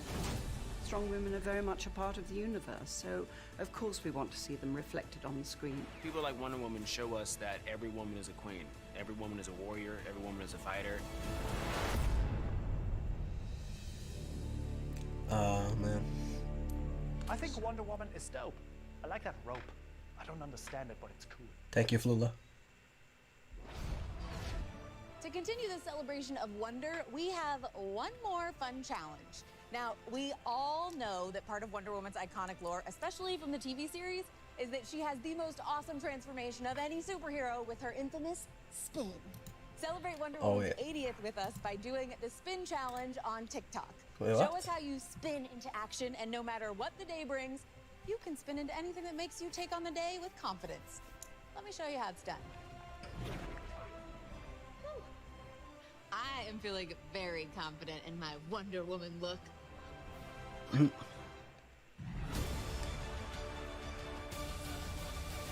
And breaking news from DC Publishing. As we are celebrating Wonder Woman and the 80th anniversary of this iconic superhero, we are also looking ahead to 2022 with Trial of the Amazons. This massive we got Nubia, crossover event will affect the we got future Yara of Flor, the Amazons. and Wonder Diana Woman. has ascended to a Diana. new place of existence, fighting for justice on a cosmic scale, which has led to I like how we have so many characters of color, or Queen people of Hippolyta color. departs from man's world, leaving as Nubia presenters. to watch over Themyscira as new tribes of Amazons Nubia appear. be sexy Yara ass. recently introduced to comics as Wonder Girl, and Nubia find themselves at the heart of a power struggle in this historic story that fans won't want to miss. We are finally gonna see the Batman. Come on, guys, let's all put our hands together for Wonder Woman's 80-year legacy. Yeah. And you better believe this really iconic character is not done wowing us yet. I'm such a big fan, I've already ordered a celebratory cake for Wonder Woman's Day on October 21st. October What can I say? 21st. I have a sweet tooth. Mark the And date. you'll have one too, thanks to our next segment based on the critically acclaimed comic book series by Jeff Lemire. Take a look. Man, that Batman series is never coming. Hybrids and humans. My name is Christian Convery and I play Gus on Sweet Tooth. I hope you are having the sweetest time tuning into this year's Nice DC pun. Fandome. I'm excited to be with you all today and answer some of your fan questions. So, let's get started. Sweet Tooth gonna be on Pieces of candy I think I ate. season 2? Probably Is it a about, miniseries? like, more than 500, but I'm definitely not complaining. That was amazing. I do have a sweet tooth in real life too. So the ears are actually controlled not in post-production and not by me. It's actually a whole rig that controls them. So it starts by me It's putting on automated? a skull cap, which holds the wig and the antlers, but the ears are actually connected to that skull cap, and the ears have wires that run down my neck and onto a pouch on my back that's strapped onto me. And then there's a puppeteer, and me and him work together to remote control the ears and think of cool ideas that we could do. This during kid can the be scene no to really older make than Gus 12 come alive. or 14. Are your ears soft?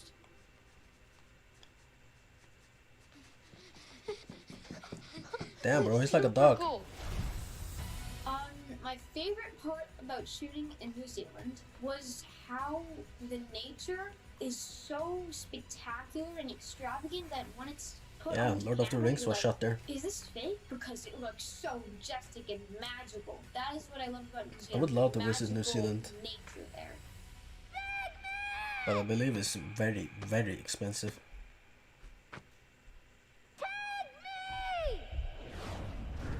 I love basically all DC characters. I love all the classics, like, for example, Superman and The Flash, but I gotta give it to Sweet Tooth because I am Gus, and Gus is in Sweet Tooth, and Sweet Tooth is the DC comic book, so it's pretty cool getting makes to sense. bring a DC comic book to life. He plays a and get character, all so the it will be his characters in favorite character, especially when you're so young. I indeed read the comics before starting Sweet Tooth. But it's the same and I with loved Jeff Aquaman, Lemire's the Jason Momoa. writing techniques and like how he really brought it alive. Jason off the Momoa's page. favorite It's superhero so is amazing Aquaman, comic books, and because it he really plays helped Aquaman. me get a jump start with Gus.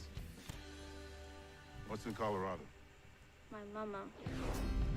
Well, I know that I'm itching to find out what happens next, but I What really the want heck that is that? because he's the cutest thing in the world, right? Well, and of course all the other hybrids. But you'll just have to wait Oh. and watch season 2 to find The out. multiple hybrids. Yeah, I'm gonna have to watch season 1. I absolutely love how much you guys enjoy Sweet Tooth and cannot wait for you to see what we have in store next. Get ready for more banter, hybrids, and candy to last you a lifetime, or at least to cure your Sweet Tooth. See you soon for Sweet Tooth Season 2! Nice. And now that we've satisfied your sweet tooth, there's a sweet deal waiting for you over in the DC shop. It's our final exclusive drop of the day. This is the one that you've been waiting for. That's right, it is time to scoop up some brand new Batman merchandise, and it's happening now at shop.dccomics.com. Take a look. No idea what Get ready for the world these heroes or premiere villains of is, but the I'm gonna Batman retweet it. With all this talk about This is the Batman, big one. we must not forget that much of the Cape Crusader's strength comes from something other than his muscles or Bruce Wayne's billions. Alfred Pennyworth has always been Oh, yeah. a huge source of support as both Batman's butler and father I figure. wish it would come to Netflix or Pennyworth's HBO Max or DC something instead origin of series answers that just weird network. as it follows a young Alfred Pennyworth who Stars goes to or work whatever it's on. with billionaire Thomas Wayne in 1960s London. Let's take a closer look in this DC spotlight. Alfred Pennyworth. Hello DC fandom. We've had so much fun making Pennyworth over the past 2 seasons. He and plays we an just wanted to incredible thank Alfred. you all so much for your support. on a personal note, I it's love been a the dream accent. for me to play this character, and I really will never forget it. So thank you A so dream much. to play Alfred? It sounds like you're saying goodbye when actually we've got some really exciting news to share, haven't we? So why don't you... Oh, season That 2, is true. 3. I will. As you can see, we're on set, and we are officially in production. Oh my for God. Season 3 of Pennyworth, which is now a Max original series. on Let's HBO go! Max. It's finally going to We'll be able HBO to Max. catch up on the first 2 seasons of Pennyworth on HBO Max early 2022, and the all-new season 3 will premiere there later that same year. I mean, We really can't thank you I enough don't really have for your HBO Max. and It's not because available of in you, this the country. fans, that we are back, But and we can't wait it to is see coming what we to have in store. Season Europe, 3 will dive in deeper on the to lives Denmark. of Alfred, Martha, Thomas, Betsy, As we are part of the Danish kingdom, hopefully we will get it find too. out more about their involvement in the evolution of the Batman canon. But they And there's a didn't 5-year time jump. talk about Greenland, which is also part Bit of a spoiler.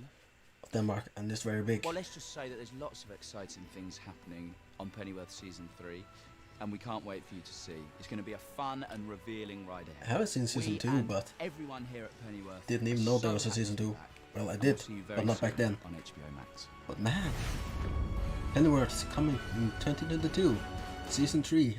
Oh man, it's so good, man. Whew. This is the big one. Oh, it's Jim Lee. Alright, so He's gonna Jim, announce his stuff. fans have noticed that you've been posting some awesome artwork leading up to DC Fandom. And we, of course, have some very keen fans. who He's are looking up trying at to her. piece it all together, see what it might all mean. So Rick, what my can you boy. tell us? Yeah, look, we wanted to create something kind of fun for the fans to engage with. It's essentially a puzzle. I've drawn 12 images, each celebrating a specific DC moment. We're revealing the final 4 right now during Fandome, and so if you take all 16 and rearrange them and kind of squint, hopefully you will see what we have been building up to. I see And, Crisis. it is the iconic cover from Crisis on Infinite Earths, #1, drawn by one of my favorite cover artists, George Perez, 1985. Oh. And yeah, it's a fantastic piece of work, and that is what this mosaic approximates. That's actually nice. An official instruction or rule to figuring out how this all comes together. Absolutely, because look, I wanted to make it hard enough so that people didn't immediately recognize what the cover was. So I basically used elements and drew in characters that approximated those shapes. That's actually and at the end of sick. the day, if you squint, it should work. Yeah, but I can see it, man. Dead giveaways are the panels that say Crisis on Infinite Earths, and we saved them for this moment so that we wouldn't spoil the surprise or the puzzle for the people that have been working on it. Well, it sounds Man, that's really actually cool. and I am so excited to take a look at this with all the fans watching right now, too. It sounds like it took a while to put this all together. How long have you been working on it? Yeah, look, you know how slowly I draw, so it's been, we've been working on it for a couple months. Also, I love that you're like, you know how long it takes me to... If I tried to draw anything near what you draw, it would be like 3 years, and I'd have like, there's one line. Sure. No, absolutely. Doesn't look like anything to me. Well, look, it wasn't just a drawing. I also had to make sure that the drawing approximated this overall kind of iconic image, right? So that was the challenge. So now that we've got some more revealed, I mean, my boy knows how to what does it draw. all mean, Jim? Yeah, He so draws that some of the is best art. $64,000 question. In DC. If I could date myself. But at the end of the day, it is the Comics. and the you know. Right. So that the fan really. What's happening right now? That's awesome, but you do know that it's not just you and I here talking. There's like literally millions of people watching us right now. Yeah. Yeah, you know, we'll fix it in post, right? Is that what they do? Right? Yeah. Wait, what? What was that? We'll fix it in post. Bleep everything. Was he cursing or was he... Doesn't want to reveal Spoiler. all of the secrets right now. Okay. I think you gave the fans some great stuff, so they're going to come up with their own theories, because I know that's what we all like to do. I'm gonna follow this girl on and Twitter. Speaking of fans, Instagram. let's pivot to some other fans and amazing artists. So are you ready to reveal some of the winners of the art contest?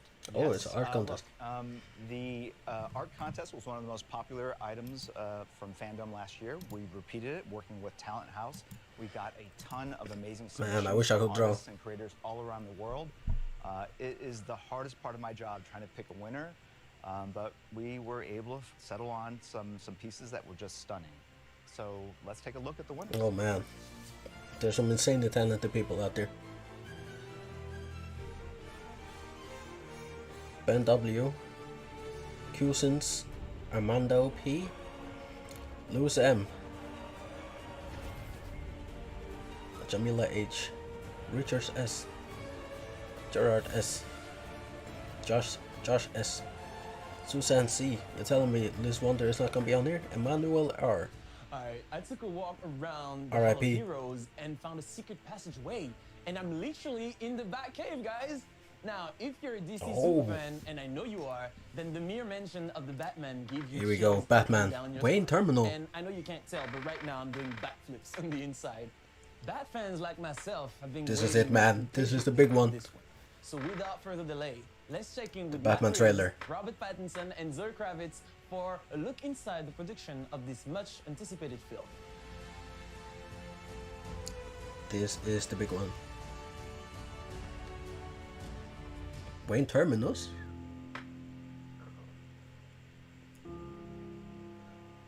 The official trailer. Let's go. Catwoman. Chaos in Gotham. For some reason, Batman just always stood out. It's one of the major characters of the 20th century, and so many people connect to it on such a deep Oh, never level mind. and for so many different reasons. This isn't the trailer. The first conversation I had with Matt about it, I just knew there was something radically different from anything we'd seen in Batman movies before. Man, this Batman's gonna be epic. I can feel it in my bones. I felt that we'd seen lots of origin stories. We'd seen things go further and further into fantasy. Yeah, this is year 2 And Batman. I thought, well, one place Making we haven't more been grounded. is grounding it the way that year 1 does. Oh, year 1. To come right in to a young Batman, not be an origin tale, but refer to his origins and shake into his core. Oh yeah, it takes inspiration from Right year from the 1, beginning, but makes it year there's a 2. desperation to it. He's really working out this rage. I believe. All the fights seem very personal. What's so wonderful about this Who world this? is the Oh, Catwoman. exploration of the gray area. Catwoman really wants to fight for those who don't have someone else to fight for them. And that's where Batman and her Yeah, she really was a connect. stripper. He wants to inflict his kind of justice. He's just compelled to do it. There is no other option.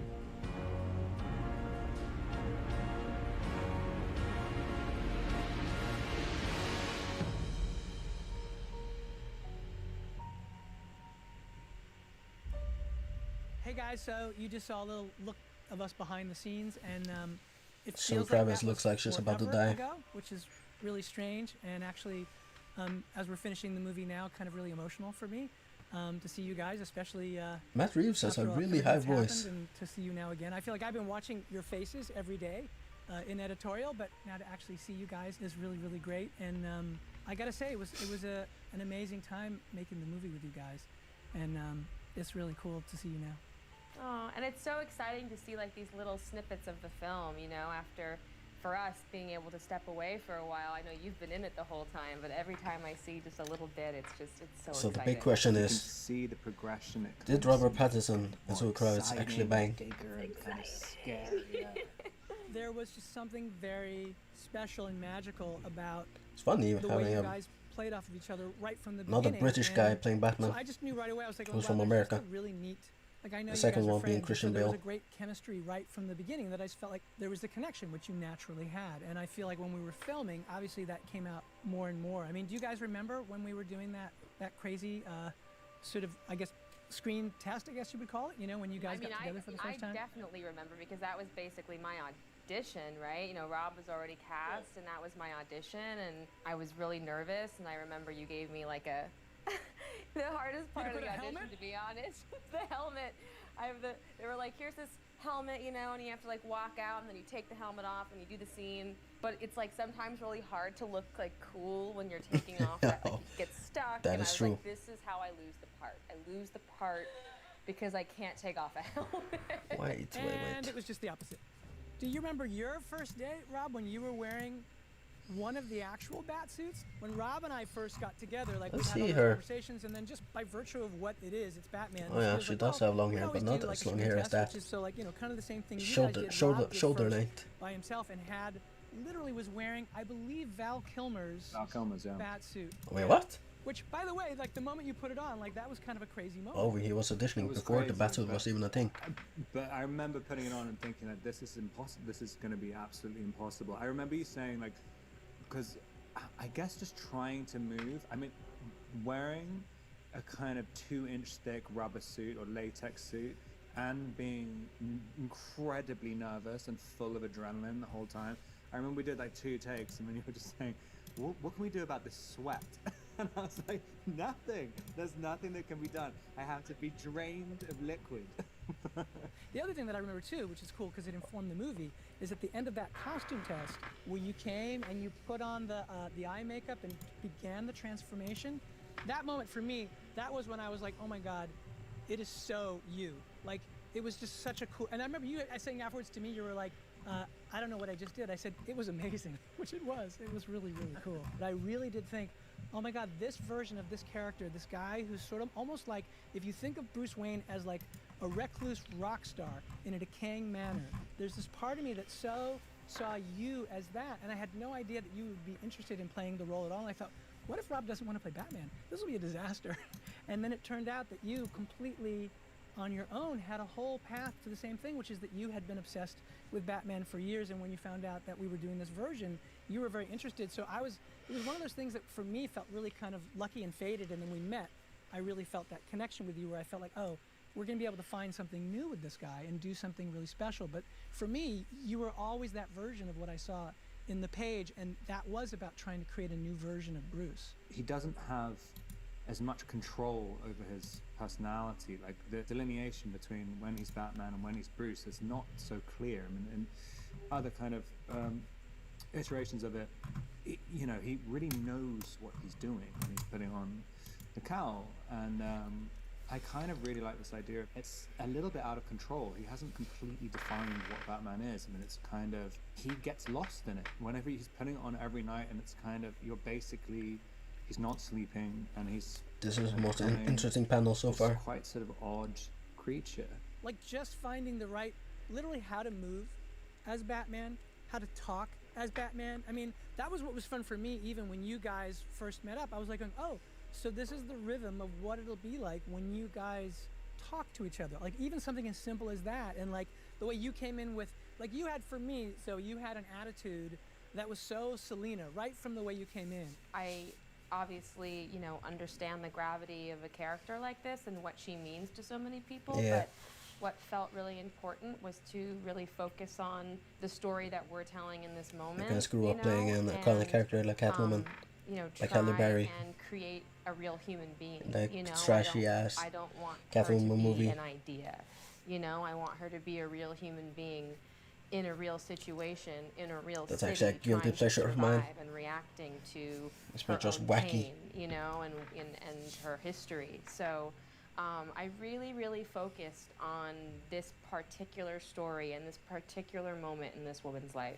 I think it was about trying to She's gonna find be a great Catwoman. a way, again, as Zoe was saying, to ground her so that she felt like she had an emotional journey that made sense for who she was, that ended up being Selena Kyle, but was one that we hadn't seen before. Everyone looks dead inside when they're trying to concentrate on someone listening. That's the thing which will be fun to share with an audience, is that there are a lot of iconic Selena Kyle aspects to the story, but I don't think any version of any of the Batman stories that have done any Selena stuff have done it in this way. Because this is the Andrea's foundation been looking that we're like setting right now, Commissioner right? Gordon. Like, as we move forward and see her become Catwoman, you know, that heart and that humanity will always be there. So we debuted our first trailer for our movie last year at DC Fandom. It's about to come. Thank you for the great response. It's only fitting that we share the second trailer with you all today. Okay, enough from us. Here's what you've been waiting so patiently for. It's the trailer for the Batman. Oh shit, here it is, guys. The second Batman trailer. They're finally showing it to us. Oh man. This is hype. Who this?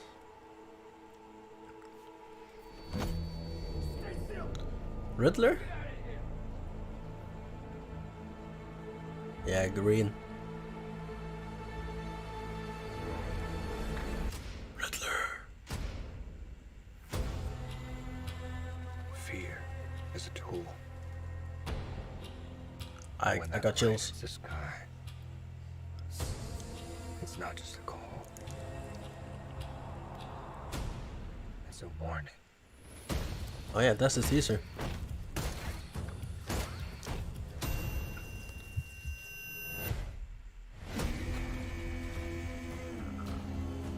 I've been trying to reach you. Find the gun! Hey, what? This is about a king. Is Riddler in prison? And did he get back out? I can take care of myself. Oh, she has her short hair. If this continues, it won't be long before you've nothing left. I Bro. don't care what happens to me. It's only gonna get worse for you. Does look like an emo teenager. This is a different version of Batman. Penguin? Everything they say, ain't you? Maybe we're not so different. Who are you under there? Oh man, the flirtation.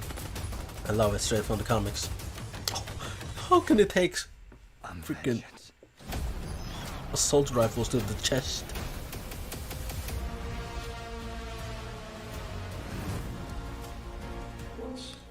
Hey, so different from the first one.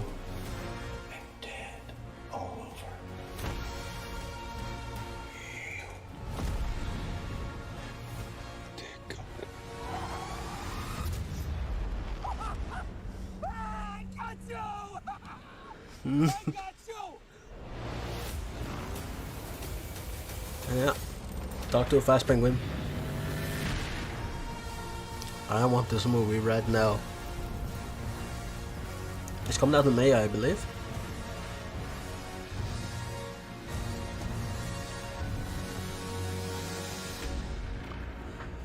March. Let's go. This one month after. And that's the way to drop the mic and end the show. Wow. 1 month Amazing. after On freaking behalf of Warner Brothers and DC, thank you all for watching. my This has birthday. been a super experience. Oh, this is the It's end. been epic, and all of us at DC Fandom. Yeah, it's wanna been thank 3 hours you and for your 52 unwavering minutes. Passion for the DC brand. And of course, for your continued love and support. Thank you for being the best fans in the world. We hope you all felt the love today on a global scale. Hey, I'm the Goodbye best. from Australia. It was an absolute pleasure bringing DC's multiverse into your world. Be sure to check back in at dcfandom.com throughout the year for breaking news on your favorite shows, films, comics, games, and all the creative geniuses behind them. Bye everyone, stay safe and stay super.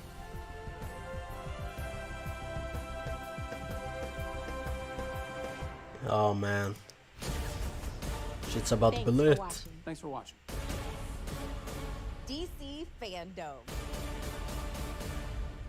Nothing compares to this. Wow.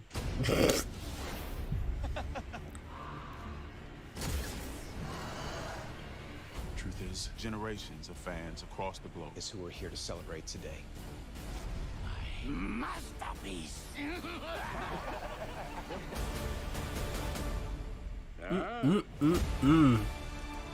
Sweet mother of DC. Tides are changing. That we take on to the next generation of fans.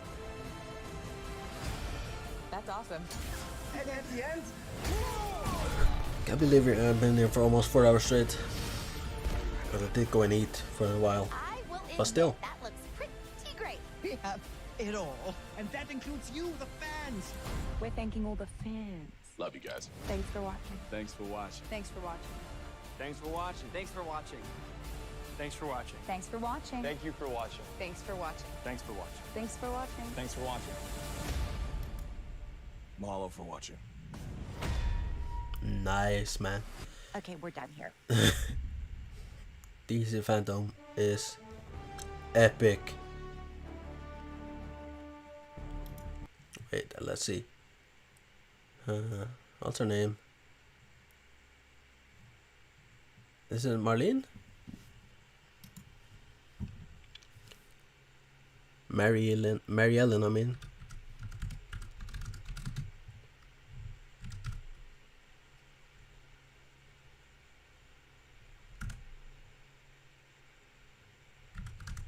Mary Ellen Sarakas? No, that's not her. Nor is it Pam Lifford, right?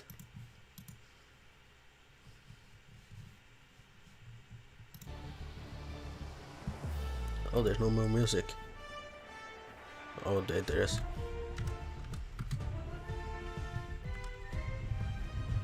Yeah, there's copyrighted music right there.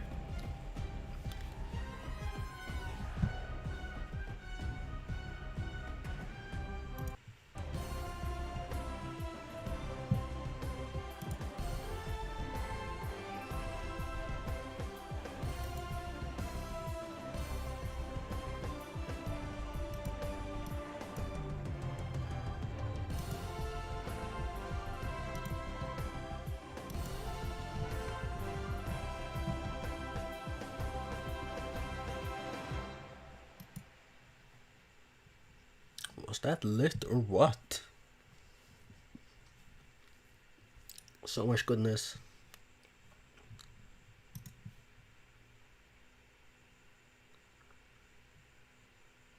I love DC fandom, man. Last year was epic, and this year exactly the same, man. Like, we got surprises, we got things that we knew was happening.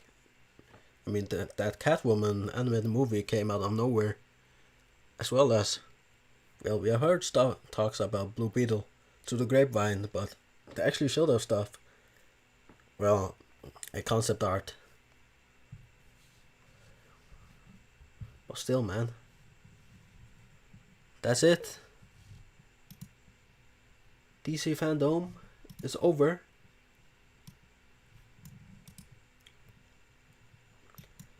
Before we go, I want to end on a good note. And show you this epic picture. Oh, it's not epic, but I just want to end on something sexy. Right there, man. So, thank you for watching DC Fandom with me. And there was a lot of epic stuff. I mean, what can I say? It was absolutely insane. I think it was slightly better last year, but still, I mean, it's still epic, man. We got a lot of stuff. We got the future of Milestone Comics. We got the Peacemaker. We got behind the scenes of Peacemaker.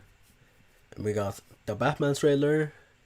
And we got The Flash, which was amazing.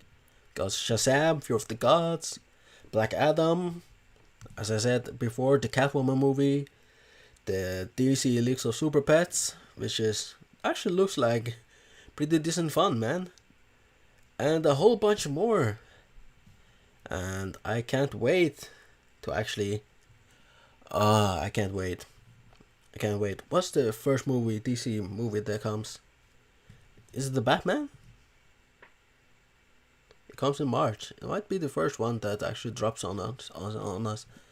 So yeah, if you did enjoy this video, leave it a like. And if you're a massive superhero fan like I am, then subscribe to see more, because this channel is all about superheroes and superhero fun. So again, I will see you later.